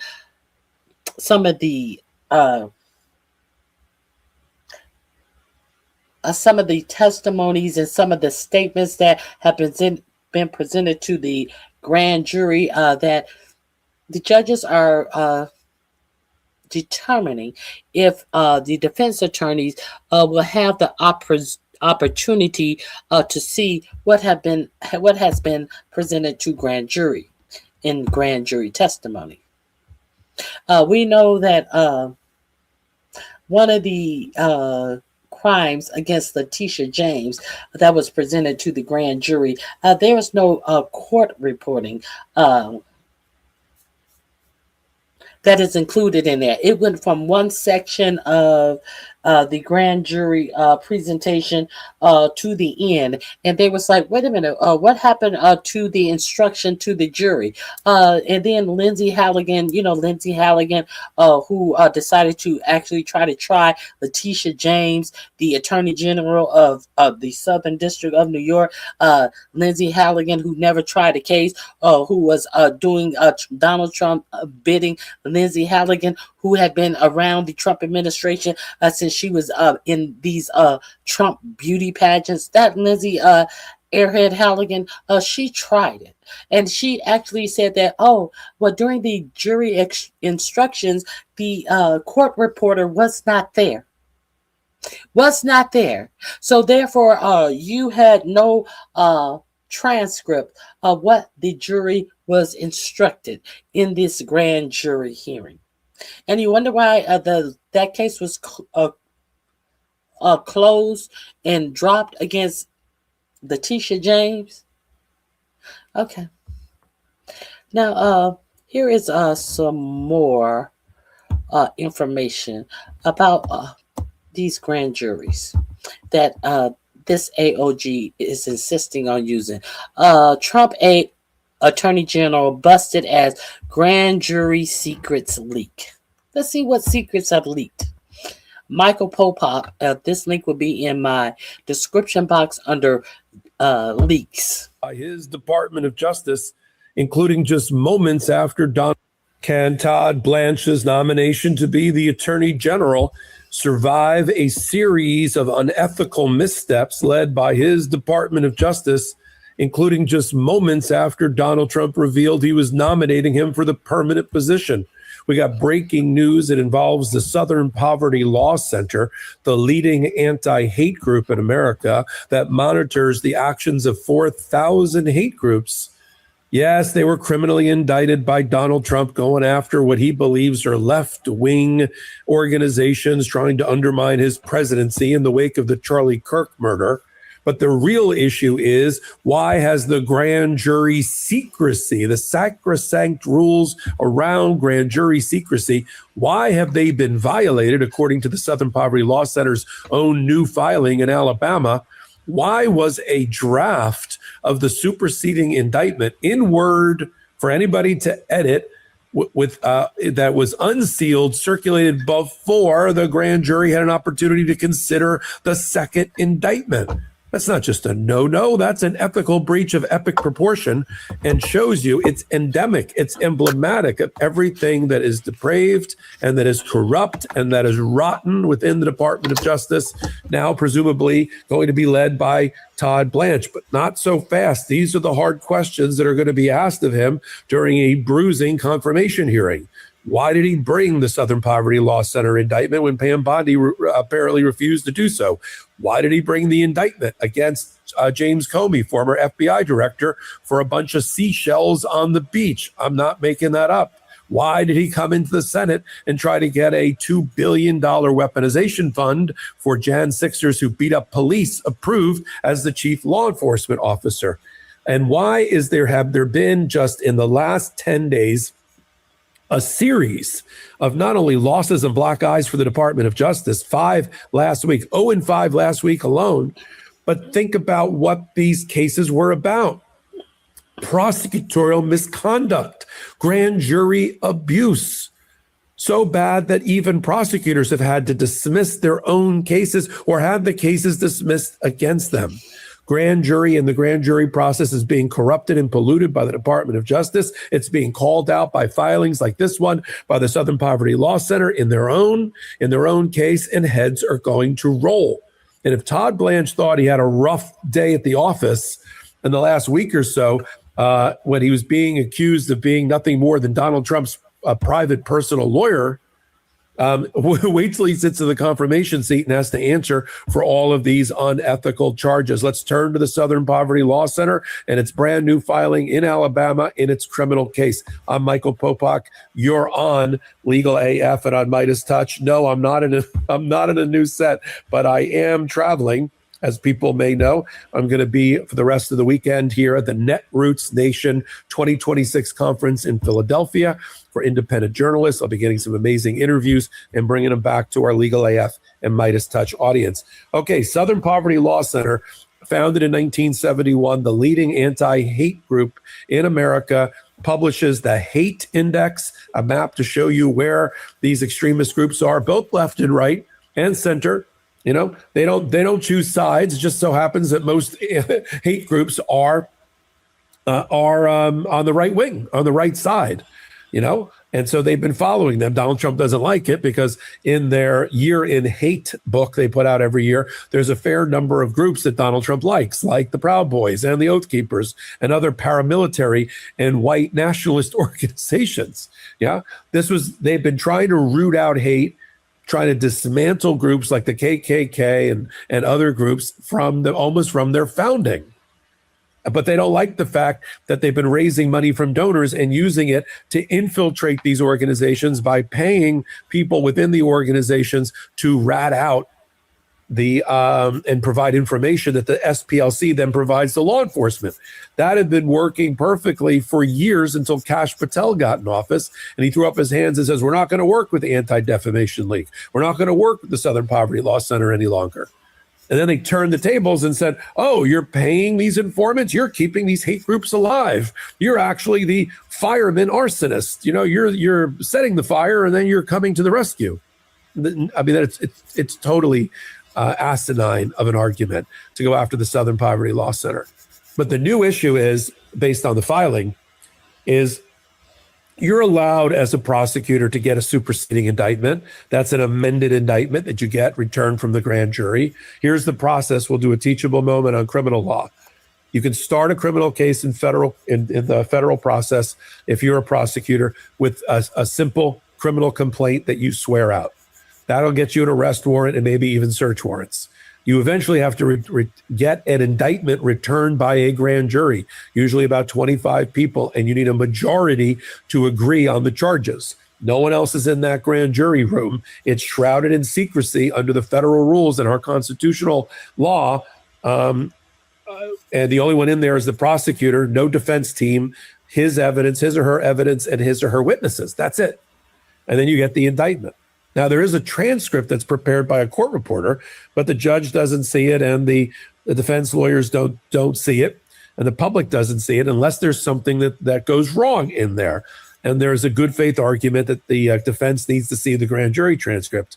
With this Department of Justice, it would be professional malpractice for a defense lawyer not to ask to see the grand jury transcript, because there's more than likely a chance that there's been prosecutorial abuse or misconduct inside that room.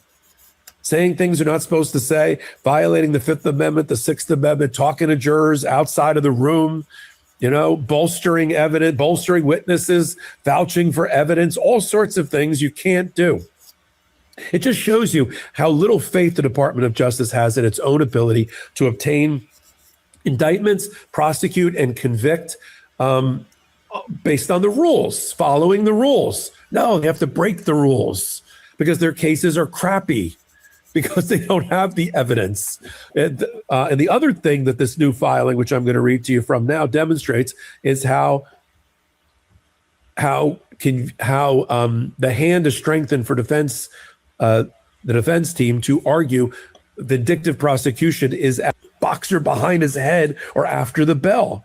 So it says, quoting from the judge, the United States attorney's interest in a criminal prosecution is not that it shall win a case, but that justice shall be done. He may prosecute with earnestness and vigor. Indeed, he should do so. But while he may strike hard blows, he's not at liberty to strike foul ones. That comes from Berger versus the United States, a Supreme Court case from 1935. Problem is, you don't release a superseding indictment in draft form unsigned to the media before you turn it over to defense counsel or before the grand jury has an opportunity to vote on it. That undermines the anonymity of the grand jury, the independence of the grand jury. Anybody gets their hands on it in the media these days through AI and otherwise can make edits to it and changes to it. It is not a no-no. It is a violation of a sacrosanct rule of our grand jury. And as Supreme Court justices in the past have said, the only thing that stands between us, an innocent person, and an out-of-control prosecutor is the grand jury. And so for them to pollute it and distort it under Todd Blanche's watch, and all of this got filed and all of this got done in the moments after Donald Trump announced that he was going to nominate Todd Blanche to be Attorney General. These Womp, womp, womp. Let's get beyond this commercial. Let's see what else let's see what else is in this ruling.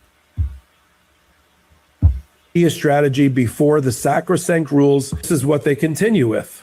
Putting media strategy before the sacrosanct rules of a grand jury secrecy At around 6:30 p.m. yesterday, a Department of Justice's Public Affairs Office director emailed an unsigned, unstamped Microsoft Word document titled Superseding Indictment, which it wasn't, to a number of media members with the subject line flagging superseding indictment returned by grand jury today. It had not been returned by the grand jury today, and it went out without it. There was no 4-person signature, no government attorney signature. Wow. It was a draft that still had metadata in it that told you who is editing it and who drafted it. And there were changes when you compare the final superseding indictment that was really returned by the grand jury and this thing that went out beforehand to the media. There are edits and changes in it as well. And here's my favorite part that undermines Todd Blanche. This is on page 3. Defense counsel for the SPLC quickly contacted the U.S. Attorney's Office and asked for an explanation of what was going on. Not even the prosecutor in charge of the case in Alabama could explain it, replying to defense counsel, I need to gather some more information regarding that this morning. At 11:30 last night, 2 media outlets had issued stories discussing the contents, but doing a caveat that it seemed not to have ended up on the docket yet. I mean, this is horrendous. And Todd Blanche knows better. He already got caught lying about the SPLC in the media, and it ended up being part of a motion to gag the Department of Justice before this judge. Play the clip of Todd Blanche. According to the charges in the indictment, the SPLC is a nonprofit entity that purports to fight white supremacy and racial hatred by reporting on extremist groups and conducting research to inform law enforcement groups with the goal of dismantling these groups. As the indictment describes, the SPLC was not dismantling these groups. It was instead manufacturing the extremism it purports to oppose by paying sources to stoke racial hatred. Now, Todd Blanche is going to have to answer for all of this. So far in the last week, okay, we've got a dismissal of the indictment against Kilmer Abrego Garcia for a finding of vindictive prosecution by the Department of Justice based on Todd Blanche's own words. That led to Todd Blanche getting a bar complaint against his license in New York, right? That's one.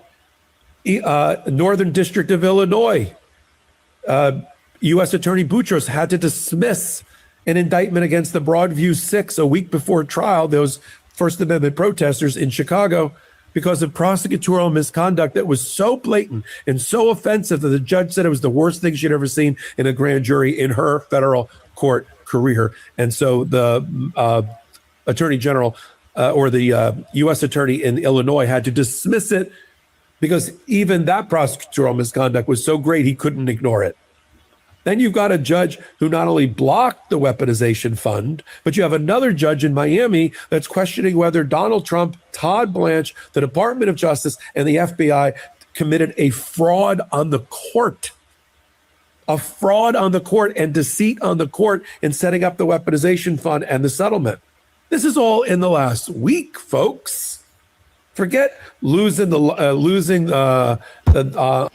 This is all in the last week, and yet you're a president. That I think that it would be wise to appoint his former defense attorney who lost the case and is the reason why. Since he lost the case, he has 34 felonies. A loser attorney. This is who. After all of this lawlessness has been uncovered this week.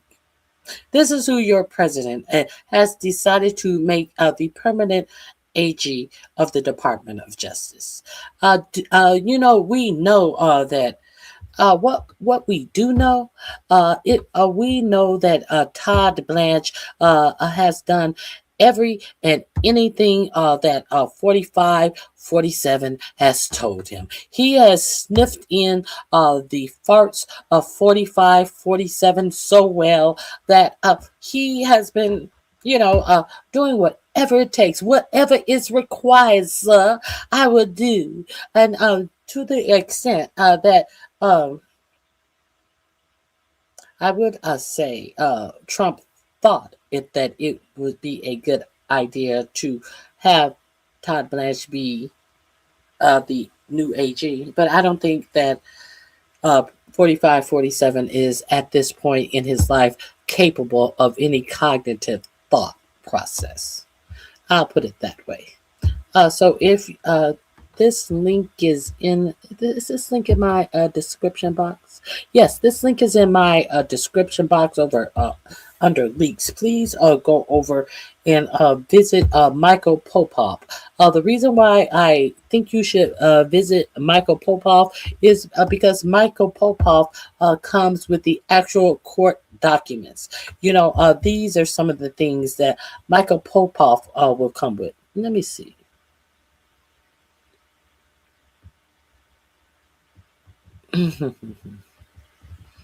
Hold on.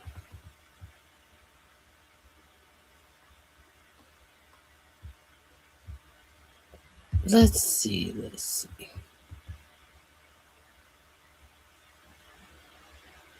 I think I just did that. AG busted as a grand jury secrets leak. Yes, I just did that.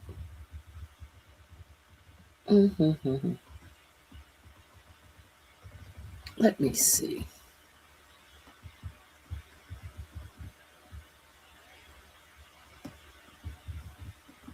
Let me see. Is the Doge cut So wanted to update. Is the Doge cut responsible for the screw worm situation? Let's see. I talked about the screw worm earlier. Everybody on a crisis that is developing here in this. Hold on. What you doing in Kyle Kalinski's studio? Oh, you're his wife. Oh. Hey, Cristobal. This is Cristobal from Breaking Point. You don't hear a lot about this screw worm situation. And we have a dodo who's over the Department of Agriculture trying to poo-poo it like this is a little thing. This is not a little thing. And she is trying to blame this on the Biden administration. Let's see what Cristobal has to say about this new screwworm, which is a parasite, a flesh-eating disease parasite. So wanted to update everybody on a crisis that is developing here in this country in the beef industry. We can put this up on the screen from NBC News. So they say that flesh-eating screwworm has returned to the U.S. after 60 years, threatening the cattle herd. The case of New World screwworm was confirmed in a 3-week-old calf in La Pryor, Texas, near the U.S.-Mexico border, according to Agriculture Secretary Brooke Rollins. Flesh-eating parasite that had been kept out of U.S. livestock for decades has been detected in Texas, threatening the nation's cattle industry and food supply at a time when prices are already high. They say that the parasitic fly's larvae feed exclusively on the living tissue of warm-blooded animals. While the fly is capable of infecting humans and pets, such cases are rare and pose little risk to the broader public. The parasite does not pose a food safety threat, but a wider outbreak could still cost the livestock industry billions of dollars and put additional pressure on beef prices that are already at record highs. They go on to say it follows months of warnings from U.S. and Texas agriculture officials and cattle industry leaders as the pest steadily moved north through Mexico toward the American border. This is a quote from the Texas Agriculture Commission, Sid Miller. He said for months, the screwworm has rapidly advanced through Mexico in spite of the USDA's existing game plan. Instead of using every available tool, USDA moved too slowly and relied solely on a partial solution that takes years to fully implement. Did I not tell you that this would take years to implement? We started a new facility. We're going to break ground to build a new facility to harvest sterile male flies. Brooke Rollins, your agriculture secretary, told you. So I don't know much about Texas Ag Commissioner Sid Miller. Ryan, I'm going to guess he's probably not a libtard. I'm going to guess probably a relatively right-wing fellow who is criticizing the Trump administration here for their lack of concern and their lack of fully addressing this situation in a lab. Oh, Sid Miller, come on. Don't you know that Brooke Rollins had all of those Trump Mar-a-Lago galas to attend along with all of her face changing surgeries that are being a guest at Mar-a-Lago demands? Come on, don't be so bad on poor Brooke Rollins. It to get to this crisis point.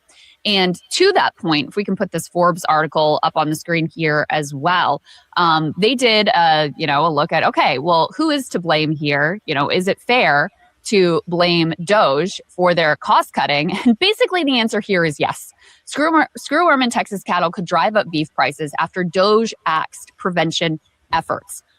They go on to say, but hey, there's one upside of the whole situation. Elon Musk is expected to put X on the market, and he is expected to become a trillionaire. Don't look at the bad things. Look at the good things that has come out of DOJ. That containment efforts may cause the government to implement widespread cattle movement restrictions. The return of screwworm comes after the Musk-led Department of Government Efficiency cut funding last year for a project dedicated to monitoring and containing New World screwworm in Central America. So DOJ cut that funding. That funding was apparently axed days before the U.S. ended a temporary suspension of cattle imports from Mexico, meaning livestock was then allowed to cross the border without any of the monitoring previously funded by the USAID. So not only did they cut the funding for this project to monitor it, days later they said, come on, we can let more livestock across the border. And they also cut the funding for the USAID that would have been used to track that livestock going across the border.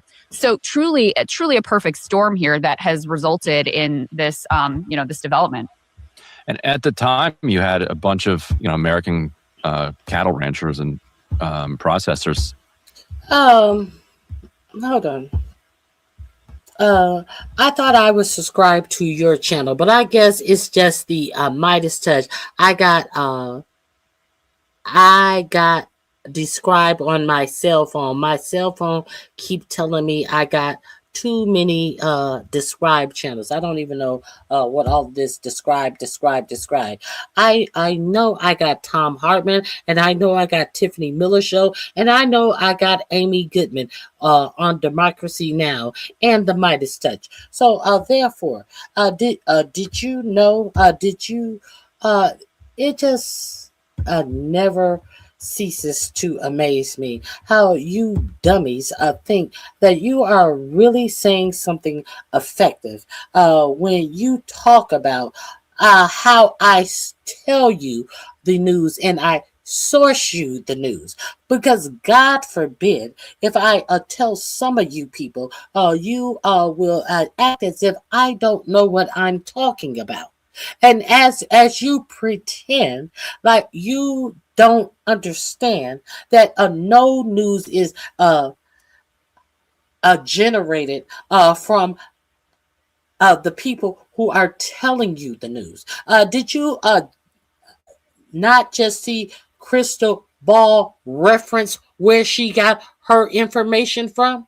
So you think that I should be different from white people who give you the news, and I shouldn't reference where I got my information from? Are you pretending? Now, see, this is the ignorance. All she do is play other people's news. All she do, what do all of these other news broadcasters do? They bring you the news and they tell you where they got it from. So if you do not like it, why are you here? What am I doing differently than anyone else? But you think I'm insulted by your ignorance? I'm not insulted by your ignorance. I expect ignorant people to be ignorant. I'm unaffected by anything about who you say that I source my information that I give to you. The same sources that I also drop the link so you can go and visit their channels yourselves. The same people that I play on my program I also tell you what it is. It is labeled in my description box. I also drop the link to any article I read on here. Did Crystal Ball showed you where she got the article from? Yes, she did. I show you where I got the article from. I read it with you, and I drop the link in my description box. So, bitch, what am I doing differently? Because you're stupid. You think I give a fuck about what you think that I'm doing on my channel? What the fuck are you doing on your channel to inform anybody? While you talking about whose channel you have, what are you doing on your channel to inform anybody? Is what I want to know. You dumb motherfuckers. Get the fuck out of here. Let's continue. Stupid bitch. Freaking out about allowing in the Mexican cattle and arguing like this is going to bring in screw worm. And it's so ironic because Trump's entire shtick is that he's protecting American manufacturers and American industry. Yet when it came to beef in particular, he's just trying to get down the price of beef. Rather, you could get down the price of energy inputs and that would do more.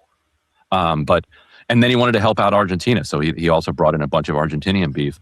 And the American cattle ranchers have also pointed out that because of the way that they determine what is American and what's not American, you can actually get a bunch of like labels that say, made in the USA on beef that isn't at all made in the USA. Yeah.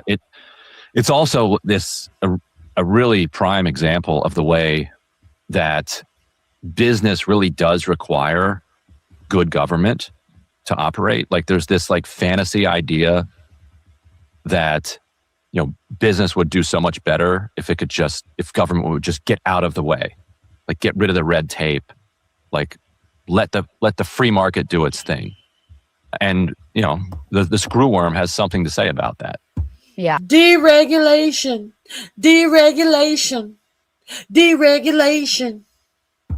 And so and no individual company can address the screw worm problem. Obviously, right. That has to be a public, like hemispheric wide approach. It's just infuriating and depressing, and you couldn't predict exactly what the DOJ cuts were going to do. But on this one, you could actually predict exactly what it was going to do. But overall, you couldn't predict which ones were going to manifest. This was one of the most predictable of them. It's like these screw worms are nasty. They were marching north. Yeah. Everybody, they knew this was happening. And you're like, at that time, you're like, we're going to defund that program and we're going to let more livestock across and we're going to defund the program to track that livestock. Yeah. And now the response effort is hamstrung too by all of the cuts to the agency and the demoralization and the loss of expertise and talent. These are the same people that don't want lab grown meat, but they also want to destroy the capacity to do the factory farming. So I guess they're probably just like Trump is ushering in the era of kind of clean energy by blowing up the fossil fuel industry. He's ushering in the era of lab grown meat by just destroying the factory farm system. Yeah. And obviously beef is already extraordinarily expensive. We talked a while ago about how one of the Costco executives, I think it was the CEO, came out and said, first we saw people shift from beef to ground beef and from steak to ground beef and chicken. Now we're seeing them shift to canned meat, canned tuna, canned chicken, looking for the most inexpensive form of protein that they can possibly find. So this is another situation where, things that we sort of took for granted as kids that, you could, as a middle-class family or working-class family, you could enjoy a steak now and again, is going to become increasingly a rarefied thing that only the wealthy and the... Well, Ivanka and Jared will be able to eat steak whenever they choose on their private island that they got by hook or by crook. upper middle class are able to even contemplate, and certainly not as a part of their normal diet. The other thing, I saw someone make this point on Twitter, and I think this is a really important one too. Screwworm is the sort of thing that it would be good for none of us to have to know about this, right? This is not a topic that I particularly want to have to study and be aware of. It's the sort of thing that in an era of a functioning government, you just take for granted that there's someone who is an expert on this, who is spearheading a project to make sure that this isn't a problem. And it's the way that good government becomes sort of invisible when it's actually functioning. This was working for 60 years. We didn't have a problem. Those people who were doing the work, they weren't celebrated. We didn't know about it, but it was actually a good use of money. And it's only now that has been dismantled by a bunch of arrogant idiots who think that nothing matters and nothing ever happens, and you can just go in and smash things without any sort of real consequence. It's when that happens that you go, we probably should have a screwworm tracking program. That was probably actually a good use of tax dollars. So it's only in the absence of those things functioning that you recognize how important these programs truly are. Yep. Yeah, exactly. It's utterly infuriating. Yeah, the arrogance combined with the fact that the people who drove this are going to be fine. Like they can get steak, they can get burgers, they can get whatever they want. Okay, so this link is in my description box. As you see all of the people puttering around about what Elon Musk is going to put X on the stock market as, and how quickly he will become a trillionaire. Understand that what Elon Musk and DOJ has done to your way of life. Understand what your president has allowed Elon Musk to do to your way of life, and how Elon Musk has been rewarded because the things that he has done to you and your way of life. Now, since we're talking about May 22nd to May 29th. Hold on. Let me say something to this stupid bitch.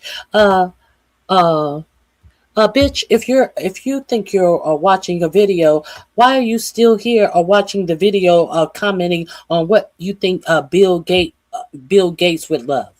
If you think you're watching a video, why are you here?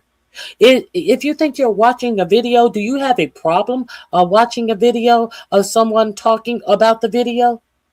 If so, why are you here commenting on the content of what is being presented? If you do not like the presentation, no one has you handcuffed in this chat.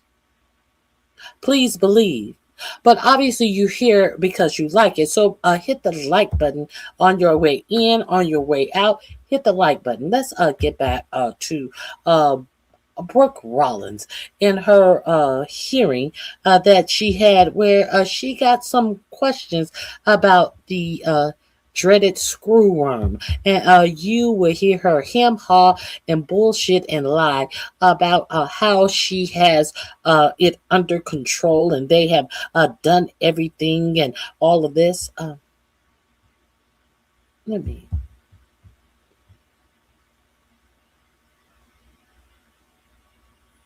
To the ranking member, Craig, for her opening remarks. Thank you, Mr. Chairman. I want to start by saying that former Chairman Scott, the empty seat next to me, was a true fighter for hungry veterans in his district, for students of historically Black 1890s land grant institutions, hoping to become the next generation of agriculture leaders, and for family farmers. That is exactly why the issues facing farm country today require a serious approach. We owe Congressman Scott that much. Madam Secretary, welcome. Almost a year ago to the day, you appeared before this committee for the first time. During that hearing, Republicans and Democrats voiced their concerns about the pressing issues of the day facing farm country and rural communities. Even then, we discussed input costs, commodities prices, tariffs, food assistance programs, and USDA's important role in addressing all of these issues and more. I left that hearing hoping that you would heed the advice of this committee and chart a course for your agency that met the needs of working families and family farmers. Instead, what we have witnessed is blind loyalty to a reckless president and administration. Over this past year, you and this administration have failed farmers and working Americans time after time after time. Let's recap your record since you were last here. President Trump doubled down on his reckless tariff agenda, destroying critical export markets and driving up costs for all Americans. It cost farmers an estimated $15 billion in lost sales to China last year alone. While American farmers were reeling from the fallout of these tariffs and calling on the administration for relief, President Trump instead gave Argentina $20 billion and handed their ranchers a sweetheart deal, allowing more beef to be imported at the expense of American cattlemen. It's truly stunning. When you finally did listen to the pleas from farm country for relief, it was woefully inadequate, picking winners and losers by providing some farmers with only a fraction of the relief they needed, particularly specialty crop growers, sugar beet farmers, and foresters. Only 6% of farmers reported that their financial situation improved from last year. 6%. Madam Secretary, I'm embarrassed for you. Farm bankruptcies surged 46% nationwide in Trump's first year back in office, an astounding 70% in the Midwest. And just this past April, farm bankruptcies surged to their highest monthly total since early 2020 in President Trump's first term. Farmers began 2026 hoping for a course correction. And what has this administration done? Start a war with Iran with no strategy, forethought, or care for what the consequences would be for American agriculture or working people. As a result, critical supplies have been choked off from leaving the Strait of Hormuz, driving fertilizer and diesel costs to staggering new levels and making it nearly impossible for farmers to turn a profit. And while all of this is happening, what have you, as Secretary, been doing? Proclaiming that the golden age of agriculture is just around the corner for over a year now. I can promise you that corner is so long, no farmer in America can see around it. And mind you, this is just talking about farm country. You've also made the largest cut to food assistance in the history of our country at a time when more and more people are struggling to afford their food. Then you went on TV and bragged about kicking over 4 million Americans off food assistance. People like Joseph Myers from my home state of Minnesota. He's a former farmhand who is going to lose SNAP benefits because of the new so-called One Big Beautiful Bill. In his words, quote, when the food stamps come to an end, then it's going to be really suffering. He's 58, can't perform physical labor anymore, and works at the local food bank about 10 hours a week. But Republicans decided that's not enough for him to deserve SNAP benefits. And over the last year, I've watched you brag about taking food away from millions of Americans like Mr. Myers. You've put on some big show about this golden age in agriculture. Honestly, it's disgusting. The only person this has been a golden age for is the president himself. A personal $1.8 billion slush fund paid for by the American taxpayer. A ballroom custom built for his fancy dinners paid for by corporate donors. Putting his face on a $250 bill, building arches, carving his name into buildings, and that doesn't even include his crypto or shoddy cell phone business interests. A farmer in Iowa put it better than I could, so I will close with his words. Quote, people are hurting out here. The rhetoric about the golden age of agriculture right around the corner, that doesn't match the reality of what's going on the ground at all. I wish I thought you would listen, but unfortunately, I do believe at this point that you are just another Trump acolyte, and I'm calling you out for it, Mr. Okay. That is just the opening. I know a lot of you people who are complaining. I know that you never bothered to watch this hearing. But you think that someone should care about your complaining. This is where we were over the last number of years. So let's get into the full Rollins. Okay. We're not going to listen to her opening statement. This link will be in my description box, however. If you have a complaint about anything that is happening on this channel, you are more than welcome to leave. If you want to see any more of these videos that I am sharing with you, the link will be in my description box. This link of this full hearing is going to be under the title of Failure Brooke Rollins. That first link that I just played is also under the title Failing Brooke Rollins. She's a failure.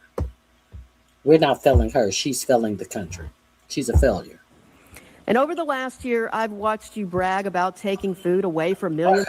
win after win for rural America. We must fight. And I'm calling you out for it. Mr. Chairman, I yield back. Chairman requests that other members submit their opening statements for the record so our witness may begin her testimony and to ensure that there is ample time for questions. I'm pleased to welcome to the committee our witness for today, USDA Secretary Brooke Rollins. Madam Secretary, thank you for joining us. We will now proceed to your testimony. You have 5 minutes. The timer in front of you will count down to 0, at which point your time has expired. Secretary Rollins, please begin when you're ready. Great. Thank you so much, Chairman Thompson. Your partnership and friendship and many on this committee over the last year and 4 months has just been such a unexpected blessing. So I just want to start there. Thank you. Thank you, Ranking Member Craig. We have a lot to talk about, but hopefully during your 5 minutes, I can respond to some of those accusations. But also thank you to all the distinguished members of this committee. I appreciate the opportunity. And the number of producers will set of feeding and fuel. We're going to get beyond her opening statements to actually get to some content instead of all this fluff and bluster and lies. Playbook. In numerous other activities, USDA's work has been tireless, and I commend you and your team for that. I know the detection in South. Yes, we're going to get beyond this about 40%. Right, and if this administration lost, we lost around about 3 or 4 months open to these screwworms, which are actually flies. We're taking inventory. Now, which is sort of this is the first person that brings up question about the screwworm. Understand that this is a hearing before Congress. Huge win for our producers in this country. It's important to remember that USDA's largest line item by far is what we spend on nutrition programs, not on the farmers. Taken together, USDA spends nearly $400 million every day on 16 nutrition programs. $400 million every day on the 16 nutrition programs last year. Programs like the National School Lunch Program, which took effect 80 years ago today, plays a crucial lifeline to fellow Americans in need. Restoring the integrity of these programs, including in SNAP, is very, very important to this administration and to our USDA. Already in 1 year, we have made over 900 arrests in the SNAP program, over 120 convictions very quickly. 900 arrests and 120 convictions, but you say 4 million people have gotten off of the SNAP assistance program, but you cannot say if they got off because they are doing better and no longer need it. And with $132 million already in restitution. And this is just the tip of the iceberg. Only $132 million already in restitution when how many were convicted? How many were arrested? 900 were arrested. And $132 million worth of SNAP stolen SNAP benefits came from 900 people.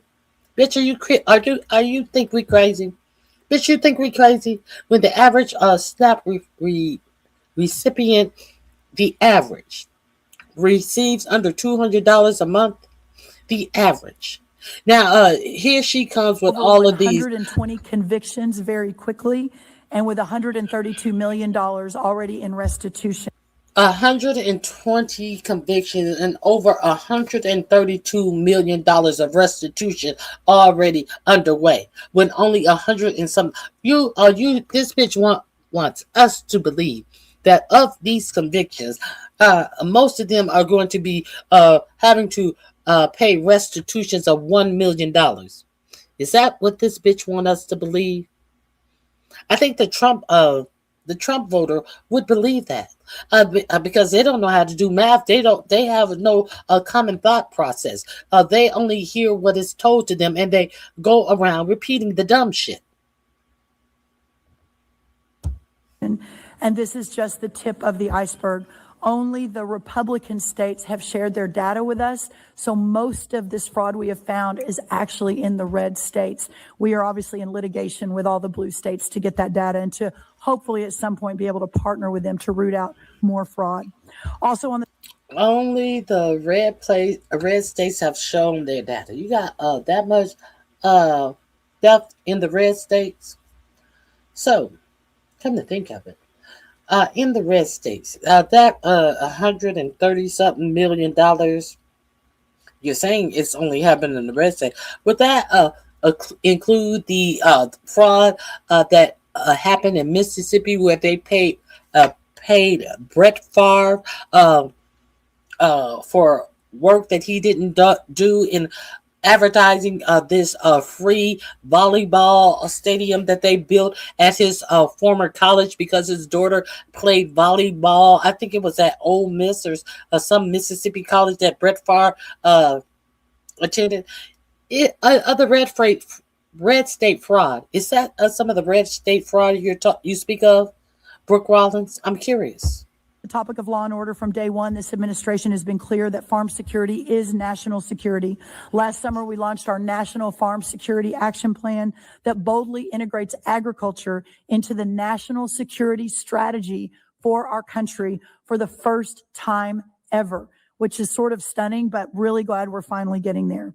Our plan treats the ownership of farmland and who's purchasing farmland, animal disease defense, and our food supply chains as the major national security issue that they are. And we continue to work with our congressional and state partners on this issue. Our farmers, ranchers, and rural communities and Americans hope we will make our freedom possible. Important testimony today. At this time, members will be recognized for those who joined us after the hearing convened. As possible, I now recognize myself for 5 minutes. Madam Secretary, I appreciate your work to support the American cattle ranchers and ensure that. I just want to thank you for the time and effort you all go to the additional sterile fly facilities. Thank you for the time and effort you all have dedicated to addressing the New World screw worm. From your coordination with Mexico to the additional sterile fly facilities, enhanced research into emergency technologies, and the response playbook, and numerous other activities, USDA's work has been tireless, and I commend you and your team for that. I know the detection in South Texas yesterday is not what we wanted, but we're prepared to fight this, containing the spread through quarantine measures and sterile fly dispersals, and deploying treatment options to any animals that may be infected, and continued education to producers and consumers alike will be crucial. As we look forward, it is all. Oh, so he's telling you what they are doing. She has never said any of these things. The Department of Agriculture has never said any of these things that he is giving her a blueprint. Say this, airhead. Also important that we have frank conversations about returning to a sense of normalcy at the border. The closure has resulted in a full stop of the cattle we traditionally import into the country and has encouraged Mexico to build out their own feeding and processing infrastructures, meaning that they're benefiting from U.S. genetics while taking inventory away from domestic producers. Because transmission can happen through a number of vectors, including through wildlife, companion animals, and humans, we need to keep talking about next best steps for the southern border, including the reopening that includes rigorous checkpoints, treatment, and quarantine measures. Madam Secretary, again, I want to thank you and your team for your efforts to combat the New World Screwworm, and I appreciate the comments that you made in your opening statements. If you have anything further to add, I'm going to give you a few minutes to do so. Otherwise, I'll move on to my first question. No, I appreciate that. I would like to take just a moment on the New World Screwworm. So it is a vexing challenge that we thought we had beaten in the 1960s and 1970s. As I mentioned, unfortunately, that was wrong as the screwworm began to make its way back towards us in 2021. She doesn't even know when it was beat. It was beat in 1966. 1970s had nothing to do with it. So let's continue. The way we defeated it before, you need about 400 million sterile flies per week to actually mate with the bad flies, sterilize them. And then, of course, the way that the flesh is in wounds becomes open to these screwworms, which are actually flies. The flies land in the wound, they lay their eggs. The larva then is what actually eats the flesh. If you catch it right away, you can save the animal and put them back into the supply system after a number of days. If you don't catch it right away, then that's where the problem ensues. Back when we did beat it, again, as I mentioned, it's about 400 million sterile flies a week. And that was in the 1960s, 1970s. Because over years, 1966 has nothing to do with 1970. Right off the cuff, this bitch does not know what the fuck she's talking about. We as a country, we as a hemisphere had taken our eye off the ball, thinking it was eradicated. We got down to only 100 million sterile flies in production a week in a facility in Panama. So that is what we, the country, not me or USDA, but the country really had relied on to keep it out of Central America and Mexico, et cetera. So here we are. When we got in last year, I was presented with the information. It's starting to move its way up. I went to the president and I said, this is going to be a massive problem because we need 400 million to 500 million flies per week to beat this back. We only have one facility in our entire hemisphere and it's only producing 100 million flies. So you went to the president last year. When you got this information last year, and you knew it was going to be a problem, and we only have one facility, and this is in Panama. But you did not decide to open another facility until April of 2026 is when you decided not to purchase a facility to do the research and the growing of flies. No, you had to break ground on a new facility that you are going to build to create sterile flies, to address something that you understood was going to be a big problem when you came into your office last year. Are we clear on what is going on here? Trying to be confident in her incompetency.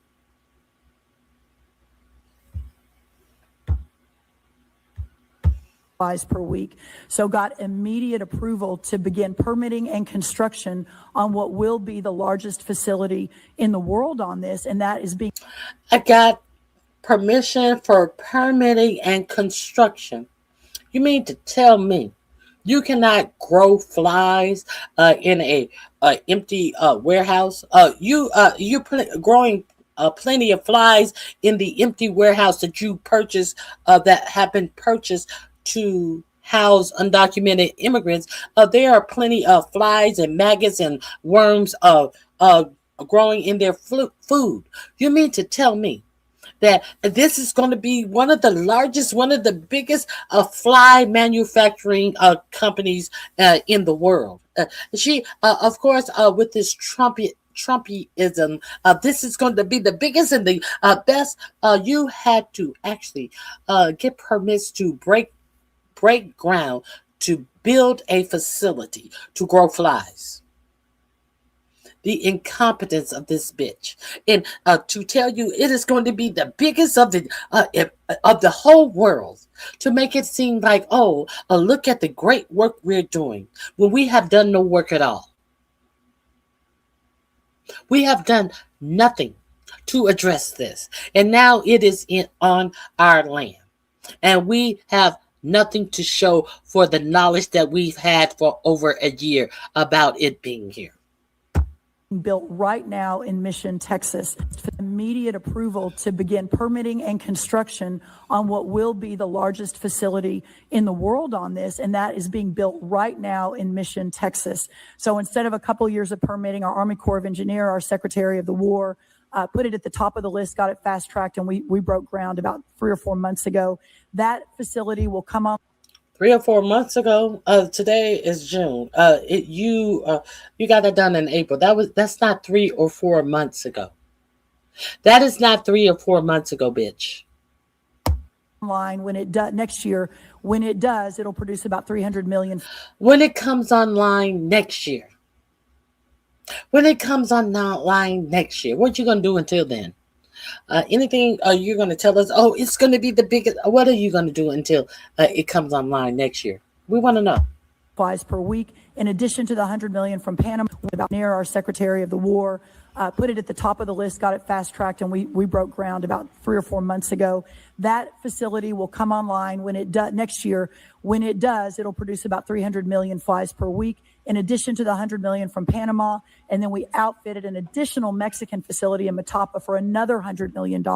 So we will get back to the point where we're able to push it back and eradicate it. But until that point, which is likely sometime next year, our effort in trapping, surveillance, we had FDA fast track a lot of treatment. We've got a national veterinary supply stockpile that was loaded onto a plane this morning, is headed to South Texas right now. I've already done a lot of press on this, so making sure that we're over communicating, especially to our producers, is paramount. Of course, for Arizona, New Mexico, and California, it's also a challenge, but the screwworm continues to be between 500 and 800 miles away from those borders. It's really South Texas where we're really combating this every day. The point of that, Mr. Chairman, is that we're on it. We've invested almost $1 billion since we came in the door last year to make sure that this doesn't happen again.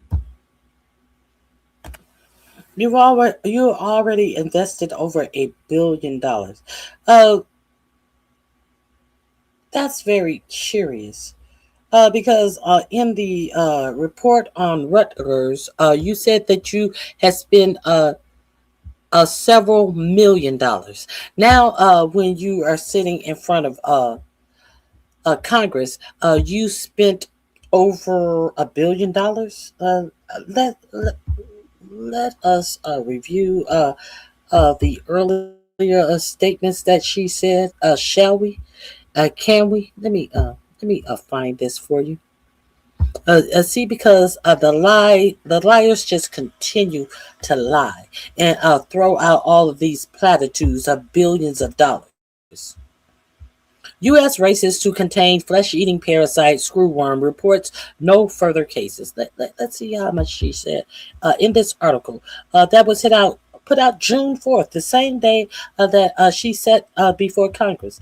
Let me see where they talked about the amount of money.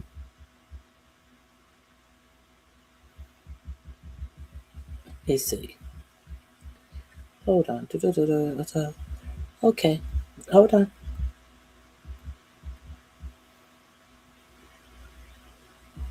Let me see. Because we just went over this.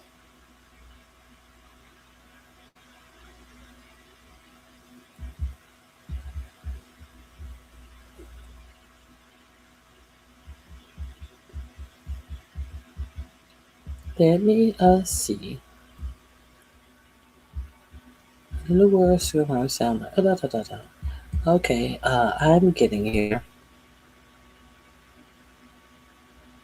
We're going to see how fast it spreads and how the consumer reacts. As U.S. cattle supplies dwindled, the Meat Institute represents processors. USDA says the infestation signals screwworm flies arrive in the U.S. Anyway and will expand in wildlife populations. It's not just going to be in cattle. It's going to be in all wildlife populations. But Brooke Rollins want to downplay that. Okay. Mhm. They were eradicated in 1966, not 1960s and the 70s. No, 1966, bitch. Where is this? We spent several millions of dollars, and now all of a sudden, we spent $1 billion. I want to find that for you.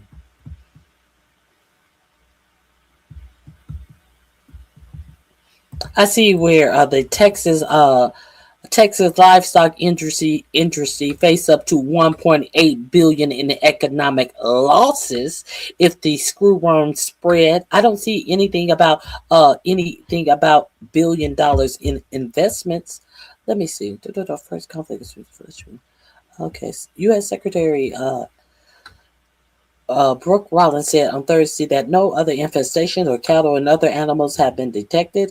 Inside the newsletter, in case LaPraya blows up, runners who have bracing for domestic outbreak in the New World screwworm as a fly advanced north through Mexico over the past year. The U.S. Department of Agriculture broke ground in April, not 4 or 5 months ago. Let me. You heard her say that they broke ground about, what did she say, 3 or 4 months ago? When I've already shown you this article. Let's see the article again. Now the story has changed when she's sitting before Congress to make it seem like she has been on top of it longer than she has been on top of it. The case in La Pryor, Texas is a blow to U.S. cattle ranchers who have been bracing for a domestic outbreak of New World screwworm as the fly advanced north through Mexico over the past year. The U.S. Department of Agriculture broke ground in April on a facility to produce sterile flies, which experts describe as the best tool for combating the pest. But it will not come online until late 2027. Did you hear her now sit here and say they broke ground and they got the Department of War, and we got the what does the Department of War have anything to do with anything that you're building in the Department of Agriculture? And you want to tag everybody in so everybody can give you a safe place to land. You want Keg Breath to lie along with you. Let me see. She said they've already spent $1 billion. Okay. They're talking about the movie.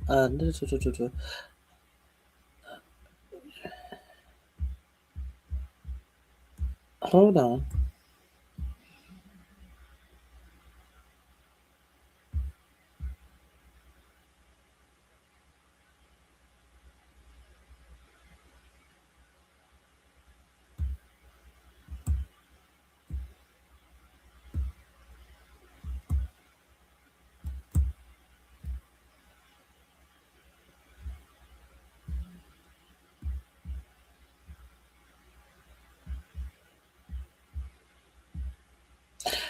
Right here.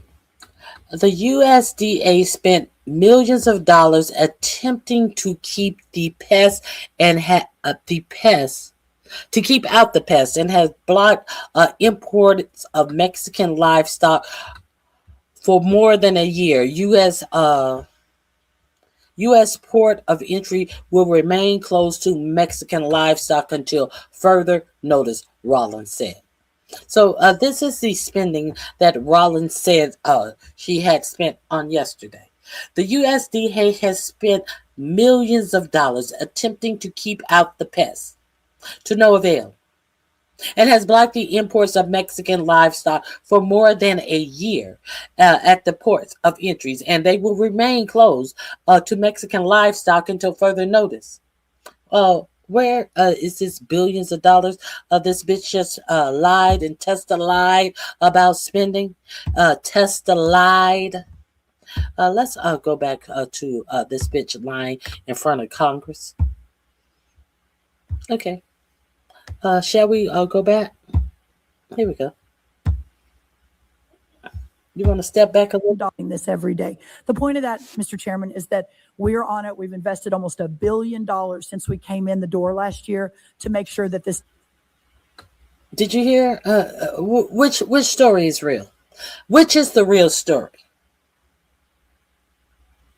This bitch is sitting up here lying. Doesn't happen again. Well, thank you, Madam Secretary, and I'll yield back what few seconds I have. And now recognize the ranking member for 5 minutes. Thank you, Mr. Chairman. Madam Secretary, do you know how many farms we lost in the United States last year?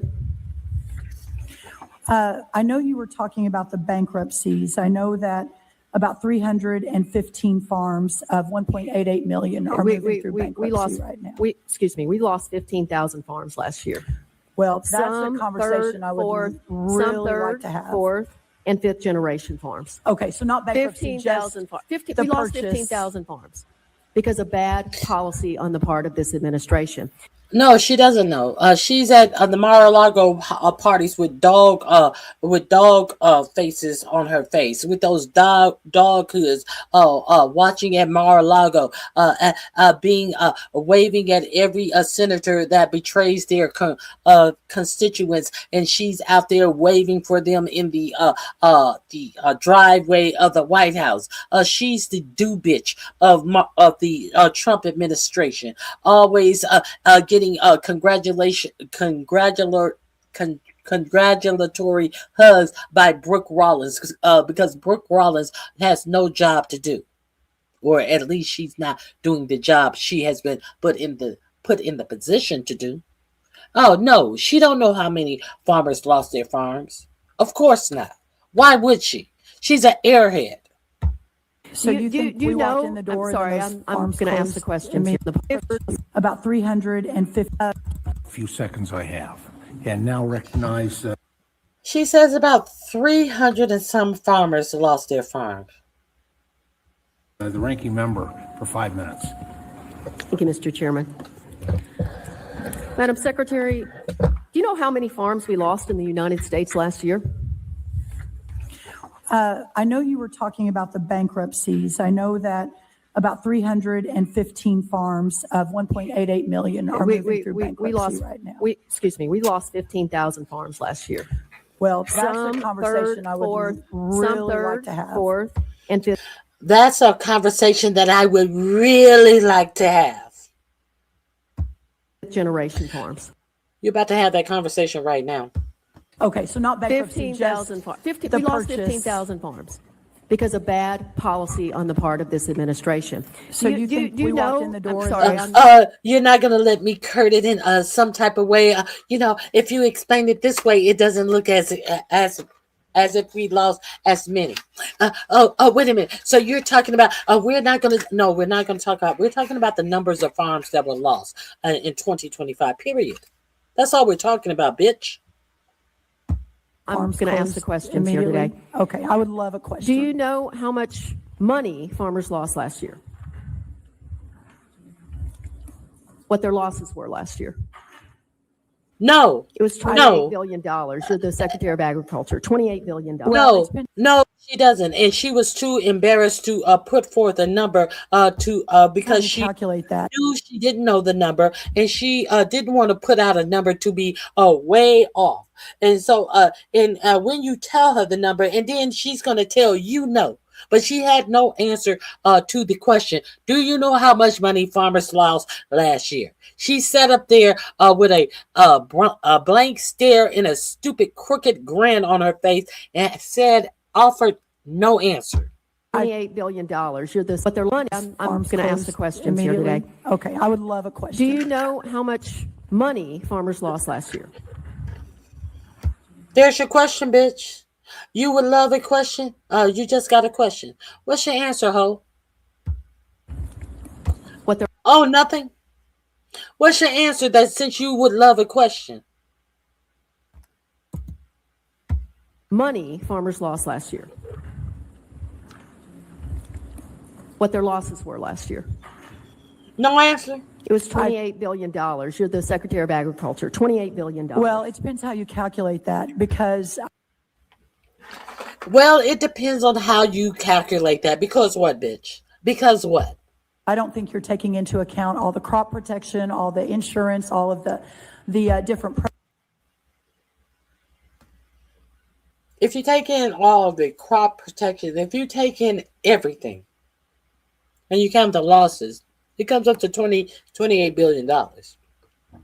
What's your point? If they get crop protection this late in the game to buy fertilizer, the shit that they haven't been getting, the farmers have not been getting at the time that they are planting their crops now. If they get it at the end of the season, what good is that going to help them? Because their crops are not going to be prosperous. They are going to have small crops. Bitch, what is your point? Programs that went through to support our farmers. Right. And if this administration didn't have terrible policies, we would not need all that support for family farmers because we would have export markets still left in China. Thank you for that. Madam Ranking Member, that is absolutely 100% not correct. When we lost all of our trade access around the world, we went Madam to $42 Secretary, I'm billion going to reclaim my time on agricultural behalf trade of family deficit. farmers. That was not the Trump Reclaiming my administration. That time was means you the stop Biden talking. administration. That's what it means in this building. You stop talking when I reclaim my time. What's the national average of farm diesel right now? The Biden administration. So that makes everything better. If I lie and say the number of money, the amount of money that was lost last year, and I can tell you, that I cannot offer you a number because I'm so airhead and I have no idea. But I want to argue the number that you give me when I had number to give you. Then I'm going to say the Biden administration, and it's going to make everything all better. Biden was nowhere near office last year. My time means you the stop Biden talking. administration. That's what it means in this building. You stop. 100% not correct. When we lost all of our trade access around the world, we went Madam to $42 Secretary, I'm billion going to reclaim my time on agricultural behalf trade of family deficit. farmers. That was not the Trump Reclaiming my administration. That time was means you the stop Biden talking. administration. That was not the Trump administration. That was the Biden administration. The reason why China stopped buying our soybeans totally and entirely, that was the Biden administration. Oh yeah, bitch. Oh, okay. Right. Yeah, right. Yeah. Oh, is that what happened? That's what it means in this building. You stop talking when I reclaim my time. What's the national average of farm? That's what it means, bitch. Shut the fuck up when I'm talking. When I say I reclaim my time, close your motherfucking mouth because you ain't talking about shit in the first place. You stop talking when I reclaim my time. You reclaim my time on behalf of family farmers. That was not the Trump Reclaiming my administration. That time was means you the stop Biden talking. administration. That's what it means in this building. You stop talking when I reclaim my time. What's the national average of farm diesel right now? The national average of farm diesel. diesel. Yeah, what's diesel the diesel has increased because of the Iranian conflict. How much was it? How much is it right now? Before the Iranian conflict, it had gone way up all inputs under the last administration increased about 40%. That's what we inherited. Reclaiming my time. Madam Secretary, Joe Biden is no longer the president of the United States. Mr. Trump is. Your party controls Congress. You own these numbers at this point in time. I'm sick of hearing you blame an administration from a year and a half ago. You own every single bit of this. Since you don't know the answer, in May, the average price of diesel was $5.41 a gallon. That's up 95% from a year ago, the entire year in which this administration was in power in the White House, the House, and the Senate. Let me ask you another question to see if you know anything about farm policy. Since the start of the Iran war, how much have fertilizer prices increased for American farmers? There are 4 different pockets of fertilizer. Nitrogen, I'm sure, is what you're talking about, which is ammonia. That's increased about 40% based on the closure of the Strait of Hormuz. The others are a little more stable, but we are now. It did go up almost 90% under the Biden years. So even though we're hitting record numbers, reclaiming my time, you are in power. You own this entire town. This is Madam Secretary. Do you know what percent? Reclaiming my time. Okay, I just ask you not to be so rude. I mean, I'd really like to have a legitimate conversation. Do you know what percentage of farmers now say they can't afford fertilizer for this year as a result of the president's war in Iran? Well, it depends on the geographic location. Oh my the God. Southeast, 70% is the answer across those are not the the country. numbers. That's not correct. Madam Secretary, do you know what the SNAP Those fraud are the rate wrong actually numbers. is according to the most recent estimates from USDA? The fraud rate. Well, that is based on data. What is the SNAP fraud rate? Well, that is dependent upon data, and all of this are bullshit. Well, that depends on it varies from different regions. Well, this bitch is so full of shit. Has just spewing out a bunch of bullshit numbers and a bunch of lies. Receiving from the states that we can't verify. Is according to the most recent estimates from USDA, the fraud rate. Well, that is based on data we're receiving from the states that we can't verify. That's the whole point of this, is we have no ability to verify California, Minnesota, where the fraud has been Reclaiming seen, my time. with It New was York. 1.6% according to USDA. Your state is saying we only have 1.6% fraud rate, which we all know is an absolute joke. I'll say it again. The USDA's own data found 1.6%. I don't know. No, we were relying on your data from Minnesota, and you won't. That's your data, bitch. Your data. And Share the it with difference between error rates and fraud rates, I honestly don't. It is one of the lowest fraud rate in any program in America is the SNAP program. The lowest fraud rate of any program in America is the SNAP program? You can't be serious when you say that. Your own data says 1.6%. Again, that's because the states, your state has told us that number, once more. and you won't allow us to confirm it. You've bragged on TV that it's a great thing that you kicked 4 million people off SNAP. The ability to work, the righteousness of work is not reclaiming my time. 700,000 We should be proud. kids. That's the goal of these welfare Madam programs. Secretary, I'm asking you these questions because these issues, this committee, it's all personal. You're not to me. asking questions for an answer. My mom You're asking questions to make a political reclaiming my statement. time again. I would like to actually have a real My mom was, conversation. Madam Secretary, Mr. Chair, she talked over half of my time here. So look, when you describe the farm economy as the golden age, Lady's time is expired. this administration needs to wake Now, up and start recognize the understanding gentleman that from family Oklahoma, farmers are Mr. Lucas. in need. Thank you, Mr. Chairman, and Secretary Rollins. Thank you for being here today. And ever watchful, and talking to, I was on the phone with about 50 of our cattle ranchers. Costa for 5 minutes. Thank you very much, Mr. Chairman and Secretary Rollins, and for being here. Been on the job for a little over a year. I'm glad you're ready to talk about the challenges my farmers in the San Joaquin Valley, one of the richest agricultural regions in the country, are hurting. Not only them, when farmers are hurting, farm workers are impacted. And as we know, and your testimony indicated previously, farm agriculture is a national security issue. I say that every time we have a hearing. I'm a third generation farmer, and I know very much at firsthand the impacts that farmers are faced with. It's not a slogan. In the San Joaquin Valley, we live that every day. Let me give you some numbers, Madam Secretary. California brings $61.2 billion at the farm gate last year, grows nearly half the nation's vegetables, more than 3/4 of the fruits and nuts, and ships $26.3 billion in farm exports last year, the largest exporter in the country. So when the USDA acts, my farmers feel it first. And bankruptcies are up. That's a fact. You may not like it. My farmers don't like it either. And so what are we doing about it? Your testimony says the reorganization plan that I have a lot of questions about brings USDA closer to serve the communities we serve. But you're moving it to 5 hubs, not one in California, the #1 agricultural state in the nation. My growers need help just as much as other growers around the country on farm programs, conservation, research, disaster aid, school purchase programs, which is critical. Those offices are scattered around the country, not closer to my farmers. That's a runaround. And I must tell you that, the USDA is closer to California farmers on the map. Can you show me where, in fact, it's skips the biggest ag state in the nation, how it becomes closer. Well, a lot to unpack there, but sir, to answer that last point, what I will say is we are moving hubs to Kansas City, to Indiana, which is closer to California than Washington, D.C.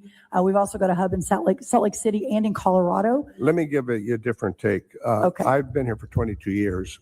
Farmers and their associations, they're smart folks. When they come to Washington, they not only visit the USDA, they visit the trade office, they visit the Department of Interior, they meet with their members of Congress. Now, you want to put this into 5 different hubs?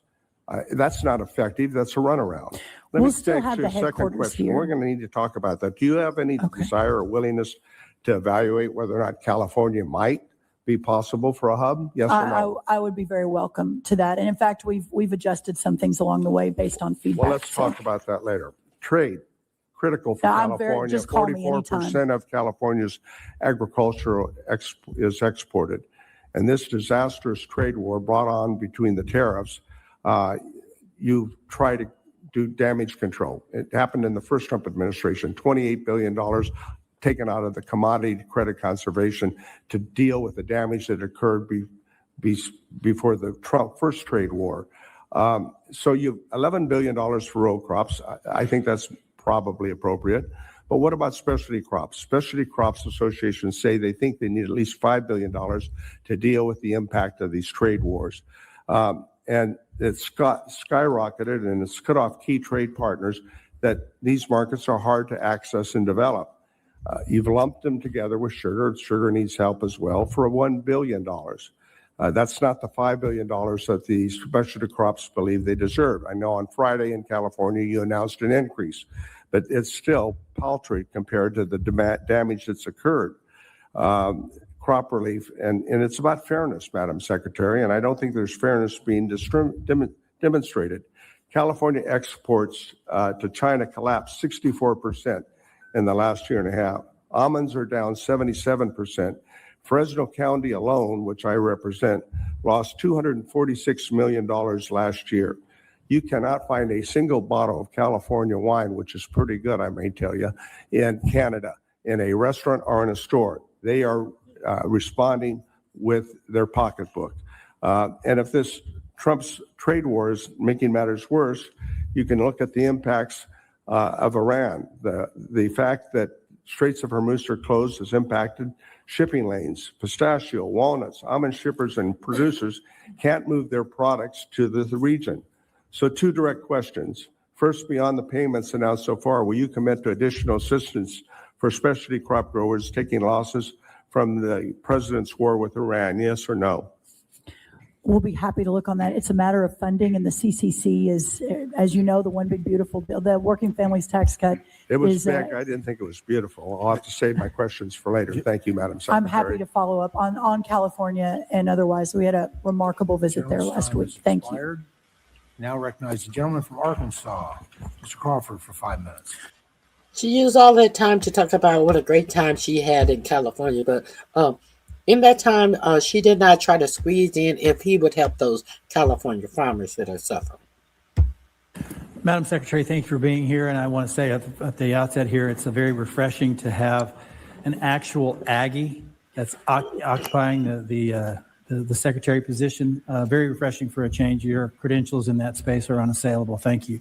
Real quick. I think fertilizer's been a topic. Yeah, we're going to pass We've it. regulated with our price, the end actually enhanced supply chain guide. Yeah, that fertilizer of national security, but process to produce only problem in the long run. And so the light that has been shown on the fertilizer industry to rebuild USDA building, we love them. I need to tell you.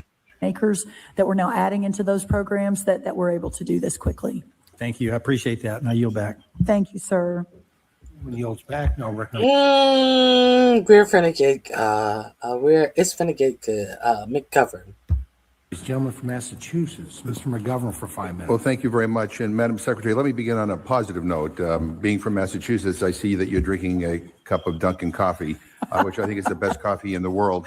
Yes, they're in the basement of the USDA building. We love them. I need to tell you that your Secretary of Health and Human Services is going after Dunkin' big time. So we won't tell them. We'll just keep our little secret here. We say we're all for Maha, but we still like donuts a little bit over there at USDA.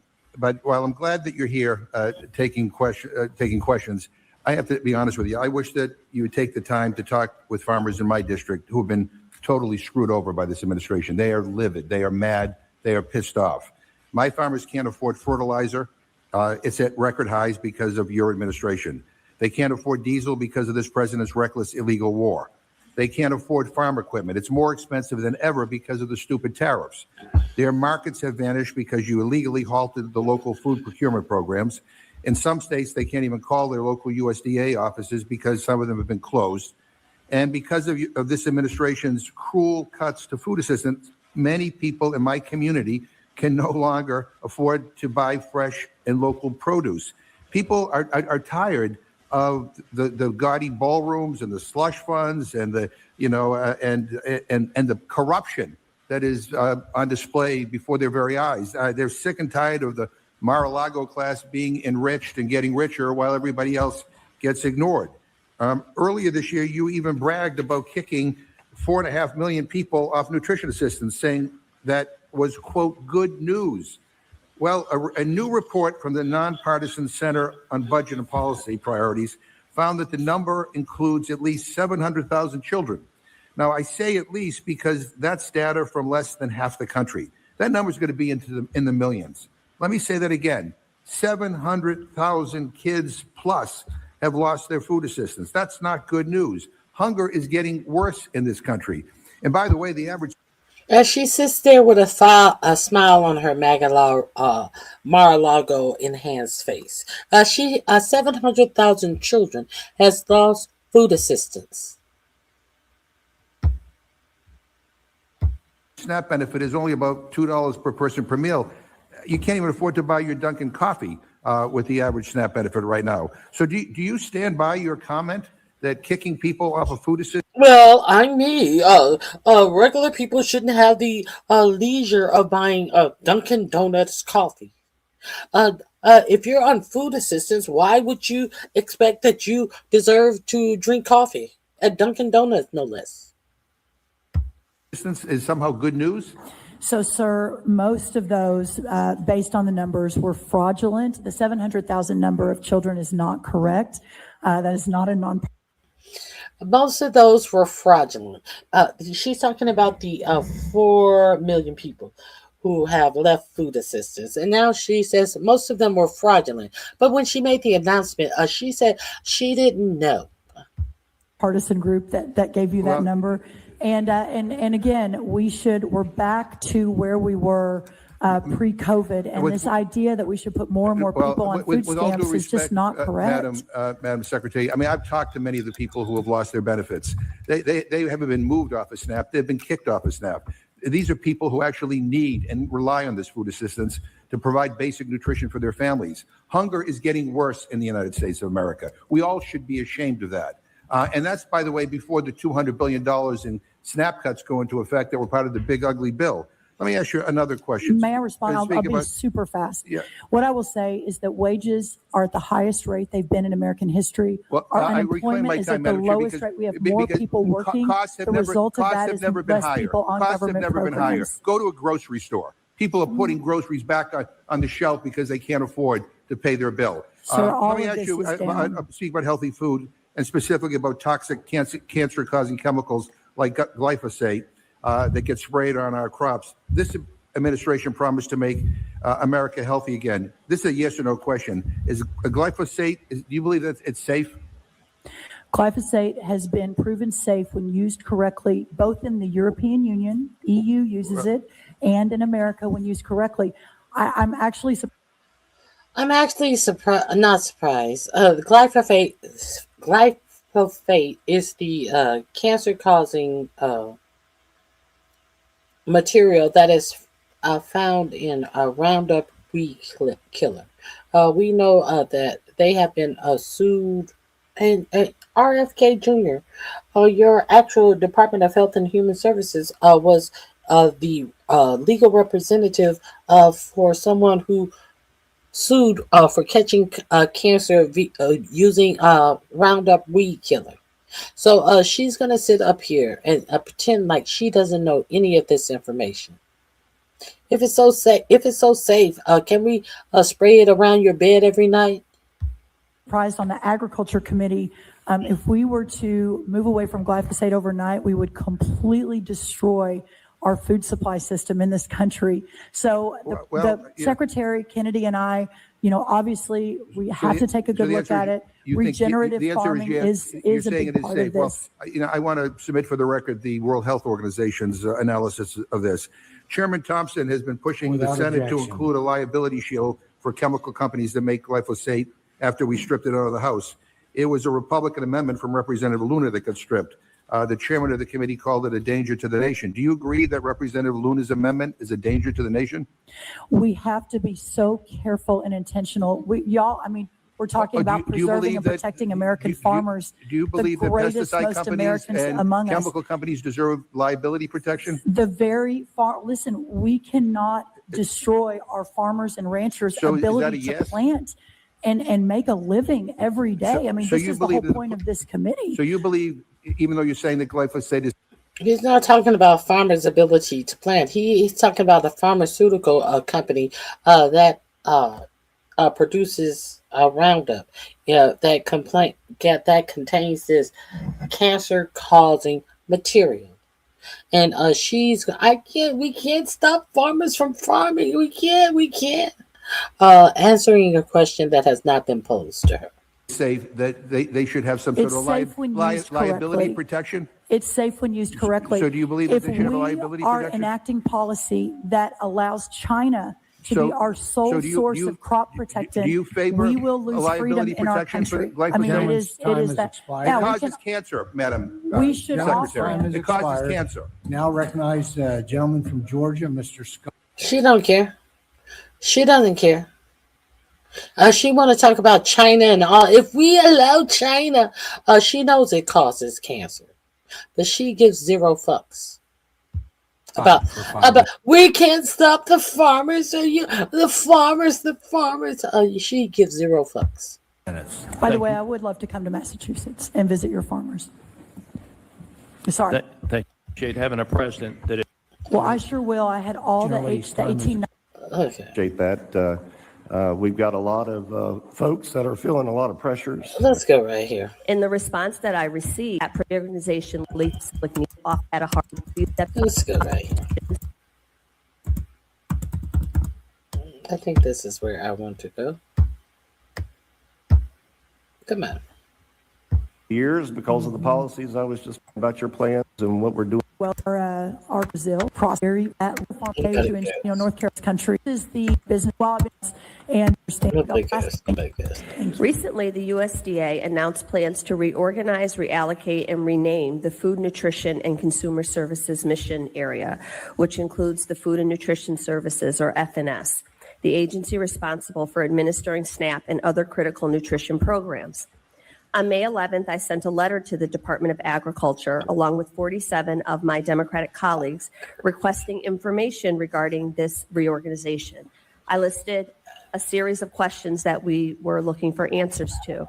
I received a response this morning, which I haven't really had time to review thoroughly, from Deputy Secretary Vaden, in which he says, quote, "Notably absent were these questions raised in this public letter, and he would welcome an opportunity to provide information." Perhaps Deputy Secretary Vaden forgot that he had a hard stop and members were not allowed to speak, and that this was a private, off-the-record roundtable on a topic that is so critically important, and the American public needs to hear answers to this. So I'd like to take the opportunity to talk to you about some of these things. The letter that I sent highlighted concerns about FNS losing nearly 30% of its workforce since the start of this administration, and this reorganization leaving critical nutrition programs dangerously short-staffed at precisely the moment where they are needed most. In the response that I received, Deputy Secretary Vaden made egregious statements blaming both the Obama and Biden administration for some of the gaps in the disbursement of food. He blamed union bosses, government shutdowns, and the Chevron relocation, but does not address any of the concerns that I listed. So The department, I feel the department should be able to talk about this in full public view and let people understand the answers to these very critical questions. I am open to hearing your thoughts on this reorganization, and it should not be behind closed doors. So while I can't go through all of the questions, just a few that I had were how many employees will be impacted by this organization, and how will the USDA fill vacancies resulting from the reorganization while there's a hiring freeze? And then I guess one of my primary concerns is, how do you intend to maintain regional program expertise and relationships with state agencies under this new hub structure? I'll take the last one first, and then if I forget any, let me know, Congresswoman. First, on the expertise in the new hubs, our goal is that this actually becomes even more effective, because we'll be out in the country with the very people that we're serving versus here in Washington. We're moving several of the hubs to the middle of the country. We have some on the West Coast and some on the East Coast, and no one has been cut. No employees have been cut in that reorganization. No food aid has been compromised.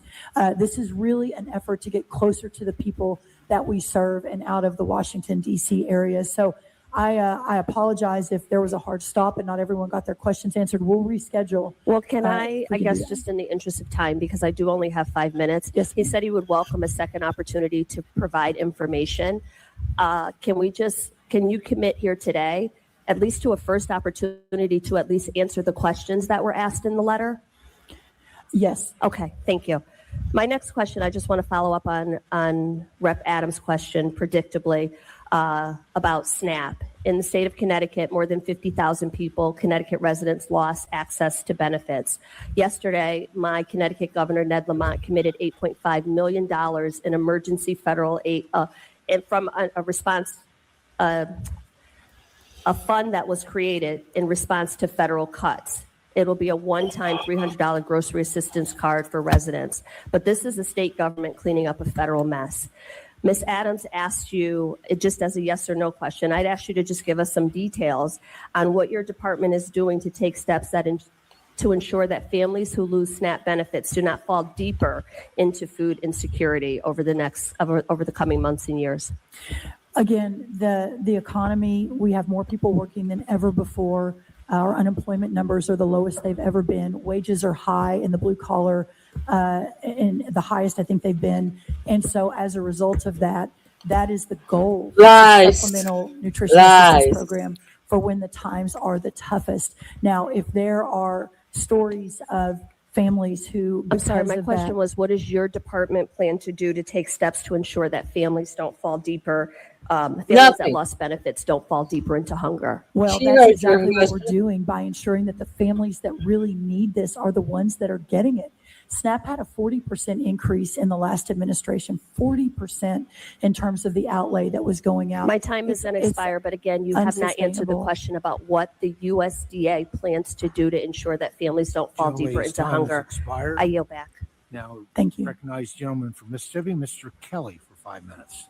Thank you, Mr. Chairman. And I, like Mr. Rouser, also want to thank the chairman and the ranking member for recognizing former chairman David Scott. What a tremendous, amazing, and Mr. LaMalfa earlier. We lost two of the mentors on this committee who showed us all how it should be run, and we'll miss them, but we take forward the way that they work on this committee. Secretary Rollins, thank you for being here today.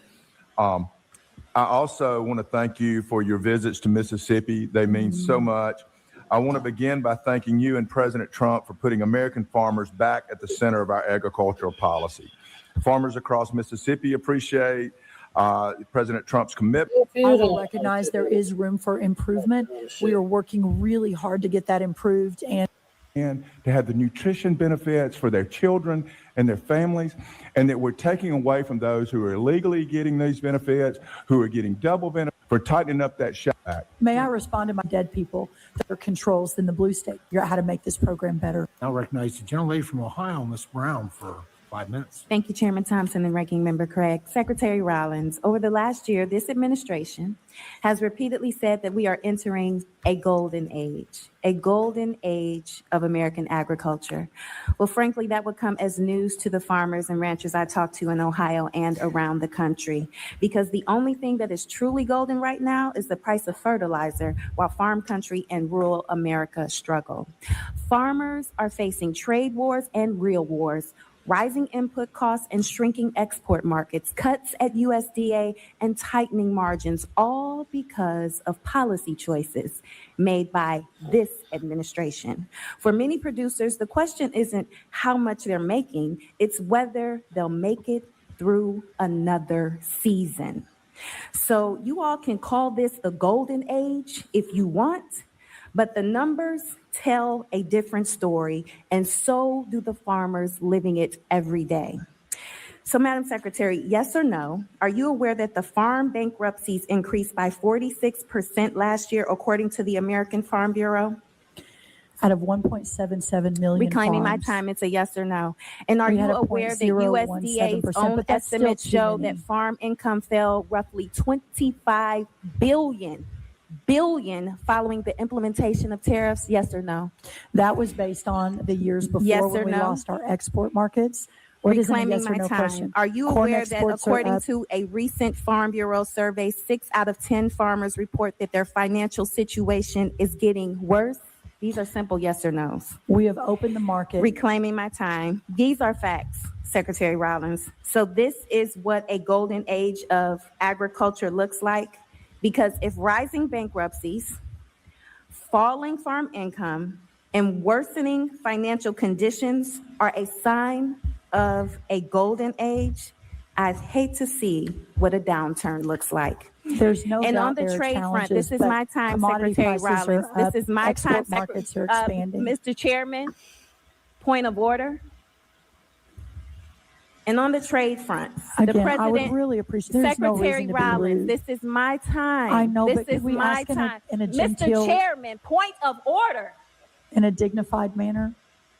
You be dignified and I'll be dignified, because this is my time. And when I ask a question, if it's a yes or no, I expect a yes or no answer. This is why the Secretary American people Rollins, don't like Congress. respectfully. I'm so happy And on to the have a trade gentle front, the conversation president about this. recently defended his Beijing bailout, supporting Chinese ownership of U.S. farmland by stating, and I quote, "You want to see farm prices drop? You want to see farmers lose a lot of money? Just take that out of the market." Another easy yes or no question. Madam Secretary, do you agree with the president that China should own our farmland? China is a massive threat to America. The president has recognized this over and over again. We have to protect American farmland. Thank you. Madam Secretary, I'd like to turn to another example where I think there is a significant gap between the story this administration is telling and the reality Americans are experiencing. Recently, you described it as good news that roughly 4.5 million people have been, quoted, moved off SNAP. Now, if those families were leaving SNAP because of wages were rising and people no longer needed assistance, I think we'd all celebrate that. But that's not what's happening. The More reality people working is than ever before. that 4.5 million people were kicked off the program to A pay lot for of them are tax cuts illegal. for the wealthy through HR 1. A lot of them were kicked off. A lot of them were illegal. It is illegal. This bitch and her bullshit. I thought that all the illegals were gone. I thought that all of the illegals were gone. So which one is it? Which one is it? Families and children are not leaving the SNAP program because they're doing better. They're being forced off because of eligibility changes, new administrative barriers, and states preparing for the enormous cost shifts that they know is coming. And you know this. So I'm really struggling to understand why you think pulling the rug out from under children, seniors, veterans, and families that have fallen on hard times, good news. Can you explain why Americans should view losing access to food assistance as good news when grocery prices remain high and food insecurity continues to affect families across this Yes, country? ma'am. I would love to explain. Thank you. So SNAP increased 40% under the last administration. The amount of fraud, as I mentioned, in the red states, 200,000 dead people. Reclaiming my time. 500,000. I mean, this is Well, no, really you said part I of could a disturbing explain. pattern here. Oh, Farm no. Farm Okay. bankruptcies There's are no at a explaining. record high, Okay. but the president is saying that it's a golden age. Madam Secretary, millions of Americans are going hungry, and you're saying it's a success story. The administration keeps pointing to numbers it wants Americans to see, but families, farmers, and rural communities are living with consequences of the numbers you don't want to talk about. I really, really hope you can get your facts straight before January of next year. We have more Ladies, exports. time We has have expired. everything is in better shape. I just don't think you want more people to work. I think that you want more people on government programs and not working. It's remarkable. Generally, time has expired. Now. And to you and to our ranking member for holding this hearing. I continue to hear from Kansas farmers and ranchers who feel like they are getting hit from every single direction. Fertilizer prices are up 30% following the president's initiation with conflict with Iran. Reckless tariff policies have added even more uncertainty, contributing to $28 billion in losses over the last crop year. Last year, farm bankruptcies in the Midwest rose by 70%. And while farmers are struggling to stay afloat, families are feeling it at the grocery store. Americans paid an average of $310 more for groceries in 2025 than they did the year before. When farmers are hurting, it doesn't stay on the farm. It affects food prices. Exactly. We're supposed to pretend that there is a robust job market out here. It just seems like you don't want people to work. I don't know what's wrong with you. Like how can you rationalize? She says this to a black woman. You notice that she has her. I can't believe you people don't want people to work. It seems like you just want people to get on government programs. She has not said that to one white person as of yet. Let's continue. Local businesses and the entire. In other words, her argument funnels down to her simple racism. Period. Because of her inability to be able to successfully answer questions, because she's an airhead. So when all else fails, we know that MAGA leans on racism. Country and our rural communities. And that's exactly why farmers need a Department of Agriculture that they can count on. Instead, we have seen significant staffing cuts across the board. Meanwhile, as of yesterday, the new world screwworm is now present in the United States. The screwworm is a flesh-eating parasite that can devastate livestock herds, threaten ranchers' livelihoods, and ultimately drive up grocery prices even further. This is absolutely a significant threat to the American cattle industry and has the potential to further raise beef prices at the grocery store. Cattle is a $15 billion industry in Kansas. The Economic Research Service has estimated that an isolated outbreak would cost producers $732 million per year and cause $1.8 billion in losses. Yesterday, when confirming the New World screwworm case in Texas, I have to say I was struck by your use of the phrase "as expected." In the USDA post on X, I know there were projections on timing, which were referenced in your opening statements. But from talking to Kansans, I can say that ranchers don't care that it's expected. They want to know what's being done to prevent. And so my first question, if you could briefly answer, because I do want to get to my next point, why should Kansas ranchers and consumers facing high beef prices have confidence that the USDA has this under control? Yeah, I appreciate that. By the way, I appreciate you flagging that as expected. I was actually referring to the post right below it, where a couple hours before I had said it looks like this could be, but we need to confirm. So I was actually not saying we expected it. I appreciate that clarification. Yeah. Well, I probably need to be a little more careful with my language. So that's a good flag.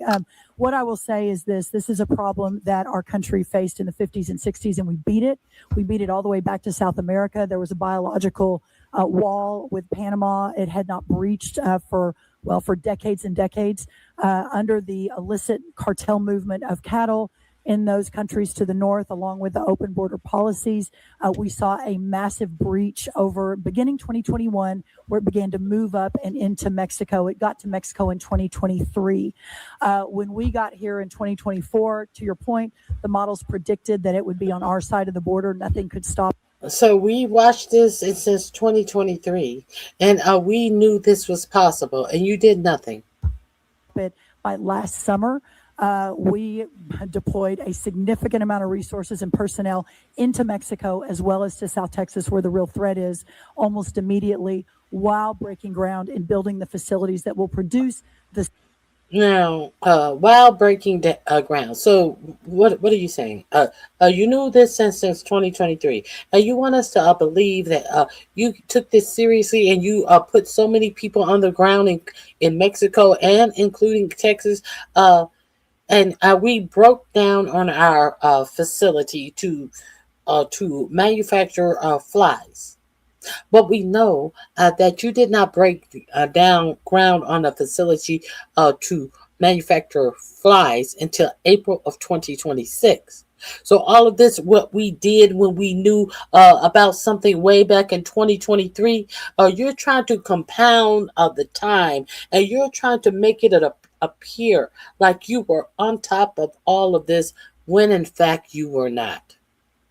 You're a liar, ma'am. You are a liar. Sterile flies, that's how we beat it in the 50s and 60s. That's how we'll beat it again. The challenge is we need about 400 to 500 million flies a week to push it back. And we had gotten to the point, because no one thought it was going to be a threat again, that we were only producing 100 million a week, and that's down in Panama. So that's what we're working to solve for right now. I was on the phone most of last night and through the night with the ranchers in South Texas. We do not believe this will be an infestation. We'll be able to isolate each case. We've had a year to prepare because we pushed it off a bit, and we've got the teams on the ground ready to go. Thank you. And that actually is a great segue in terms of the work that USDA is already doing to ramp up the sterile fly production and dispersal. I have concerns about the staffing cuts at the Animal and Plant Health Inspection Service. For folks watching on C-SPAN, that's also APHIS.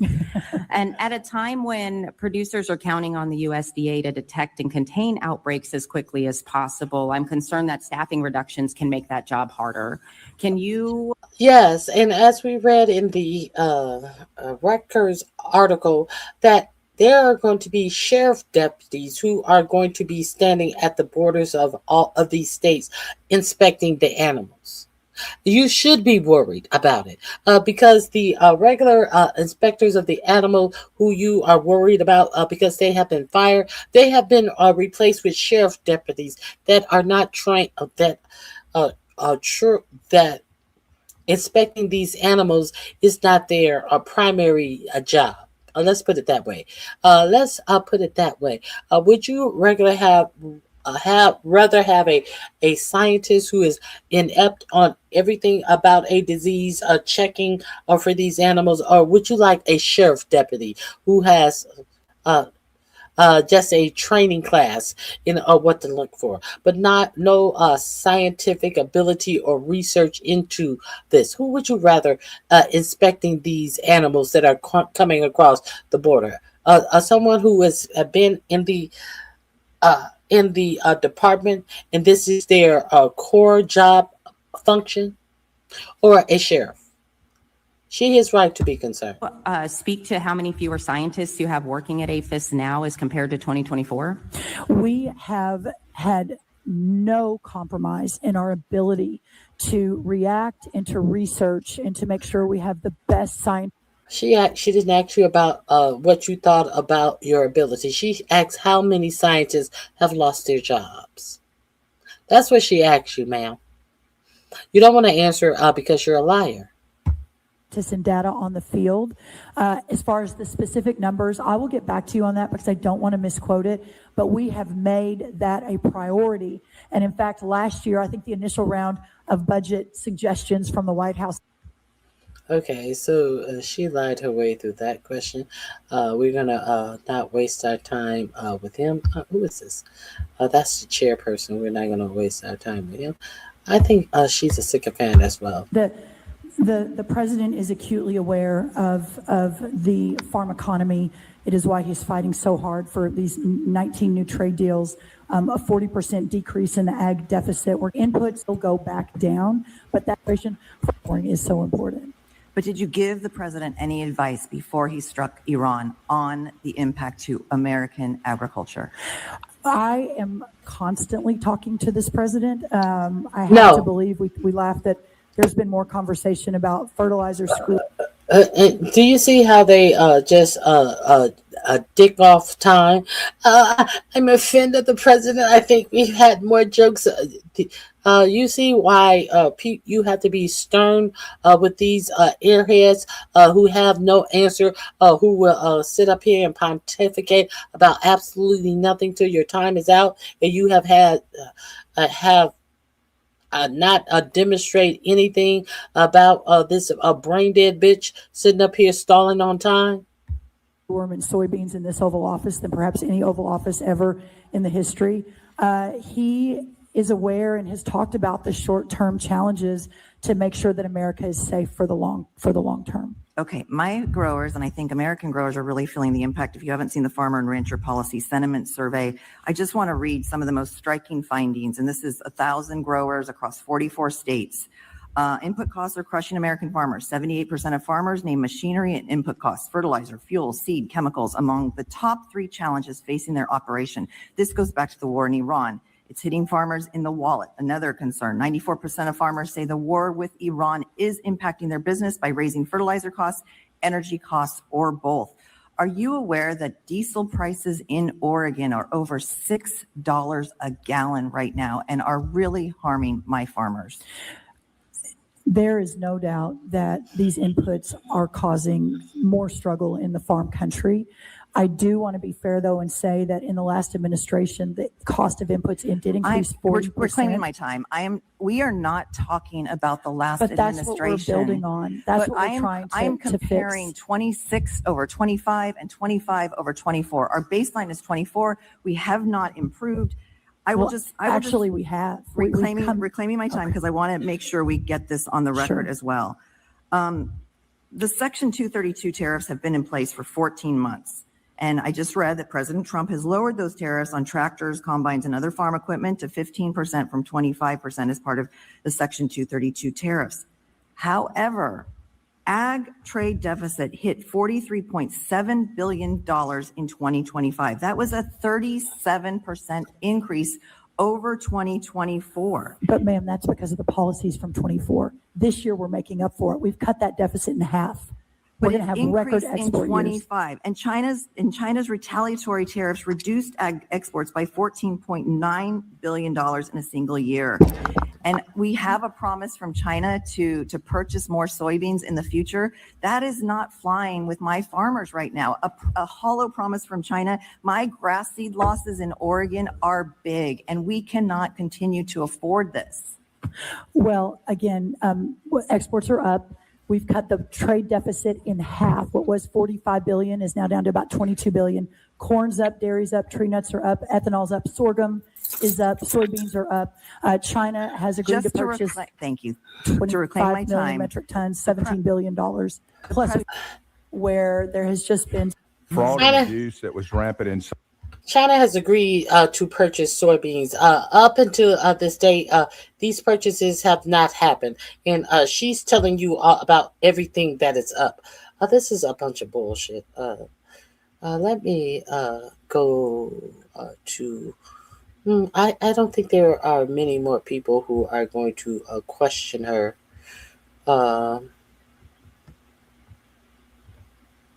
Have any good questions for her? I don't think. Let me see. You share that same passion. Over last year, you and President Trump have led the way in supporting rural America, and I look forward to continuing to work with you as we continue to make limits to allow farmers to immediately write off new equipment. Under the same legislation, the 20% small business tax Thank you so much. Next, I'm going to recognize the gentleman from Illinois, my friend Mr. Jackson, for 5 minutes. Thank you, Chairman.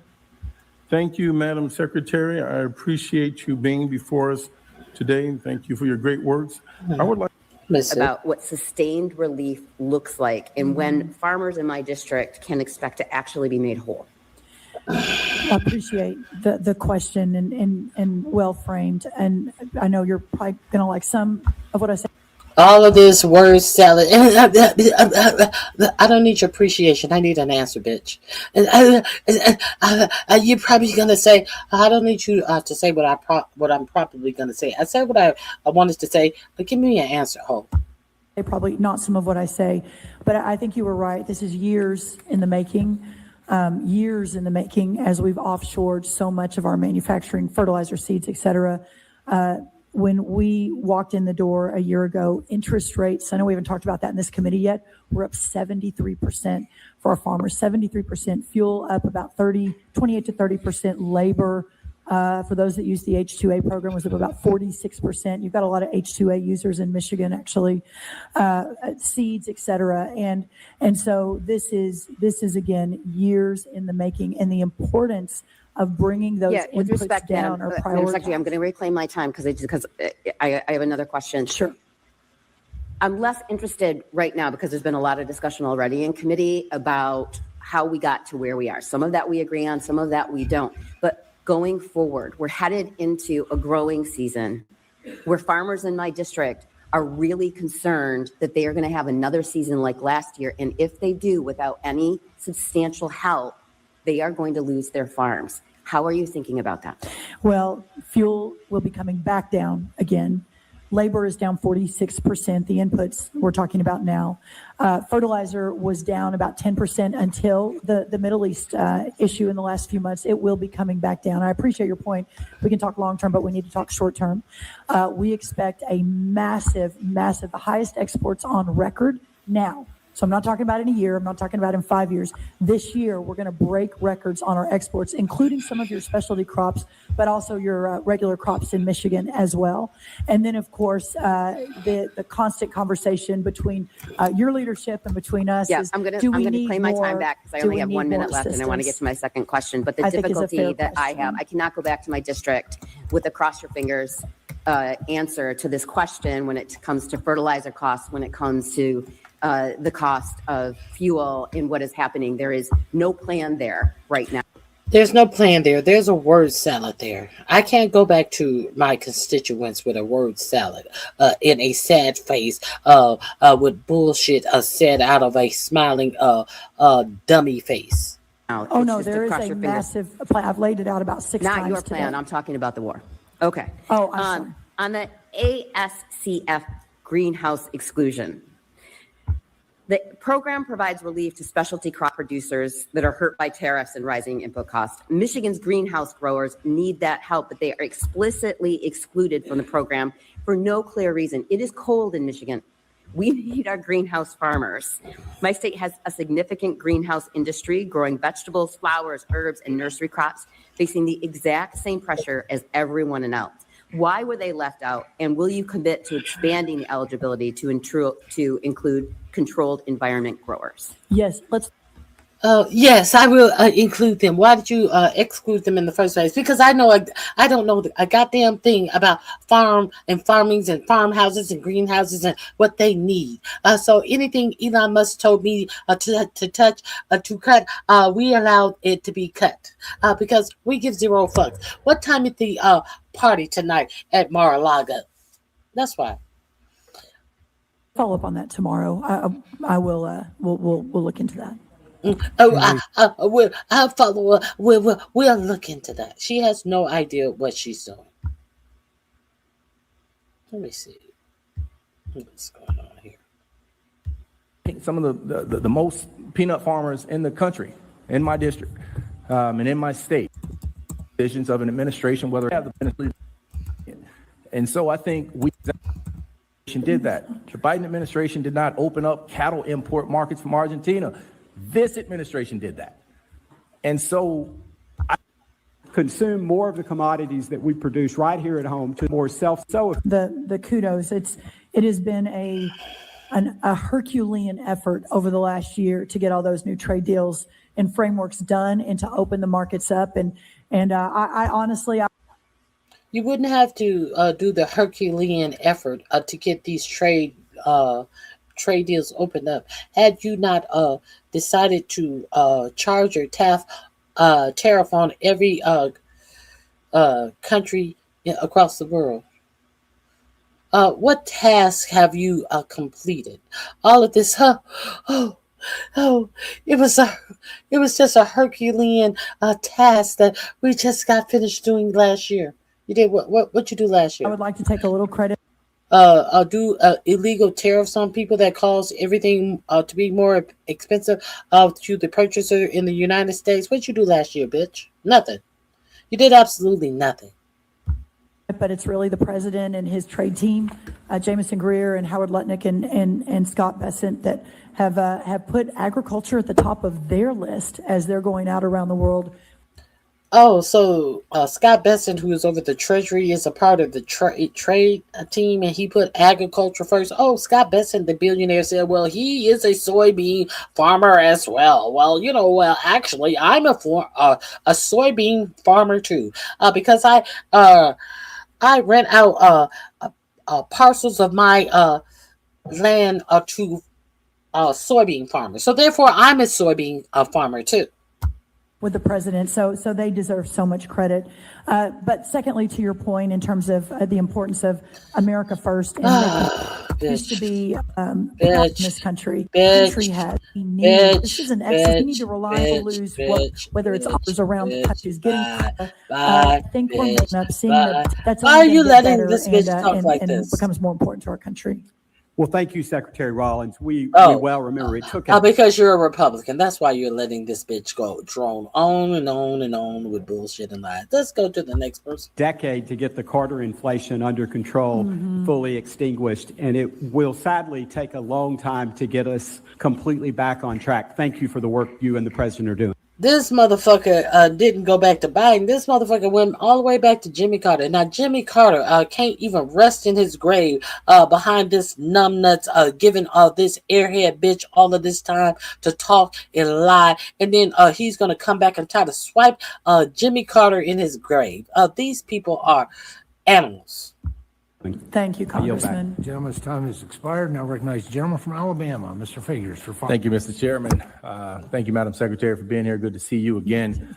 I don't typically get involved in the back and forth, but I've been in Congress now about 18 months. And the one word that I hear more than perhaps anything else from my colleagues is two words, is Joe Biden or Biden administration. And as it relates to our farmers, look, I'll be the first to tell you, I don't care what party the president is. I don't care where he's from. I don't care what his policies are. I don't care what his goals are. I don't care what his or her, positions are on many things. All I care about is the decisions that you are making. Do they help District 2 in the state of Alabama? I don't care anything else. Is it good for my district? Is it good for my state? And when I continue to hear people talk about the Biden administration, and what they did, to the extent that there was a fire, this administration did not come in treating it with water. They came in spraying gasoline. And this administration did not ramp up the tariff war. This administration did ramp up the tariff war, didn't start the tariff war. The Biden administration didn't do that. The Biden administration didn't start a conflict in Iran that has fuel prices at record levels that we're seeing for some time. This administration did that. The Biden administration is not the one who has driven foreign exports away from farmers in the state of Alabama. This administration did that. The Biden administration did not open up cattle import markets from Argentina. This administration did that. And so I don't care if it's a Democrat or a Republican who did that. Joe Biden had done those things, I'd sit here and tell you the exact same thing. It is wrong. It's not right. We should not be doing it. And so I think we all have a collective responsibility when we talk about taking care of farmers, when we talk about taking care of rural communities and taking care of the agriculture industry as a whole. We all have a responsibility to be real with ourselves. We all have a responsibility to be loyal to the communities and the states that we represent without finger pointing at a particular president or administration. We, this body, the Agricultural Committee, we have the power to stand back, to use our constitutional authority to push back against decisions of an administration, whether a prior administration or a current administration, to make sure we are positioning our farmers to thrive and succeed. And I get reports in my district, as I'm sure many people across here, do. We got some of the most peanut farmers in the country, in my district, and in my state, soybean farmers, right? And when I talk to them and they say things to me like, hey, the tariff rates have made it more expensive for us to produce these products than we can sell them for, that is a problem. And that is a problem that collectively we should be working together to solve. And I know you're not responsible for tariffs. I know that, right? We all know that, right? So I'm not going to, throw that responsibility on you. But what I do expect is that the Department of... Let me hold on a second right here for this comment that I have highlighted. This is why they're not talking about corn, because a lot of countries said that they will no longer import our GMO corn. This is why they don't want you to bring up corn. This is why China and all other nations are refusing to buy USA corn, because they let Bill Gates implant all of these GMOs in all of our seeds. Some countries don't, our corn in the United States is generally not food grade corn. They usually use our corn to feed their animals. These countries don't want to feed their animals with our GMO laced corn. You are absolutely correct. Let's continue.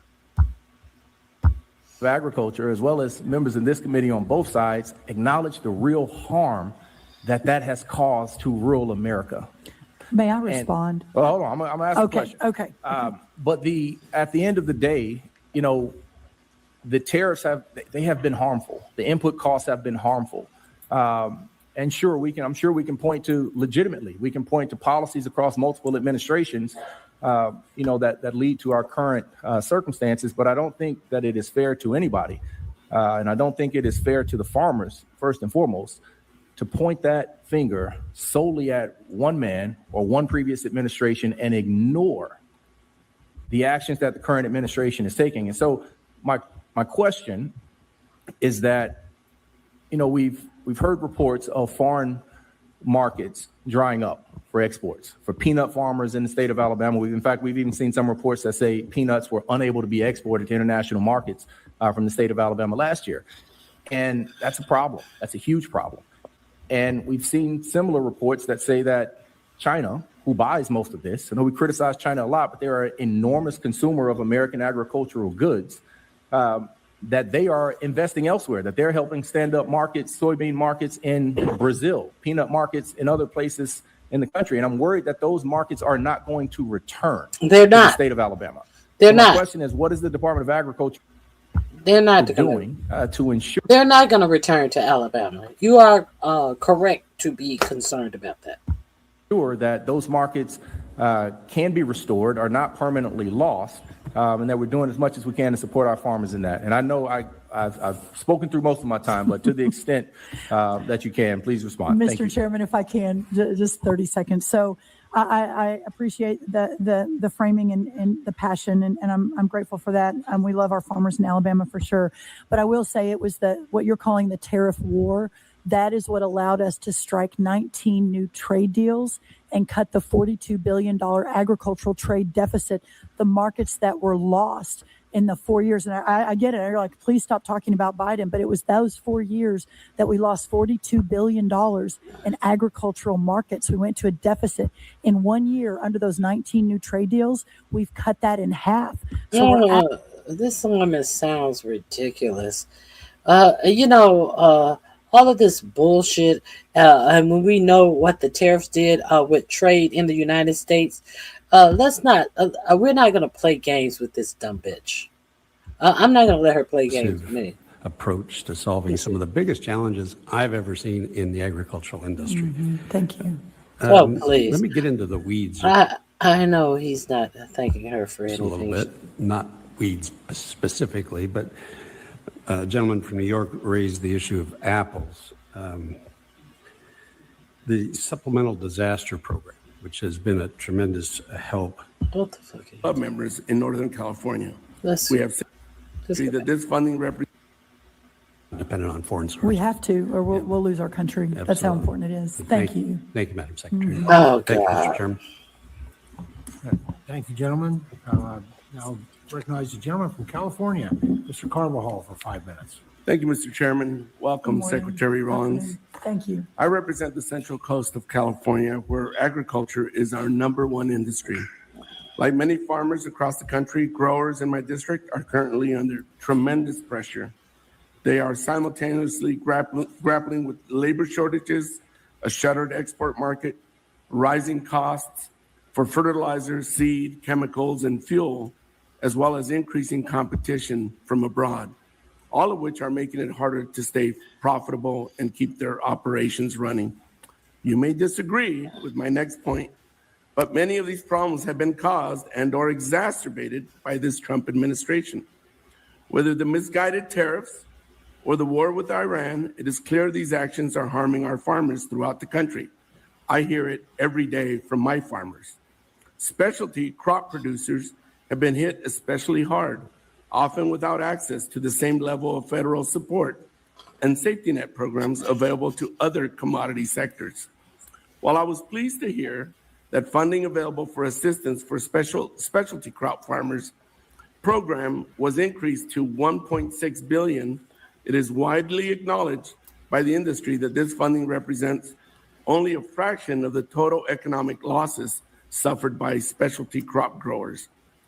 Do you agree that additional assistance is necessary? And does USDA have plans for further assistance? I'm gonna look in on that, and I'll get back with you. For specialty crop farmers in the future? This is really a congressional question. We stand by and are ready to assist if that determination is made. I was out in California last week visiting with Allied Potato and meeting with some specialty crop growers. There is no doubt that there are some headwinds, and we need to do everything we can to work on those, whether opening markets, decreasing input prices, or additional assistance. Are there other actions USDA will be taking to address some of these impacts on farm country? No. Well, every day we're taking action. You No. know, the good news from the working families tax cut is there were a lot.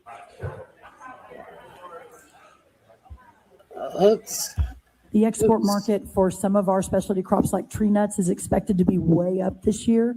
So we're going to be shipping a lot more around the world. So that's good. And then the makeup. Tree nuts. What about these nuts? Bitch, bye. You got a market for these nuts? Because you are full of shit. Let me see if there's anything else. Don't trust this. Let me see. Johnson stating that the Department of Justice had identified and concluded that several of these statutory provisions of federal law governing these programs that establish. I returned just last week with Governor Westmore from the reopening of its school. And even though Western Maryland did meet the thresholds for FEMA aid, and the Western Port fire truck crossed 3 miles over into West Virginia to put out fires, same community and same storm, the president and this administration did deny FEMA aid for Maryland, but granted it 3 miles away for West Virginia. And I firmly believe in the public interest. A black land, white land. This land is black man. This land is white land. Well, you know what happened. You know what. And our government resources like FEMA, emergency funds, infrastructure, broadband, or healthcare dollars, water resources, and USDA resources like grants and infrastructure should be given irrespective of party, zip code, or circumstance. And I show up with my big mama bear arms for every single constituent and fight like hell for them, including for my farmers. And I mentioned this, Maryland recently also did request a secretarial disaster designation for our farmers. We lost 99% of our peach crop, 98% of our barley crop, and 36% of our grape loss. And so considering Maryland has met the thresholds and you just granted Pennsylvania a disaster declaration, like my colleagues, I just commit to offering the same relief for Maryland's farmers, irrespective of zip code or party or circumstance, and elaborate that we can, ensure that politics do not impact the economic viability or safety and health and well-being of our farmers or of all. Good staff. Yes, we She's not even fish in your domain. Yeah. There are just so many issues that I'd like to talk to you about, but I'm going to try to focus on a few things. Okay. And I'm going to just beg you to be willing to follow up with me on a couple of things. So I don't expect you to 100%. answer everything now. I'm not giving you a lot of yes or no quick questions. I really do want to solve some issues. Thank you. I'm the co-chair of the Organic Caucus, along with Representative New. Spread milk programs, but are you able to provide some All assurance? right, that's about it on this hearing. It's getting boring now. I'm bored. Are you bored? I'm bored. Yeah, I think that's it. We're gonna wrap this up, and I'm gonna leave with this now. This is breaking news. I'm interested in what's going on with this myself. This is going to be the last link that I'm sharing. Breaking news. So let's find out what's going on here together. Jesse Dollamore. Balloon donors have been paid $50 billion of your tax money. You know, the donors who were supposedly building the ballroom. Do you mean to tell me that these donors who donated $400 million with an M? Do you mean to tell me that these donors got or were promised $50 billion of your taxpayer money? Let's go to Jesse Dollamore and find out what the fuck is going on with Trump ballroom donors paid $50 billion in tax dollars. You're interested? I am. The link is in my description box. If you like the show, please hit the like button. If you want to subscribe, please subscribe. Please share. Please comment in the comments section and go over to all the links that I have in the description box, because whereas just because I'm doing a news program, I do like every other news program. I get the news and I report the news back to you. And unlike some news programs, I have to always cite my sources, because we know that you white people like to discredit any black woman as being ignorant. So if you have a problem with me citing my sources, you know what that is? That is your problem. That's not my problem. That's your problem. I'm doing the news on YouTube like everybody else. I'm not acting like I am creating anything. I am giving you information as I find it that you may not be aware of yourself. And if you are not aware of some of the news that I have shared with you today, feel free to hit my goals. I think we're beyond the time that you can hit my goals, but hit my goals, because that is my only goal, is to give you information that may be obscure to you, because your for-profit media has agreed to not broadcast certain information in the United States. So this is why I'm here. And if you don't like the way I do it, don't show up. Keep it a buck. It makes me zero difference. Do not show up, because all of this moaning and complaining about what I do on my channel, if you don't like it, go over. You have a like button in the corner of your YouTube channel. If you don't like what I do on my channel, do me up. Do me one better. Show me how it's done. Okay, let's continue. Jesse Dollamore. Lavish government contracts for businesses. This is criminality. This is corruption. This is using your tax dollars to fund lavish government contracts for business. This is criminality. This is corruption. This is using your tax dollars to fund lavish government contracts for businesses who donate to Donald Trump's vanity project. I don't know about you, but it seems to me to be a naturally self-evident thing to say that the Treasury of the United States of America doesn't belong to Donald Trump, and he can't decide unilaterally where to steer government contracts, especially related to giving them to his friends who are donating because of their patriotism and deep love for the country millions of dollars to build Donald Trump's vanity project, the ballroom. And that's exactly where we are right now. $50 billion in contracts have been paid out or are getting ready to be paid out to these companies, more than not, these companies that are giving money for the ballroom, which doesn't mean they're doing it altruistically. They're being paid to give money. They're just getting a little break.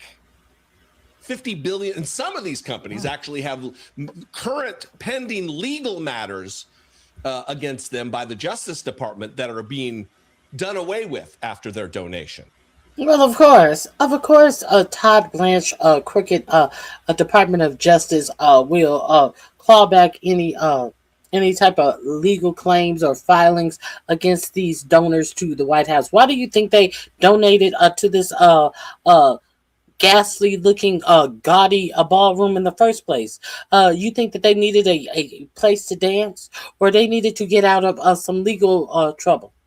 What are we really pretending like we didn't know the difference?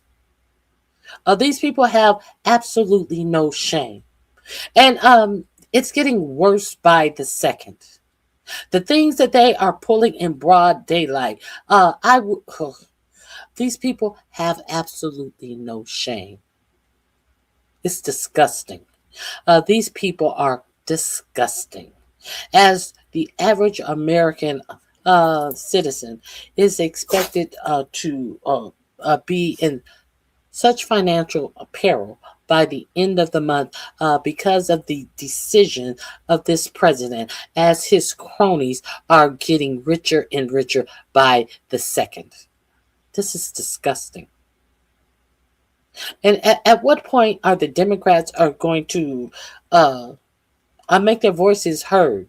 And a lot of these congressmen, senators, a lot of these people need to be thrown out of office, because at this point, you cannot just blame it on the Republicans, because if the Democrats are sitting around and trying to reach across the aisle and are being all quiet because they are being paid by the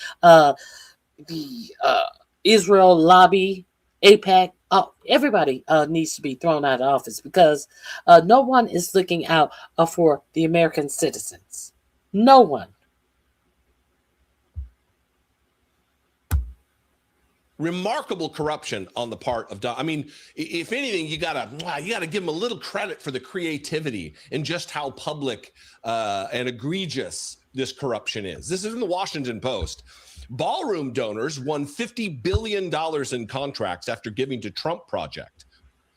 President Donald Trump has repeatedly touted the gifts as a boon to taxpayers, but critics of the project say the administration's refusal to release a full list of donors creates the potential for corruption. The potential for corruption. If Company X, well, we won't use X because that's the new name of Twitter. If Company Y decided to give $50 million, $100 million to the Ballroom project, knowing they were going to get a $3 billion contract, that's pay to play. And it's also not the appearance, the potential for corruption.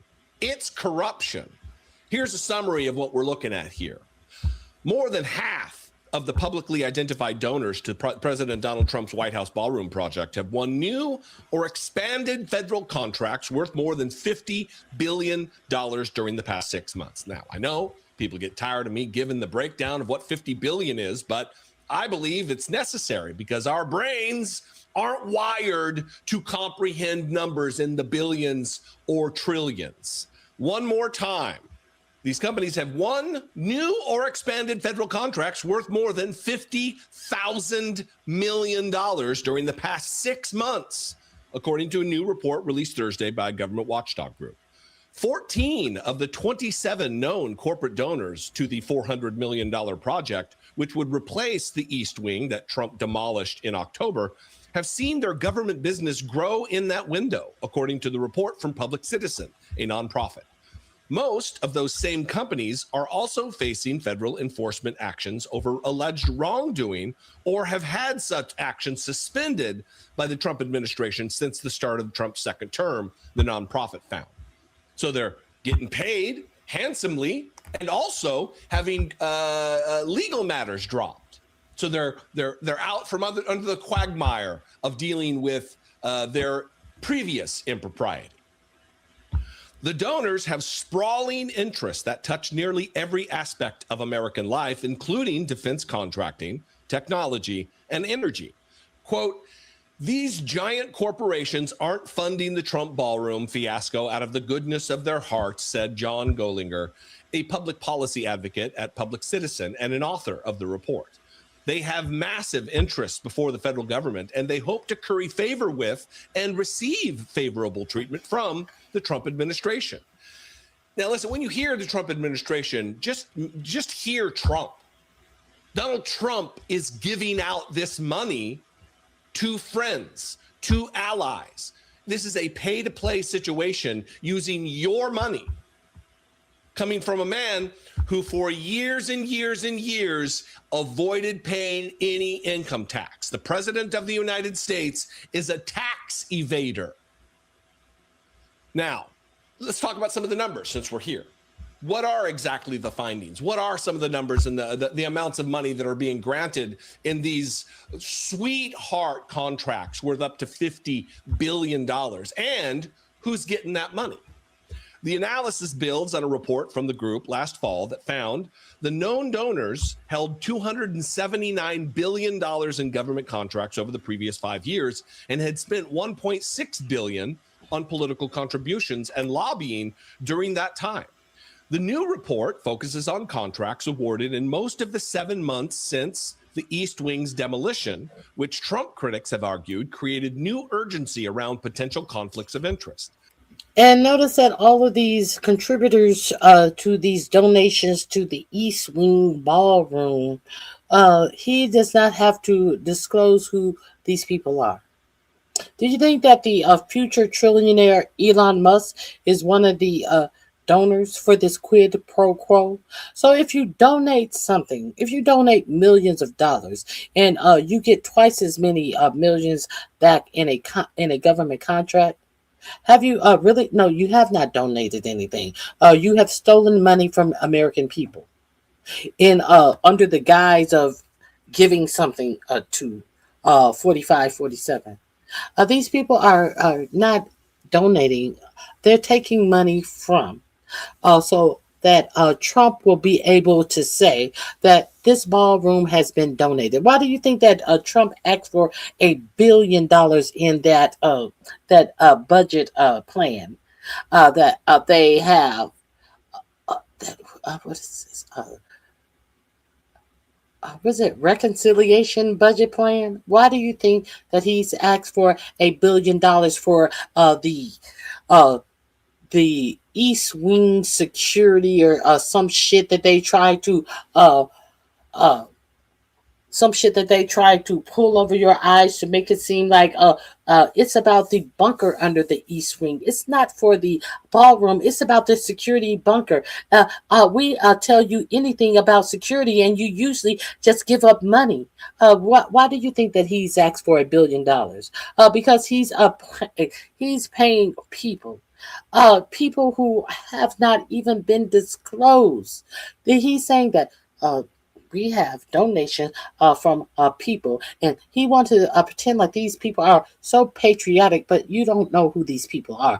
You just got to take his word for the fact that there has been enough people to donate $400 $100 million to a ballroom. No, you can't know their name. They want to work under anonymity. Now, we're going to give these people twice as much in government contracts as they have donated to this ballroom. Oh, no, you want to prove it? No, these people want to give under the guise of anonymity. So what if these people who want to pretend like they're given under the guise of anonymity gave absolutely nothing? Well, if one can do it, couldn't they all do it? Could they all say that they were donors to the ballroom and give nothing? It's not like you're going to find out what the name is. Of the known donors, no single contributor received more new business with the government since receiving the project than Lockheed Martin. The defense giant received roughly $43.8 billion in new or expanded contract funding since last fall, according to the report. Booz Allen Hamilton followed with more than $4.2 billion, and Palantir with just over $1 billion.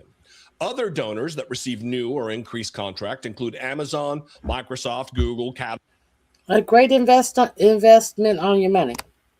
A way to go. What an investment on your money. Oh, is it on their money? No, or is it on the taxpayers' money? They made a great investment on their alleged donation, and only to be repaid. This shit is just mind-blowingly in-your-face corrupt. And they don't care anything about it.